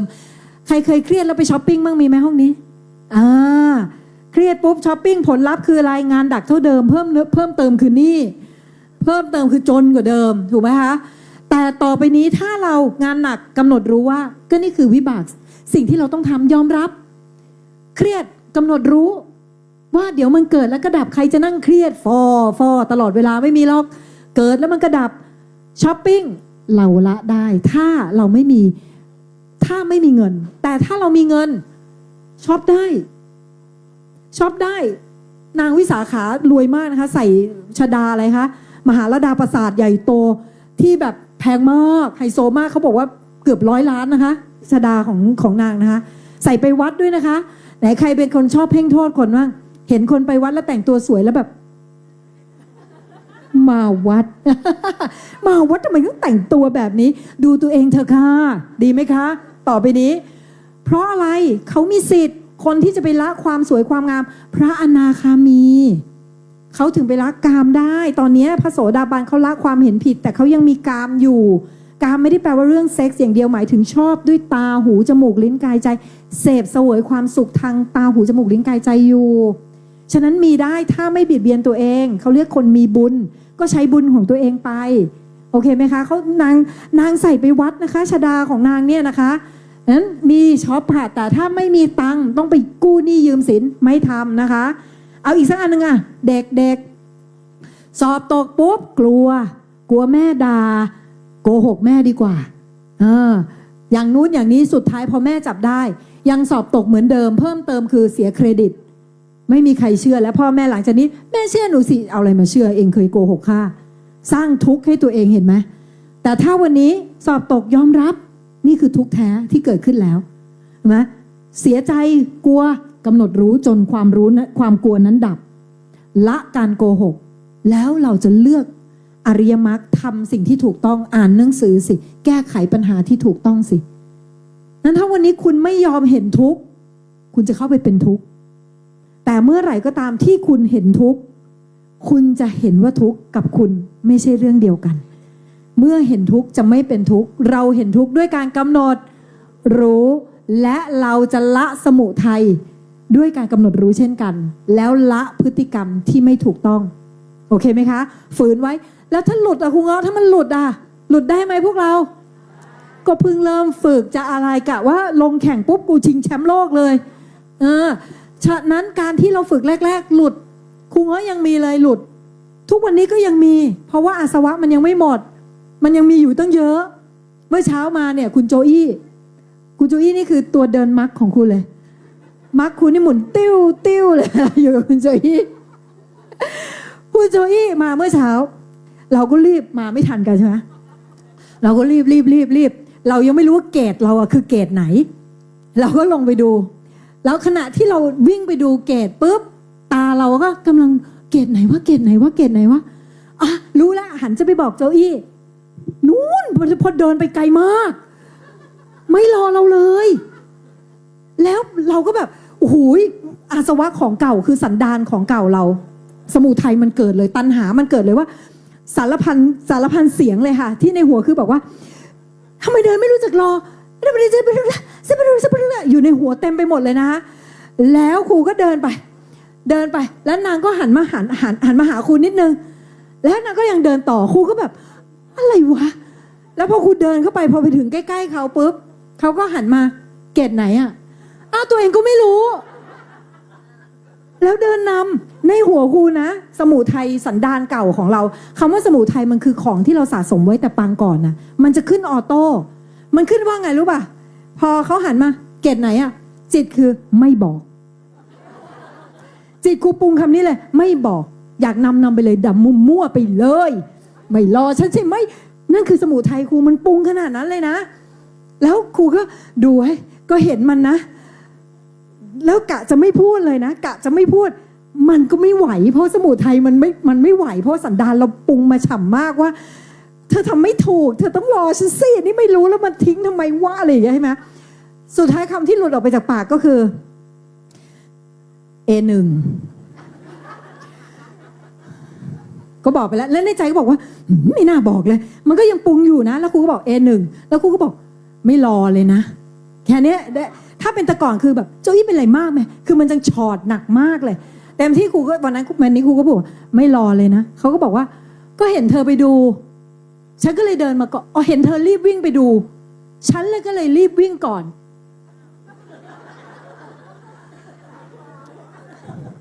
เห็นเธอวิ่งไปดูฉันเลยรีบวิ่งไปก่อนสิ่งที่ครูพูดออกไปคือ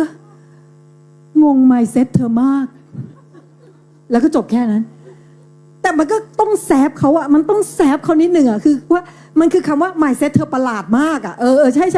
mindset เธอแปลกมากกูใช้คำนี้ mindset เธอแปลกมากแล้วกูก็เดินไปมันแปลกไหมคุณว่ามันแปลกไหมในมุมของเราเนี่ยเห็นไหมชะนีทั้งหลายนะคะเราก็จะคิดเหมือนกันใช่ไหมคะงงไหมคะแม่งงมากค่ะแล้วเขาก็จะเดินไปไกลอย่างเงี้ยใช่แล้วเราหันมาแบบตัวพี่ไปไหนวิ่งไปหาเขาด้วยงงมากแม่แล้วตอนนั้นค่ะจิตของเรามันขึ้นแค่คำนี้พูดได้แค่2คำว่า A1 กับอีกคำว่า3คำ A1 ไม่รอเลยนะกับอีกอันคือไม่เซตเธอแปลกแล้วก็เงียบข้างในตอนนั้นมันก็กุ่นต่อนะแต่ว่ามันได้ถูกระบายปิ๊บหนึ่งออกไปแล้วมันก็ค่อยๆลงยาวนะนี่เขายังไม่รู้นะแต่เขาคงรู้แหละแล้วกูก็เดินไปจนทุกอย่างมันดับตอนไหนมันไปดับตอนที่ไปถึงทุกอย่างแล้วเข้าห้องน้ำเสร็จเดินออกมามันหายแล้วมันดับเราก็ชี้ไปด้วยว่ามันดับแล้วพอมันเห็นว่าดับแล้วปุ๊บก็จบตอนนี้ก็คุยกันนุ่งหนิงไม่ต้องมาสร้างทุกข์ใหม่ให้ตัวเองจากอาสวะเดิมของเราฉะนั้นทุกอย่างที่โกรธเราไม่สามารถโกรธได้เพราะเขาทำเราโกรธได้เพราะสันดานเราเป็นแบบนี้คนบางคนอาจจะไม่โกรธก็ได้เห็นไหมคะผู้หญิงท่านไหนถ้าเกิดเจอแบบครูแล้วรู้สึกว่าเรื่องนี้ฉันไม่โกรธหรอกยกมือโจอี้ดูนะ ใครๆเขาก็โกรธนะ คือเรามันงงเนอะแม่เนาะสิ่งที่ครูจะบอกสรุปคือโลกใบนี้ไม่มีใครทำให้คุณทุกข์ได้คุณจะโทษทุกคนก็โทษไปเถอะเสียเวลาชีวิตแค่นั้นเองเพราะคุณจะบอกว่าที่ฉันโกรธเพราะไอ้คนนี้ขับรถไม่ดีจริงเหรอเราโกรธเพราะเขาขับรถไม่ดีแล้วทำไมคนนั่งข้างๆเราเคยเจอไหมคนขับยังไม่ทันโกรธเลยอีนั่งข้างๆโกรธหนักกว่าทั้งที่เห็นเหตุการณ์เดียวกันเพราะอะไรแสดงว่าไอ้คนนี้หรือเหตุการณ์นี้ไม่ใช่เป็นตัวแปรในการทำให้เราโกรธตัวแปรที่ทำให้เราโกรธคือสิ่งที่เราสะสมไว้ในจิตเราหรือสันดานของเรานั่นเองคนเขาด่าเรื่องนึงคนนึงโกรธทำไมคนนี้ไม่โกรธก็เขาสั่งสมคนละเรื่องหน้าที่ของเราที่ทำให้เราทุกข์ทำให้เราหายทุกข์คือทำความเข้าใจสันดานตัวเองทุกครั้งที่ผุดออกมาก็รู้ว่าโอ้นี่คือสิ่งที่กูสะสมไว้ในอดีตแล้ววันนี้มันทำความแผดเผาในจิตฉันเท่านั้นแล้วเมื่อคุณดับลงนี้ตัวนี้ลงไปคุณจะเห็นเลยว่าเรื่องนี้จะไม่ทำให้คุณทุกข์อีกครูกับคุณโจอี้ผ่านกันมาหลายเรื่องมากบางเรื่องมันจบไปแล้วมันแบบแค่นี้เรื่องนี้ไม่โกรธทั้งที่เคยโกรธมากเราจะมีเรื่องที่ต้องทำงานไปเรื่อยๆจนกว่าอาสวะเราจะขาดสิ้นฉะนั้นวันนี้พระพุทธองค์ให้เครื่องมือให้พวกเราเดินมรรคในชีวิตจริงต่อไปนี้ทุกเกิดรู้ว่าทุกบีบคั้นรู้ว่าสมุทัยดับไปรู้ว่านิโรธทำทั้งหมดนี้เรียกว่ามรรคคุณมีหน้าที่สร้างมรรคไม่มีหน้าที่ประหารกิเลสอริยมรรคจะไปประหารกิเลสให้คุณเองฉะนั้นคุณต้องสร้างเครื่องมือให้กับจิตของตัวเองนั่นคือพระรัตนตรัยแล้วก็อริยสัจสี่โอเคไหมคะหัวฝากไว้เท่านี้นะคะขอบคุณทุกคนมากๆนะคะอนุโมทนาสาธุกับทุกคนที่ฟังธรรมนะคะแล้วก็พวกเราเดี๋ยวก่อนจะไปจริงๆของครูถึง5 โมงของคุณแป้งเดี๋ยวเป็นโยนพรุ่งนี้ก็ได้เนาะเดี๋ยวพ่อของคุณแป้งแซบและยาวจำเป็นต้องฟังของแซบมากของคุณแป้งก็ดีคุกกี้ก็ดีของหมอแบงก์ก็ดีพรุ่งนี้ครูขอให้แชร์ เดี๋ยวถ้าใครไม่เชื่อว่าการที่เราไปก้มหัวให้สิ่งอื่นทั้งที่เราเข้าใจว่าสิ่งเนี้ยน่าจะดี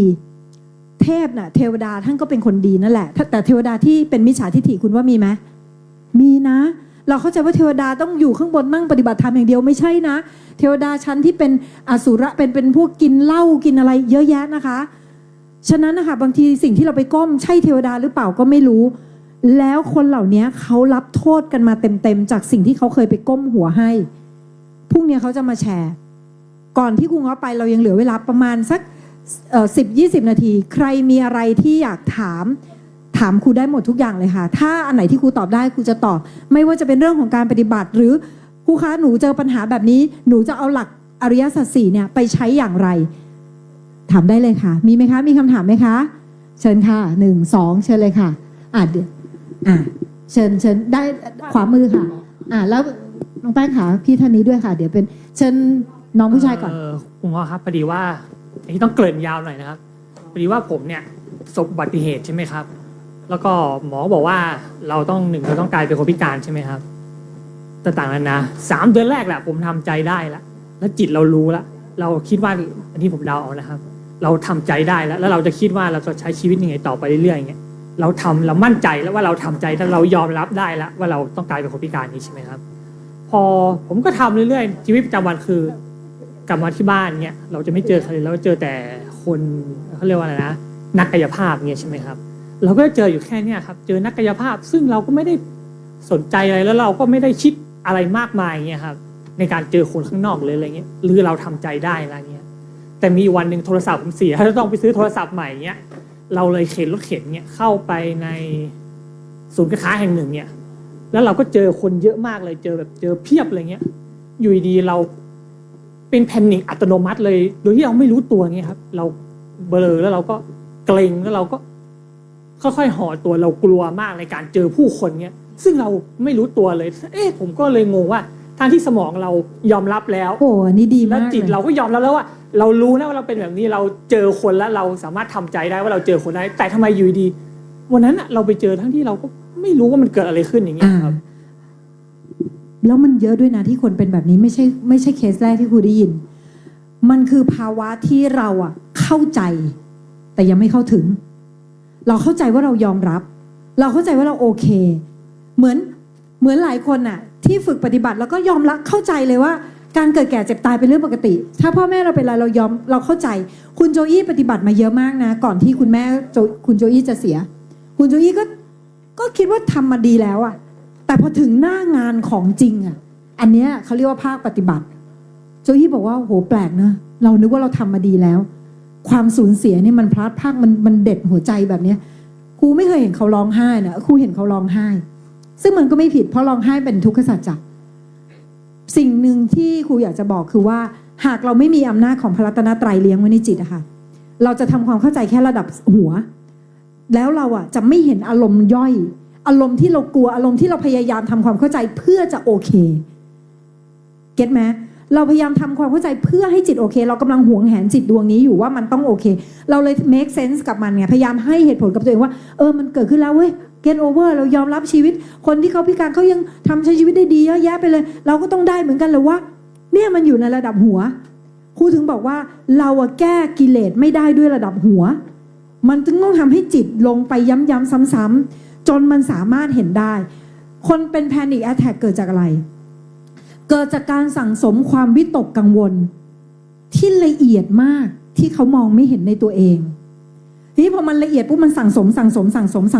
มวันที่เราไปเจอคนอันนั้นคือฝั่งเส้นสุดท้ายที่จิตเราสั่งสมไว้พอมันเห็นปุ๊บตาเห็นรูปปุ๊บจิตที่มันเคยสั่งสมไว้มันปรุงต่อเลยว่าเฮ้ยเราคือผู้พิการนะเราเข้าไม่ได้คนเยอะเขาจะมองเรายังไงแล้วเราจะทำได้ไหมเราจะไปเงอะงะไหมเราจะไปกลัวขวางคนอื่นเขาหรือเปล่าพอมันเกิดขึ้นปุ๊บมันปรุงแบบเร็วมากปุ๊บมันเกิดเลยทำให้เคมีในร่างกายของเรารวนแล้วทำให้เรารู้สึกว่าเป็นภัยพอเป็นภัยปุ๊บร่างกายมันจะสั่งให้เราเทคลมเพื่อเตรียมหนีหรือหดตัวเพื่อปกป้องอวัยวะส่วนกลางนี่คือธรรมชาติของกายภาพมันทำแบบนั้นฉะนั้นนะคะสิ่งนี้เราก็เลยอยากให้ดีแล้วที่สมองเรายอมรับมันต้องเริ่มจากตรงนั้นถูกแล้วแต่หลังจากนี้ครูขอให้เรามีพระรัตนตรัย แล้วจับทุกอารมณ์เดี๋ยวพอเรามีพระรัตนตรัยค่ะ ความจับอารมณ์เราจะเคลียร์ขึ้น ทีนี้พอที่เราจับอารมณ์ไม่ได้มันเลยเข้าไปหมกในจิต จนรอวันระเบิด หลายคนใช้ชีวิตแบบนี้หมดเลย Panic Attack ส่วนใหญ่เป็นแบบนี้นั้นเราอะค่ะจับเอาพระรัตนตรัยล้างน้ำชั่วออกก่อน แล้วใส่น้ำดีโดยการเห็นอารมณ์เพื่อไม่ให้อารมณ์ใหม่อะเข้าไปเก็บใหม่ ของเก่าเอาออกของใหม่ไม่นำเข้า เดี๋ยวมันจะค่อยๆเห็นความจริงของมันเอง แล้วก็ยอมรับด้วยสิ่งที่เกิดขึ้นโดยสิโลลาภว่าเราทำมาแน่นอน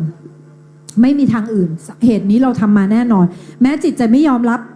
บอกเขาให้รู้ว่า เธอคือผลนะเนี่ยก้อนเนี้ยคือผลไม่ว่าเธอจะยืนเดินนั่งนอน ไม่ว่าเธอจะเดินแข็งแรง เธอจะเดินไม่แข็งแรงนี่คือผลแล้ว มันมาจากเหตุบางอย่างของฉันทั้งนั้น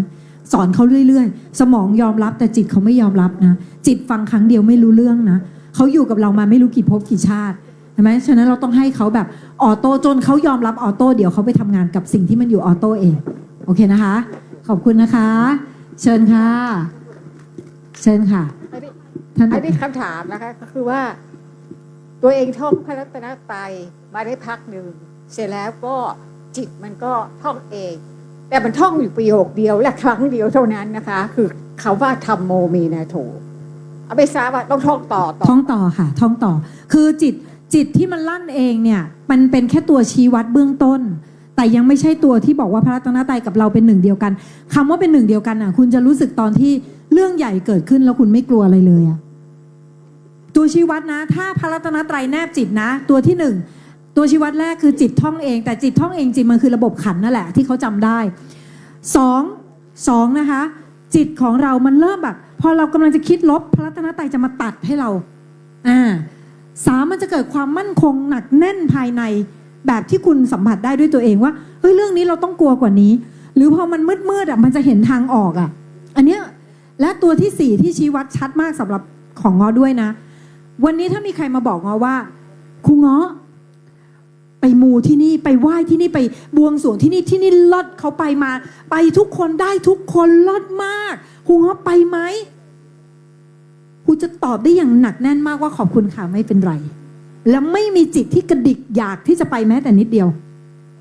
เพราะเราไม่เชื่อว่าเราจะขออะไรจากใครแล้วเราจะได้เราเชื่อว่าเราทำเราถึงได้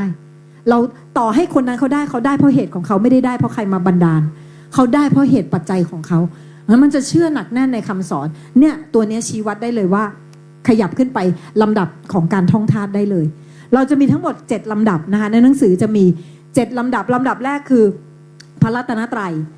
นะคะแล้วก็อันดับที่2ทักอารมณ์กับรัตนปริตให้ทำควบคู่กันรัตนปริตนี่ดีมากนะคะโอ้โหแต่ต้องมันจะดีมากกับคนมีพระรัตนตรัยแล้วนะคะมันจะทำให้บุญที่คุณมีในชีวิตอะวิบากดีอะมันจะมาให้ผลอะไรที่คุณปรารถนามันจะดึงวิบากดีของคุณอะมาทำให้สิ่งนั้นนะกำเนิดผลหากคุณทำเหตุที่เกื้อกันไว้นะอย่างคนนึงอะลูกศิษย์พระอาจารย์อะเขาท้องไม่ได้แบบไปหาหมอบอกท้องเองไม่ได้ยังไงก็ต้องทำกิฟต์ก็โอกาสยากมากเพราะว่ามดลูกเขาต่ำแล้วเขาเป็นคนตัวอ้วนคือจริงๆอะคือน้องมะปรางก่อนแล้วก็อีกคนเพื่อนเขาเนี่ยที่ตัวอ้วนเนี่ยปรากฏว่าพระอาจารย์บอกว่าเนี่ยลองปฏิบัติระลึกถึงพระรัตนตรัยตลอดแล้วพอเสร็จให้ประกาศรัตนปริตท่อนสุดท้ายให้พูดว่าด้วยสัจจวาจานี้หากน้องมะปรางเนี่ยมีเขาเรียกว่ากรรมสัมพันธ์กับเทวดาที่ต้องการเกิดมาเพื่อมาปฏิบัติธรรมเพื่อการดับทุกข์ขอให้เทวดานั้นอ่ะมาเกิดเป็นลูกน้องมะปรางปรากฏว่าทั้งมะปรางและเพื่อนมะปรางเนี่ย2คนทำพร้อมกันเลยนะคะ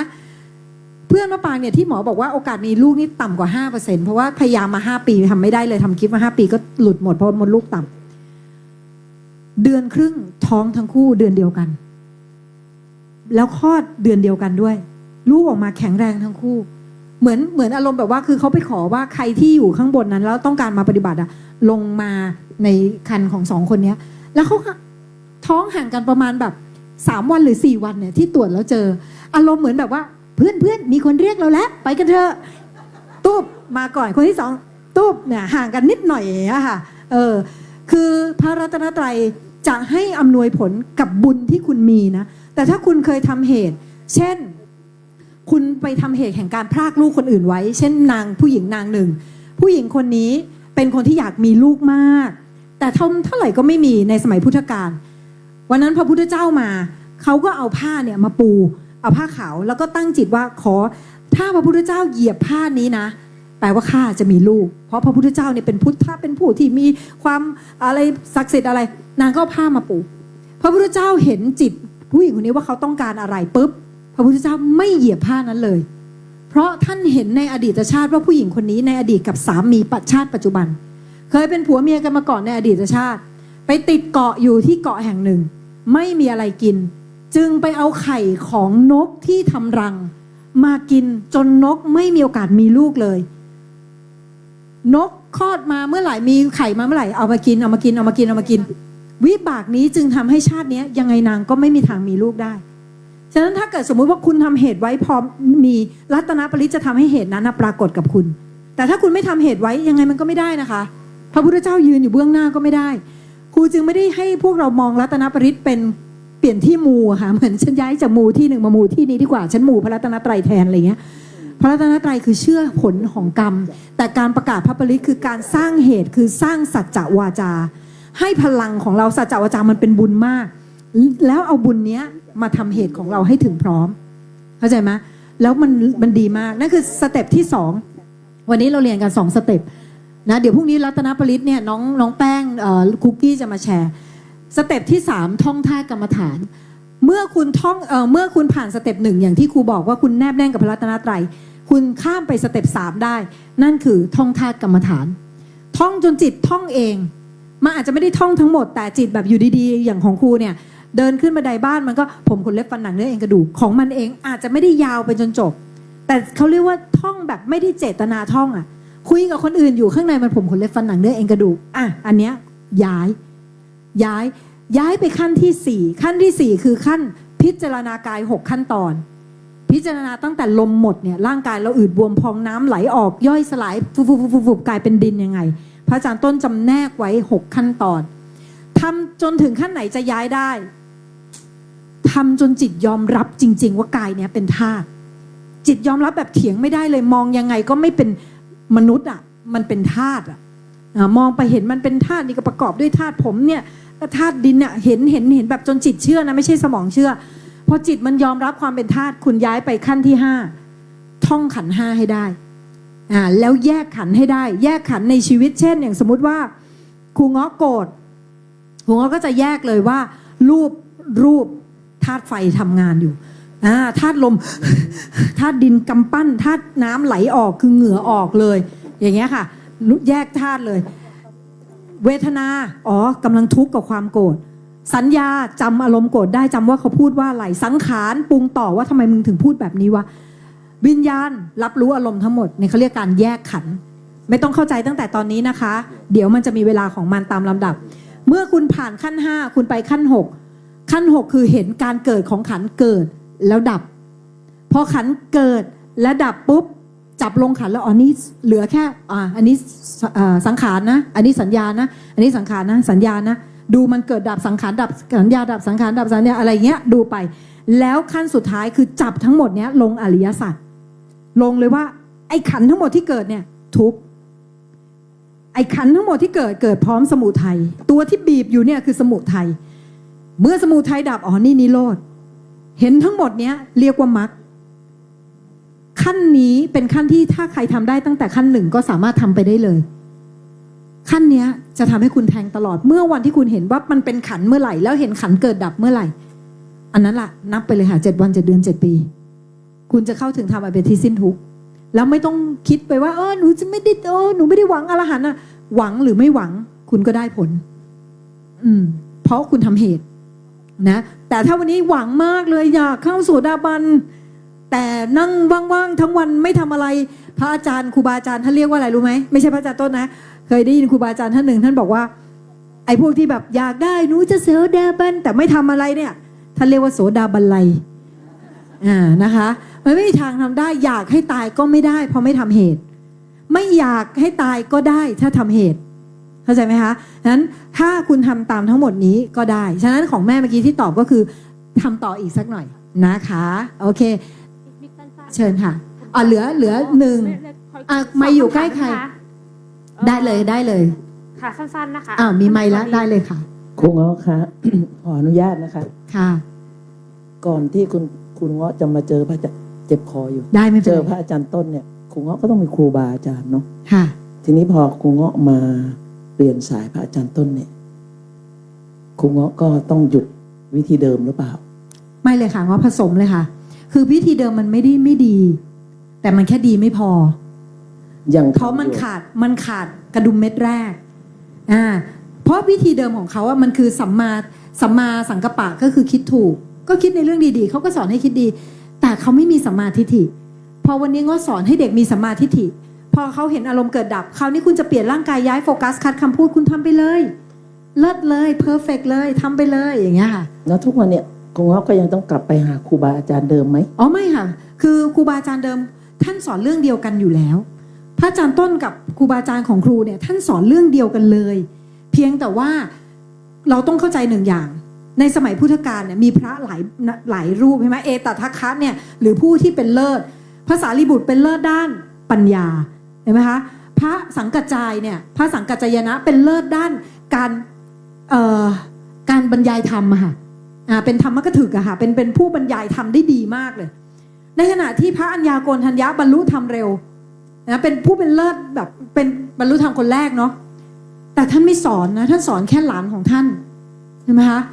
ท่านไม่สอนฉะนั้นท่านทุกรูปที่ท่านเป็นอรหันต์เนี่ยท่านปฏิบัติดีปฏิบัติชอบเหมือนกันแต่คนที่สามารถในการสอนน่ะมีไม่เหมือนกันครูเงาะเป็นครูสอนการแสดงที่แสดงได้พี่แอนทองผสมมาเรียนกับครูพี่แอนทำไมต้องมาเรียนกับครูทั้งที่เขาเก่งแล้วทำไมเขาไม่สอนเด็กของเขาเองทำไมเขาส่งเด็กของเขามาให้ครูเงาะสอนพี่แอนพูดคำว่าพี่เล่นได้เงาะแต่พี่สอนไม่เป็น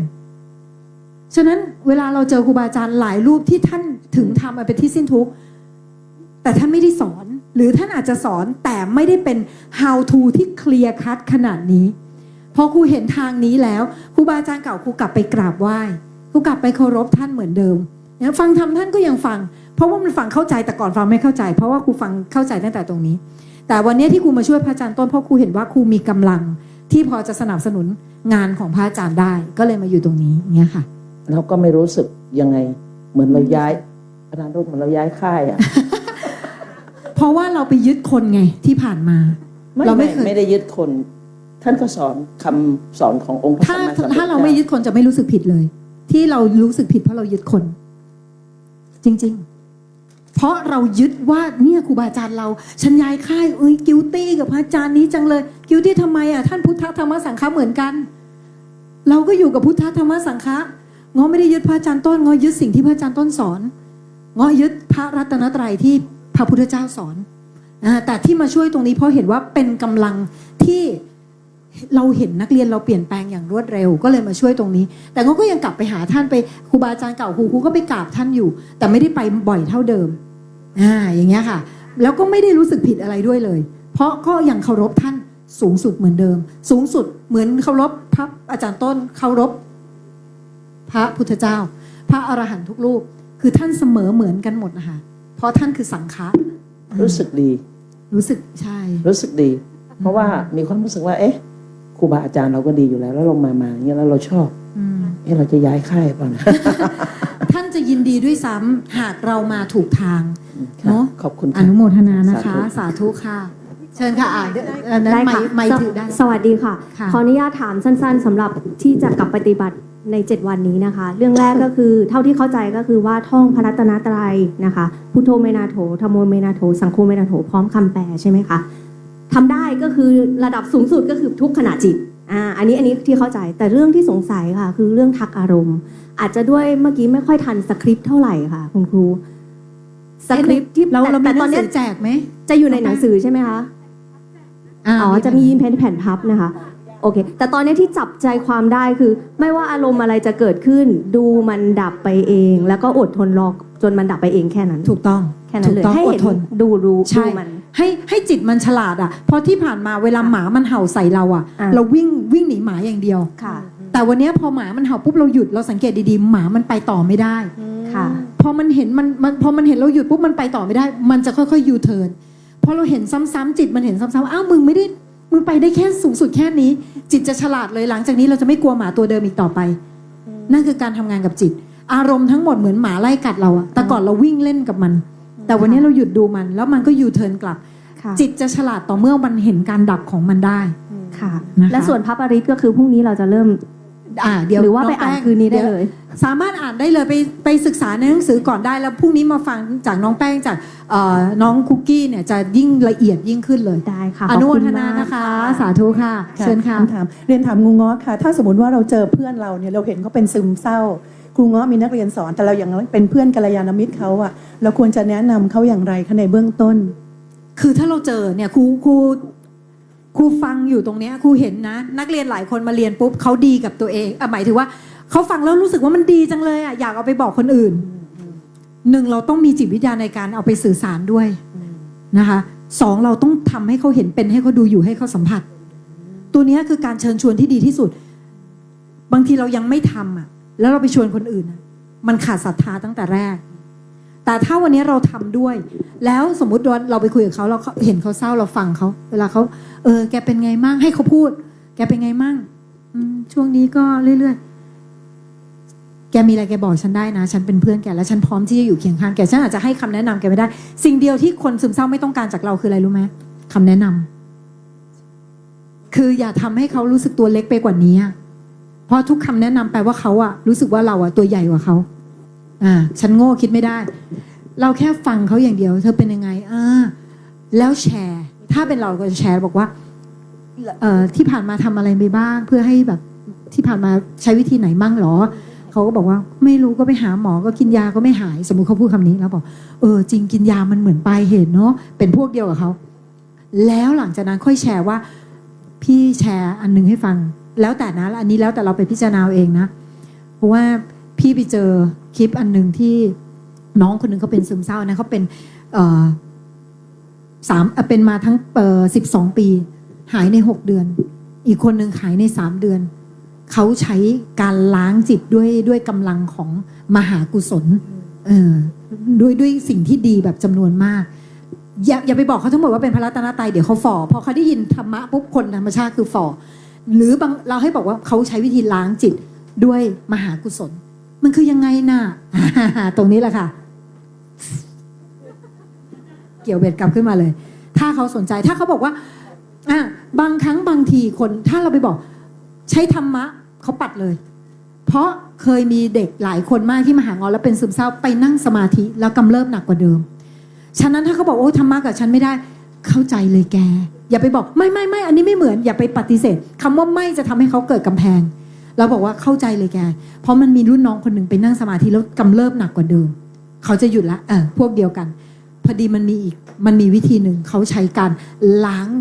เอาอกุศลออกเอากุศลแทนเหมือนกดแค่กดแรงดึงดูดนั่นแหละแต่เราใช้มหากุศลเลยเดี๋ยวฉันส่งคลิปให้ฟังเอาไหมถ้าสนใจจะส่งให้ฟังถ้าไม่สนใจไม่เป็นไรอะไรเงี้ยแล้วแต่นะเพราะว่าเคยได้ยินว่าเขาหายแล้วหายแบบเบ็ดเสร็จเด็ดขาดด้วยเพราะคนพวกที่มาแชร์เนี่ยอย่างน้องโอที่ครูเล่าให้ฟังเนี่ยอันนั้นคือนั่งสมาธิจนเกือบจะฆ่าตัวตายก็บอกเขาเลยมันมีคนที่นั่งแล้วมันผิดทางแบบนั้นจริงๆแต่คนนี้เขาหายขาดเลยถ้าเธออยากช่วยบอกฉันนะแล้วก็ส่งไปนะคะโอเคถ้าน่าจะได้ขอ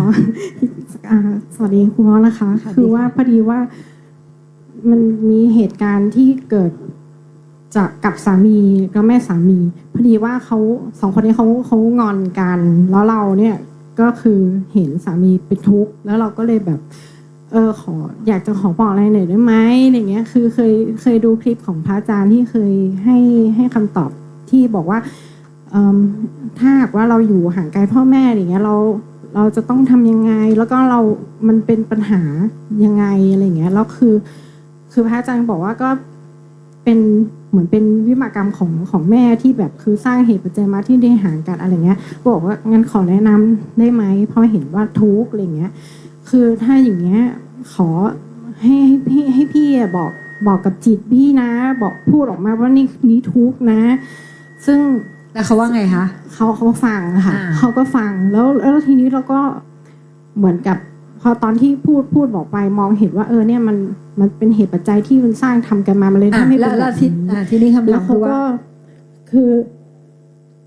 แล้วหนูก็เหมือนกับหาทางแก้ไขว่าเรามีวิธีแบบนี้ที่เราทำให้เราอยู่ด้วยกันอย่างสันติได้แล้วเขาก็พูดออกมาบอกเนี่ยเห็นหรือเปล่าเนี่ยตัวเองสังขารปรุงแต่งอะไรอยู่ เราก็ยังไงก็นิ่งไปแป๊บนึงแล้วก็ถามกับตัวเองว่า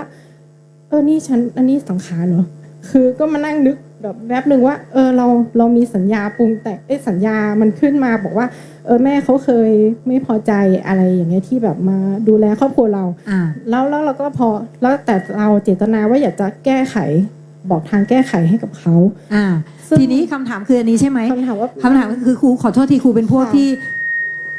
ขมวดคำถามเร็วถ้าผิดบอกครูได้เลยนะหนึ่งตกลงเราจะแนะนำเขาได้ไหมตกลงมันคือสังขารปรุงแต่งหรือเปล่าเราจะทำยังไงที่มันอยู่บนทางที่มันถูกต้องที่ไม่ได้เป็นการมาสร้างสังขารปรุงแต่งให้ตัวเองถูกไหมคะอันนี้ใช่ไหมหรือว่าอยากใส่ว่าการที่เราแก้ไขปัญหาอะไรให้คนอื่นมันเป็นการเราเป็นสังขารหรออะไรอย่างเงี้ยโอเคมันต้องละแล้วเราก็ต้องเป็นทำยังไงโอ้โหเป็นคำถามที่ดีมากเลยตกลงเราต้องละไหมเนี่ยพระพุทธเจ้าไม่ได้ให้ไปละสังขารท่านให้ไปละสมุทัยขันธ์ห้าไม่มีทางหายสังขารยังไงก็ต้องคิดทุกวันนี้ที่นั่งอยู่ในสังขารทั้งนั้นสังขารให้นั่งสังขารให้เดินสังขารให้กินสังขารให้พูดสังขารทั้งนั้นแต่ให้ไปละอวิชชาในสังขารคือความไม่รู้แปลว่าไม่งั้นเราต้องไม่ทำอะไรเลย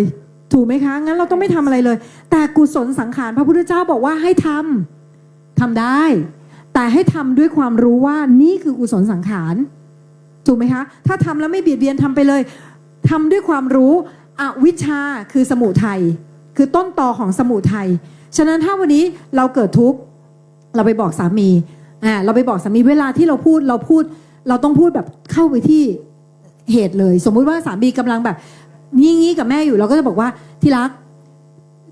แชร์อันนี้ขออนุญาตแชร์ซึ่งเมื่อกี้ใช้คำที่ดีมากเลยกับสามีเขาถึงเปิดใจฟังเราเห็นไหมเราก็บอกว่าขออนุญาตแชร์นะนี่เป็นเรื่องที่พระอาจารย์ต้นบอกมาอย่างนี้แล้วให้ท่านไปชี้เราเข้าไปชี้เลยว่านี้ทุกอย่างเงี้ยแล้วพอเราชี้ว่านี้ทุกอะไรต่างๆนานาได้นะเธอก็ลองไปทำดูแล้วก็จบตรงนั้นเราอย่าไปปรุงต่อให้เขาได้ยินว่าเพราะถ้าไม่งั้นนะเธอก็จะโกรธแล้วเธอก็จะเศร้าแล้วเธอก็จะนี่แล้วเธอก็จะนั่นแล้วเธอก็จะนูดอันเนี้ยเราปรุงโดยที่เราไม่รู้ตัวใช่ไหมคะเราก็บอกแค่เหตุแค่ผลว่ามันจะช่วยเธอได้ยังไงแล้วเธอก็ลองพิจารณาดูแล้วกันแล้วเราก็จบเราทำแค่นี้ในนี้พอถ้าเกิดเขามาบอกว่านี่ไงเธอกำลังสังขารนี่ครูง้อก็สังขารอยู่ครูง้อใช้สังขารในการพูดเพราะถ้าครูง้อไม่ใช้สังขารในการพูดครูพูดไม่ได้เราต้องใช้ขันเราไม่ได้ดับขันมีอย่างเดียวคือตอนตายตอนที่มีอยู่ต้องใช้ขันใช้ทั้งความคิดใช้ทั้งความจำใช้ทั้งความรู้สึกใช้ทั้งการรับรู้ใช้ทั้งรูปใช้แต่สิ่งที่เราจะต้องละคืออวิชชาต่อขันคือความไม่รู้จักขันเนี้ยเห็นไหมคะฉะนั้นถ้าการแนะนำสามีเป็นกุศลทำได้ไหมทำได้บอกไปเลยบอกสามีบอกนี่ไงเธอก็ขันเราก็บอกพระอาจารย์ไม่ได้ให้ดับขันค่ะพระอาจารย์ให้ดับสมุทัยเนาะแล้วถ้าแต่ให้จะให้ดีเลยมาดูที่ตัวเองก่อนว่าเราโกรธเขาไหมตอนที่เราพูดไม่ได้โกรธถ้าเราไม่ได้โกรธตั้งใจดีมากเลยที่อยากไม่ใช่หมายถึงว่าสมมุติพอเขาบอกว่าเนี่ยไงเนี่ยเธอก็สังขารขันพองงปุ๊บสตันไปเลยค่ะแบบว่าอ้าวนี่หรือจริงวะแบบก็มาจับมาถามตัวเองแป๊บนึงว่าเราตกลงควรหรือไม่ควรยังไงใช่หรือว่าเราขอให้พวกเรารู้ว่าตลอดเวลาเราปรุงแต่งอยู่ค่ะอย่าไปก็นี่เราปรุงแต่งอยู่หรือเปล่าเราปรุงแต่งค่ะแต่เป็นปรุงแต่งที่มีอวิชชาหรือไม่มีอวิชชาพระพุทธเจ้าไม่ได้ให้เราเลิกปรุงแต่งให้เลิกปรุงแต่งที่มีอวิชชาและให้ละการกระทำของการปรุงแต่งที่ชั่วแค่นั้นเองโอเคไหมเคลียร์นะ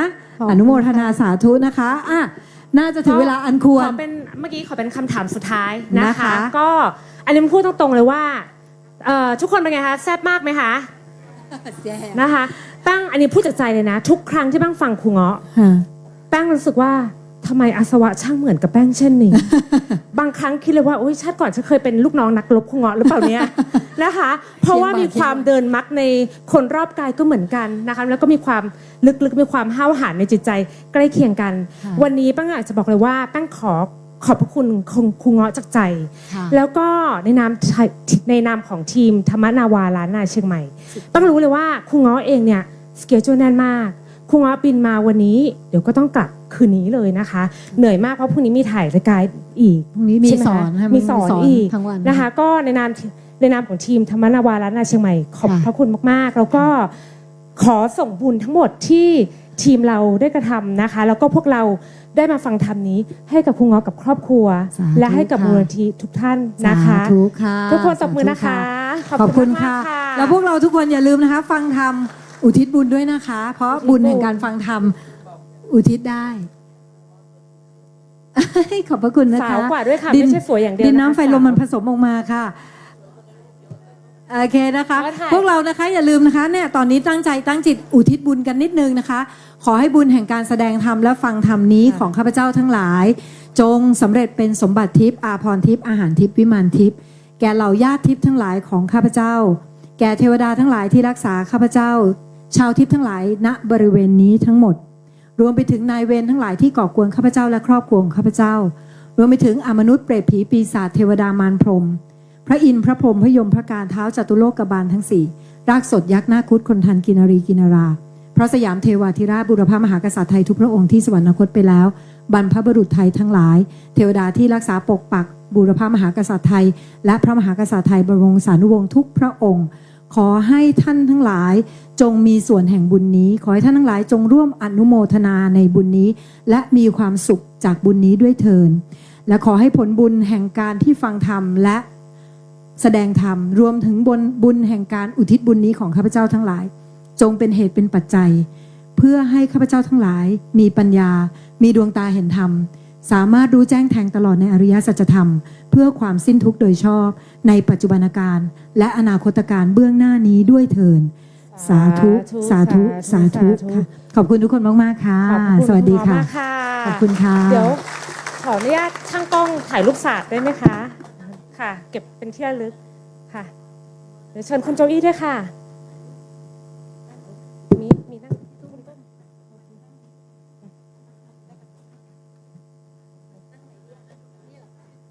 ทีมเว้ยเดี๋ยวก่อนมันไม่เข้าเอ๊ะแล้วคุณแม่นั่งได้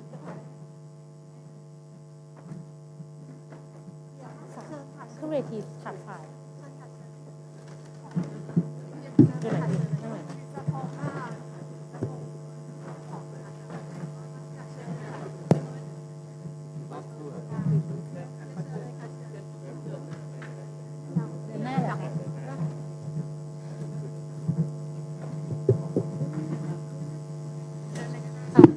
ไม่ไปเดี๋ยวเขาขึ้นตรงนี้แล้วก็สาดอะไรสาดเชิญคนในศาลามานั่งรวมตัวกันตรงนี้ได้นะคะ ไม่รอแล้วนะคะเพื่อถ่ายรูปร่วมกันค่ะ และเดี๋ยวจากนี้เดี๋ยวเรารับเอาคูปองไปแลกอาหารนะคะน้องช่างถ่ายรูปปะคะไม่เห็นน้องช่างถ่ายรูปปะคะของราชวังใช่ปะน้องขึ้นไปเวทีแล้วถ่ายศาสตร์เก็บทุกคนถ่ายศาสตร์ขึ้นไปเวทีแล้วคานขึ้นไปได้เลยก็ถ่ายศาสตร์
ของ